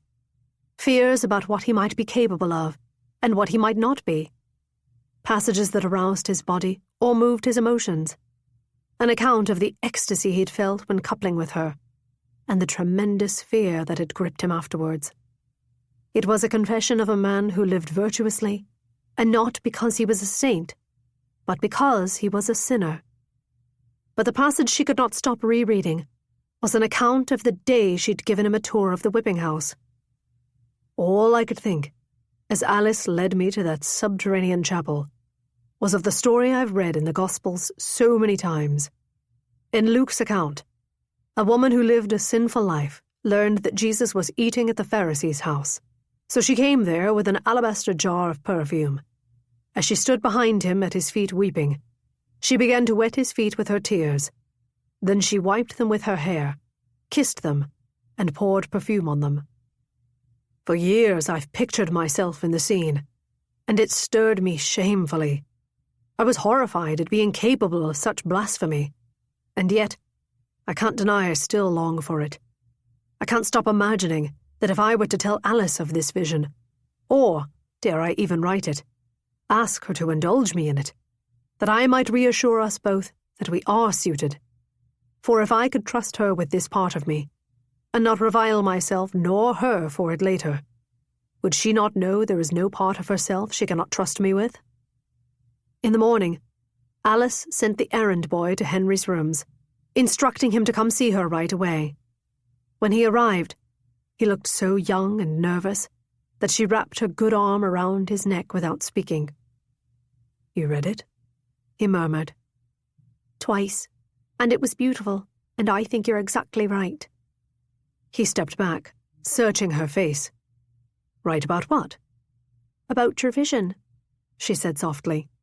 "You want me to bathe and perfume your feet, like the woman in the Gospel." He flushed a bit, but he did not dodge her eye, nor deny that he wanted it. "You would do it?" She smiled. "With pleasure, Henry, if you're certain." "I'm not certain," he admitted. "It's very new to even admit to myself. But I long for it. And if I can accept it, then perhaps, I hope—" She took his hand and squeezed it, because his vulnerability so moved her that she could not look at him without also touching him. "I have bad news," she whispered in his ear. "What is it?" "I'm afraid you will have to wait until I have use of my arm." He stepped back and smiled, looking more like himself. "Good. That will give me time." "Time for what?" He straightened his back, and his confidence returned in full measure. "To court you properly, Miss Hall." Chapter 37. Broken arms healed slowly, sometimes maddeningly slowly, for it protracted the uncertainty and the anticipation between himself and Alice. Sometimes deliciously slowly, for it left time for other things, simpler things that neither of them had ever done before, like visiting bakery shops to find the most perfect apple tart in London, or touring cathedrals to locate the most beautifully toned organ. By day, Henry spent his hours turning his account of London streets into a book, but in the evenings, he met Alice at Lady Constance's theatre. Some evenings he went on to the opera with Alice and the Apthorpes, and he delighted in watching Alice listen intently, jotting down ideas in her notebook, or whispering ideas to Constance about the work they were creating. Some nights, they strolled about through London's pleasure gardens, singing broadsheet ballads to each other. On Sundays, he persuaded her to attend the new worship group he'd started, where she began arranging hymns. And at night, he dreamed of her. When his dreams were sweet, he woke up smiling, and when his dreams were wicked, he did not deny himself the pleasure of them. He wrote them down and sent them to Alice in letters addressed to Mistress Hull. After one such morning, his note came back with a reply in her hand. "Mistress Hull has set your appointment for tomorrow at 10 o'clock in the morning." He knew exactly what this meant. That night, he barely slept. When he arrived on Charlotte Street the following day, Alice greeted him at the door. She was wearing her formal receiving dress, and the sling was nowhere to be found. "Mistress Hull," he said, bowing. She led him into a small room and made him sit, while she stood. Her face was stern. "Now then, you've come to me for a session. Tell me what it is you'd like." He hesitated, unsure what to say, as he'd never bought the services of a whore. Her face softened, and she used her normal speaking voice. "Henry, are you sure you want to do this?" He was. He nodded. "If I seem uncertain, it is because I have rarely allowed myself to do something I have wanted so dearly in my entire life." Something changed in her eyes. Her expression was soft, calm, understanding. It was the face he once used when his congregants confessed their sins and worries. She came and put 2 hands on his head. "You are safe with me, Henry. Safe." Her gentle touch gave him a measure of comfort, enough to say exactly what he wanted. She asked questions on several details he had not thought of: the temperature he preferred for the water, what she should wear, whether he wanted more touched than just his feet. It was strange to be asked such intimate questions in such a brisk, efficient way. Alice finally nodded, satisfied she knew the full measure of his fantasy, and the limits of it. "Stoker is waiting outside. He will take you downstairs," she said. "When I meet you there, I shall be the woman from your fantasy, and you shall be the weary traveller. If you find you want to stop, you need only address me as Alice, and that will be a signal to pause our session." He followed Stoker through the quiet house to the room that had once haunted his dreams. It was exactly as he remembered it, except the scent of incense was stronger, and a chair had been placed at the centre of the room in front of the altar, surrounded by candles. A knock sounded at the door, and then Alice reappeared. No, not Alice. Mistress Hull. She carried a wooden pail of water that gave off a fragrant steam and set it before the chair. Her hair was covered with a black veil, as he'd requested, and it made him instantly excited, despite his nerves. She turned to him and bowed low, like a servant. "You must be so tired from your travels," she said softly. "I want you to be comfortable. Can I help you with your coat?" She moved behind him and pressed her fingers to his sleeve. Awareness rippled through him. It had been weeks since he had felt her touch, for he had asked her to honor his celibacy until he'd reassured them both that they could be together, without doubts or guilt darkening the intimacy. But this did not mean he hadn't longed for her. Looking at her now, he felt he'd never burned so hot and bright. "Sit down," she said, gesturing to the chair. "Let me ease your weariness." She knelt at his feet and slowly, very slowly, untied the laces of his boots. He watched every movement of her fingers, felt each tiny change in the pressure of the leather around his shins and ankles. Sliding his feet out of those shoes was one of the most pleasant sensations of his life. He closed his eyes as she rubbed her hand over the outline of his toes above his stockings. "Oh, your feet must ache," she said. "You've travelled so far." Her voice was sweet, feminine, a coo. Nothing like the way that Alice talked, and even less like Mistress Hull. She was the maid, who only wished to serve him. She was good at this, at reading beneath what he'd told her to the truth of the desire. For now he understood what had made him want this. He wanted to be loved and tended and nurtured for his goodness. It was his highest fantasy. She moved her fingertips up to his calves and untied the stays beneath his breeches to release his stockings. He could scarcely breathe. Her hands were bare, and he liked the feeling of them on his legs. "Place your feet inside this tub, so I can wash away your troubles." He did, and the water was so warm, and her hands on his toes and soles and ankles were so soft, so soft. She smiled up at him from beneath her lashes. "Does that feel good?" she whispered. He nodded. It felt like mercy. It felt like love. She picked up a small gold cup filled with a liquid and poured it into the water. The faint fragrance he had smelled before grew stronger, filling the room with the scent of lavender and something spicier he couldn't place. He squeezed the arm of the chair and closed his eyes. Between the warm water at his feet and the lovely smell and the pressure of Alice's fingers lightly kneading his ankles, he wanted to moan with appreciation. She stopped, and he heard her hands come out of the water, and he opened his eyes. She was lifting the veil up over her head. She looked directly into his eyes and dropped it to the floor. And then she began to remove the pins that held her plaited hair in a knot at the back of her head. A long, dark braid fell down over her breasts. She unfurled the braid, letting strands of hair fall in waves around her. He was transfixed by how she looked. He wanted this. He wanted this so much. She took a phial from her pocket and removed the cork. She poured a scented oil into her hand, then massaged it into her tresses as he watched. He had to close his eyes again, because she looked so beautiful, so erotic, that if he watched her surrounded by all that loose, luxurious hair, he'd always loved long hair, dreamed of having a wife whose hair he could brush in the evenings, this would be over far too soon.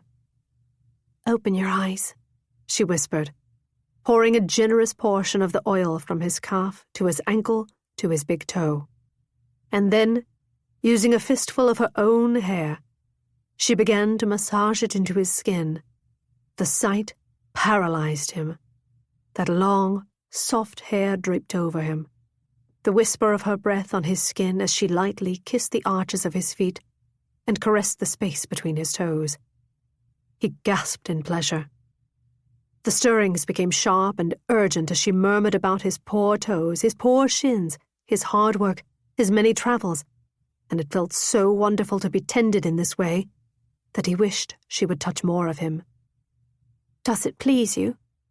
"Oh, God help me, but it does." "Yes," he gasped out. He could feel his cock rising against the fabric of his shirt, dripping now at the sight of her, and the tenderness and care she'd given him. "Would you like me to bathe you?" She was asking if he wanted more, and he did. He did. "Please," he whispered. She took his hand and led him from the room into another one he'd seen, the bathing room, dark and hot and filled with steam. The tub was full of scented water, and there were more phials and soft cloths piled all around it. He was utterly still as she undressed him. Each whisper of her skin on his lit him like he was a lamp. With every garment that she dropped upon the floor, he felt more nude, more open, like he was being born anew, beneath her touch, baptized into something he'd never known before, but craved. Neither of them spoke as she led him to the tub, He sank down and watched her as she dipped her hair into the water and bathed his neck and shoulders, then his chest, his back. She moved to his feet and washed his legs and thighs. All that was left was his belly and his cock, which was so hard, so aching, it was nearly painful. She teased his belly, moving slowly lower, so her hair brushed along his hip bones. His muscles rippled at the delicate sensation, and his cock jutted from the water. She met his eye, a question in her expression. "How might I soothe you?" she whispered. He knew she was offering to relieve his desire, but he wanted something different. "Will you sing to me?" Her eyes widened, and then she smiled, and the smile was his lover's smile, Alice's smile. She took his hands in hers and began to croon a song he'd never heard. "Oft have I vowed to love no one, but when I think on thee, I have no power for to give o'er, thy captive I must be. So many looks and graces dwells between these lips and eyes, that whosoe'er sees thy face must once be made a prize." As she sang, she began to run her hands lightly over his body, swirling the water around him. "Oft have I viewed thy comely parts, from head unto the toe, which makes me fry in Cupid's flames, the truth of all is so. For when I lie upon my bed, in hopes to take my rest, I cannot sleep to think on thee, whom eye and heart love best." Her eyes were shining down at him as she sang those final lines. Dove's eyes, Alice's eyes, his Alice's eyes. "Shall I wash more of you?" she asked, moving her hands toward his painfully swollen arousal. "Yes, but not yet, my love." He took her hands in his and kissed them. "Alice, I don't want to make love again until you are my wife. It's a vow I made to God that is important to me." She gave him a cockeyed smile that was thoroughly Alice's. "As you wish, Reverend. I can burn as long as you desire." He stared at her. "Does that mean you will marry me?" She laughed softly. "This was for you, Henry. For me, I would have married you a month ago." He paused, an idea forming in his mind. What about tonight? Chapter 38. Elena was in a session, so Alice simply wrote her a note. Ran off to marry the minister. She and Henry left the whipping house hand in hand, Alice carrying a single bag, and Henry nothing but the coat on his back. They hailed a hackney to a stable, where Henry rented a coach and team. "Where are you taking me?" she asked, snuggling up beside him. "Gretna Green?" "Somewhere better," Henry said enigmatically. "I wonder how long it will take until an axle breaks or we are stranded in a hailstorm or beset by highwaymen," Alice mused, as he took the road heading south toward the coast. "I'd like to see a highwayman try to get the better of you," he said, grinning. "Certainly you could outcurse him." "Bloody be fucked right I could." Henry groaned, which pleased her very much.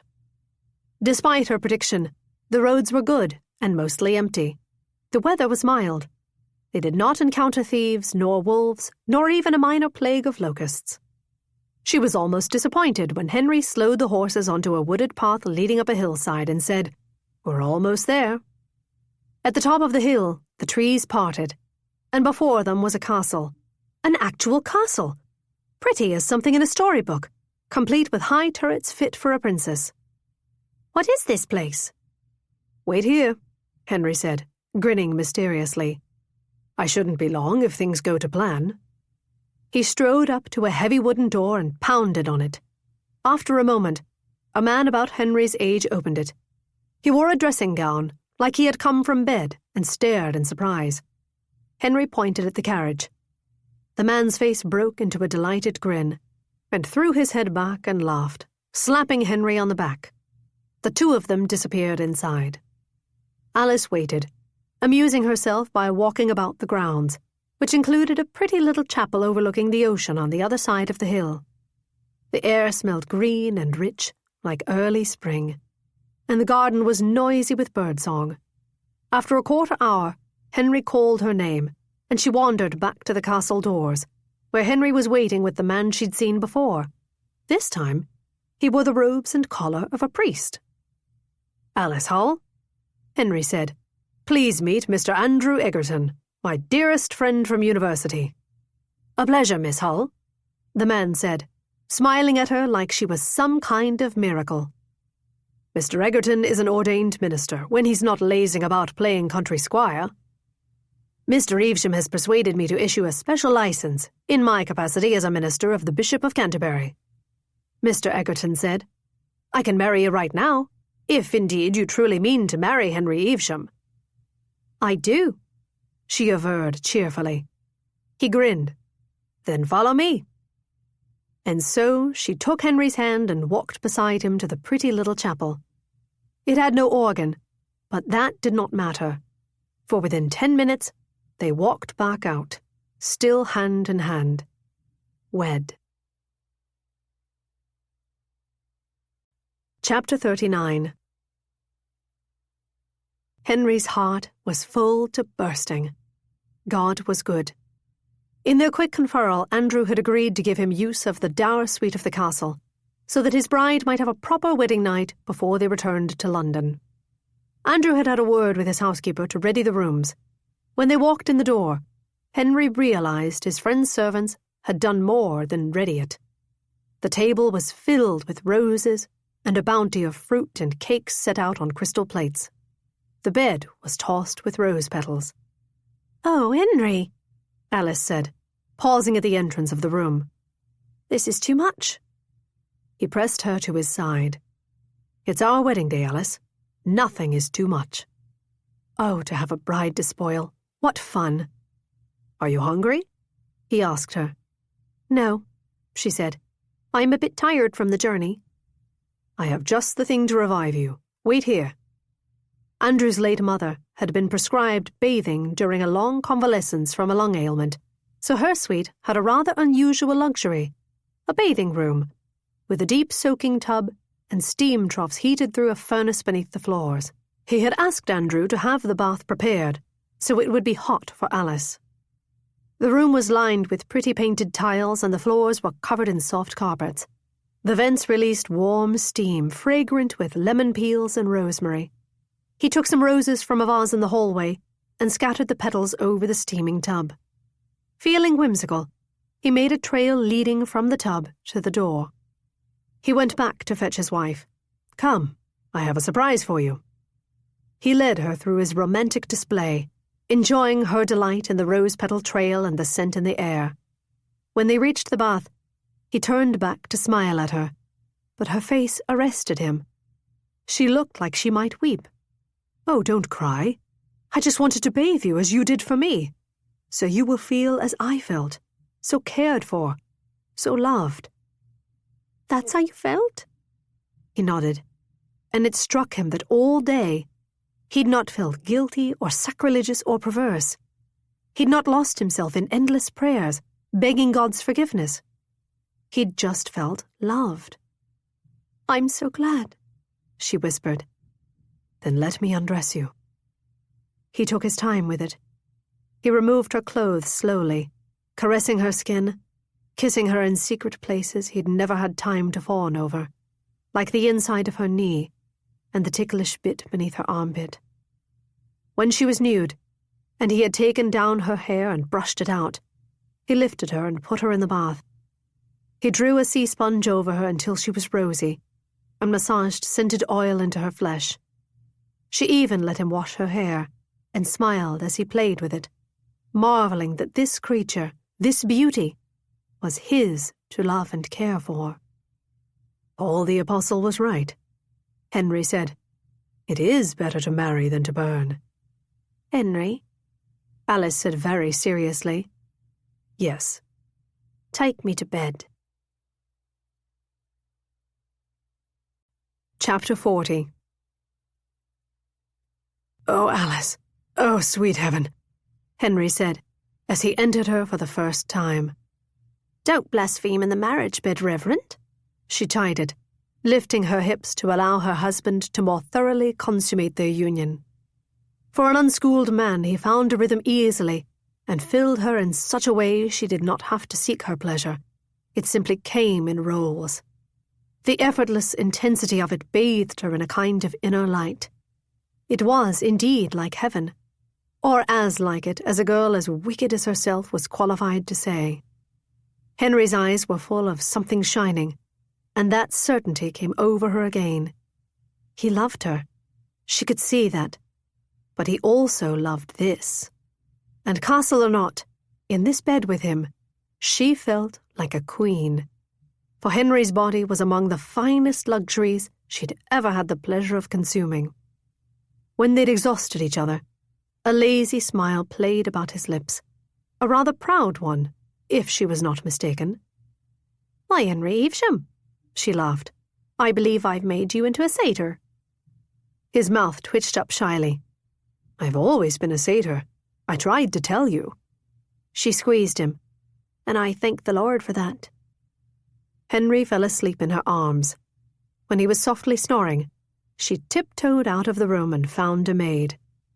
"I wonder if I could ask the housekeeper for a request upon breakfast?" "Of course, Mrs. Evesham." "An apple tart, with lots of cream and caramel, for my husband." She went back into the bed and snuggled up beside Henry. "Thank you," she whispered. Perhaps she was thanking her husband. Perhaps she was thanking God. The only certainty was that it was a kind of prayer. The end. This has been a Listen Up Audiobooks production of The Lord I Left, Secrets of Charlotte Street, Book 3. Written by Scarlett Peckham. Narrated by Holly Chandler. Recorded by Terrell Grant. Post-production by Listen Up Audiobooks. Executive producer Chris Fogg. Producer Greg Cooler. Copyright 2020 by Scarlett Peckham. Production copyright 2020 Listen Up Audiobooks.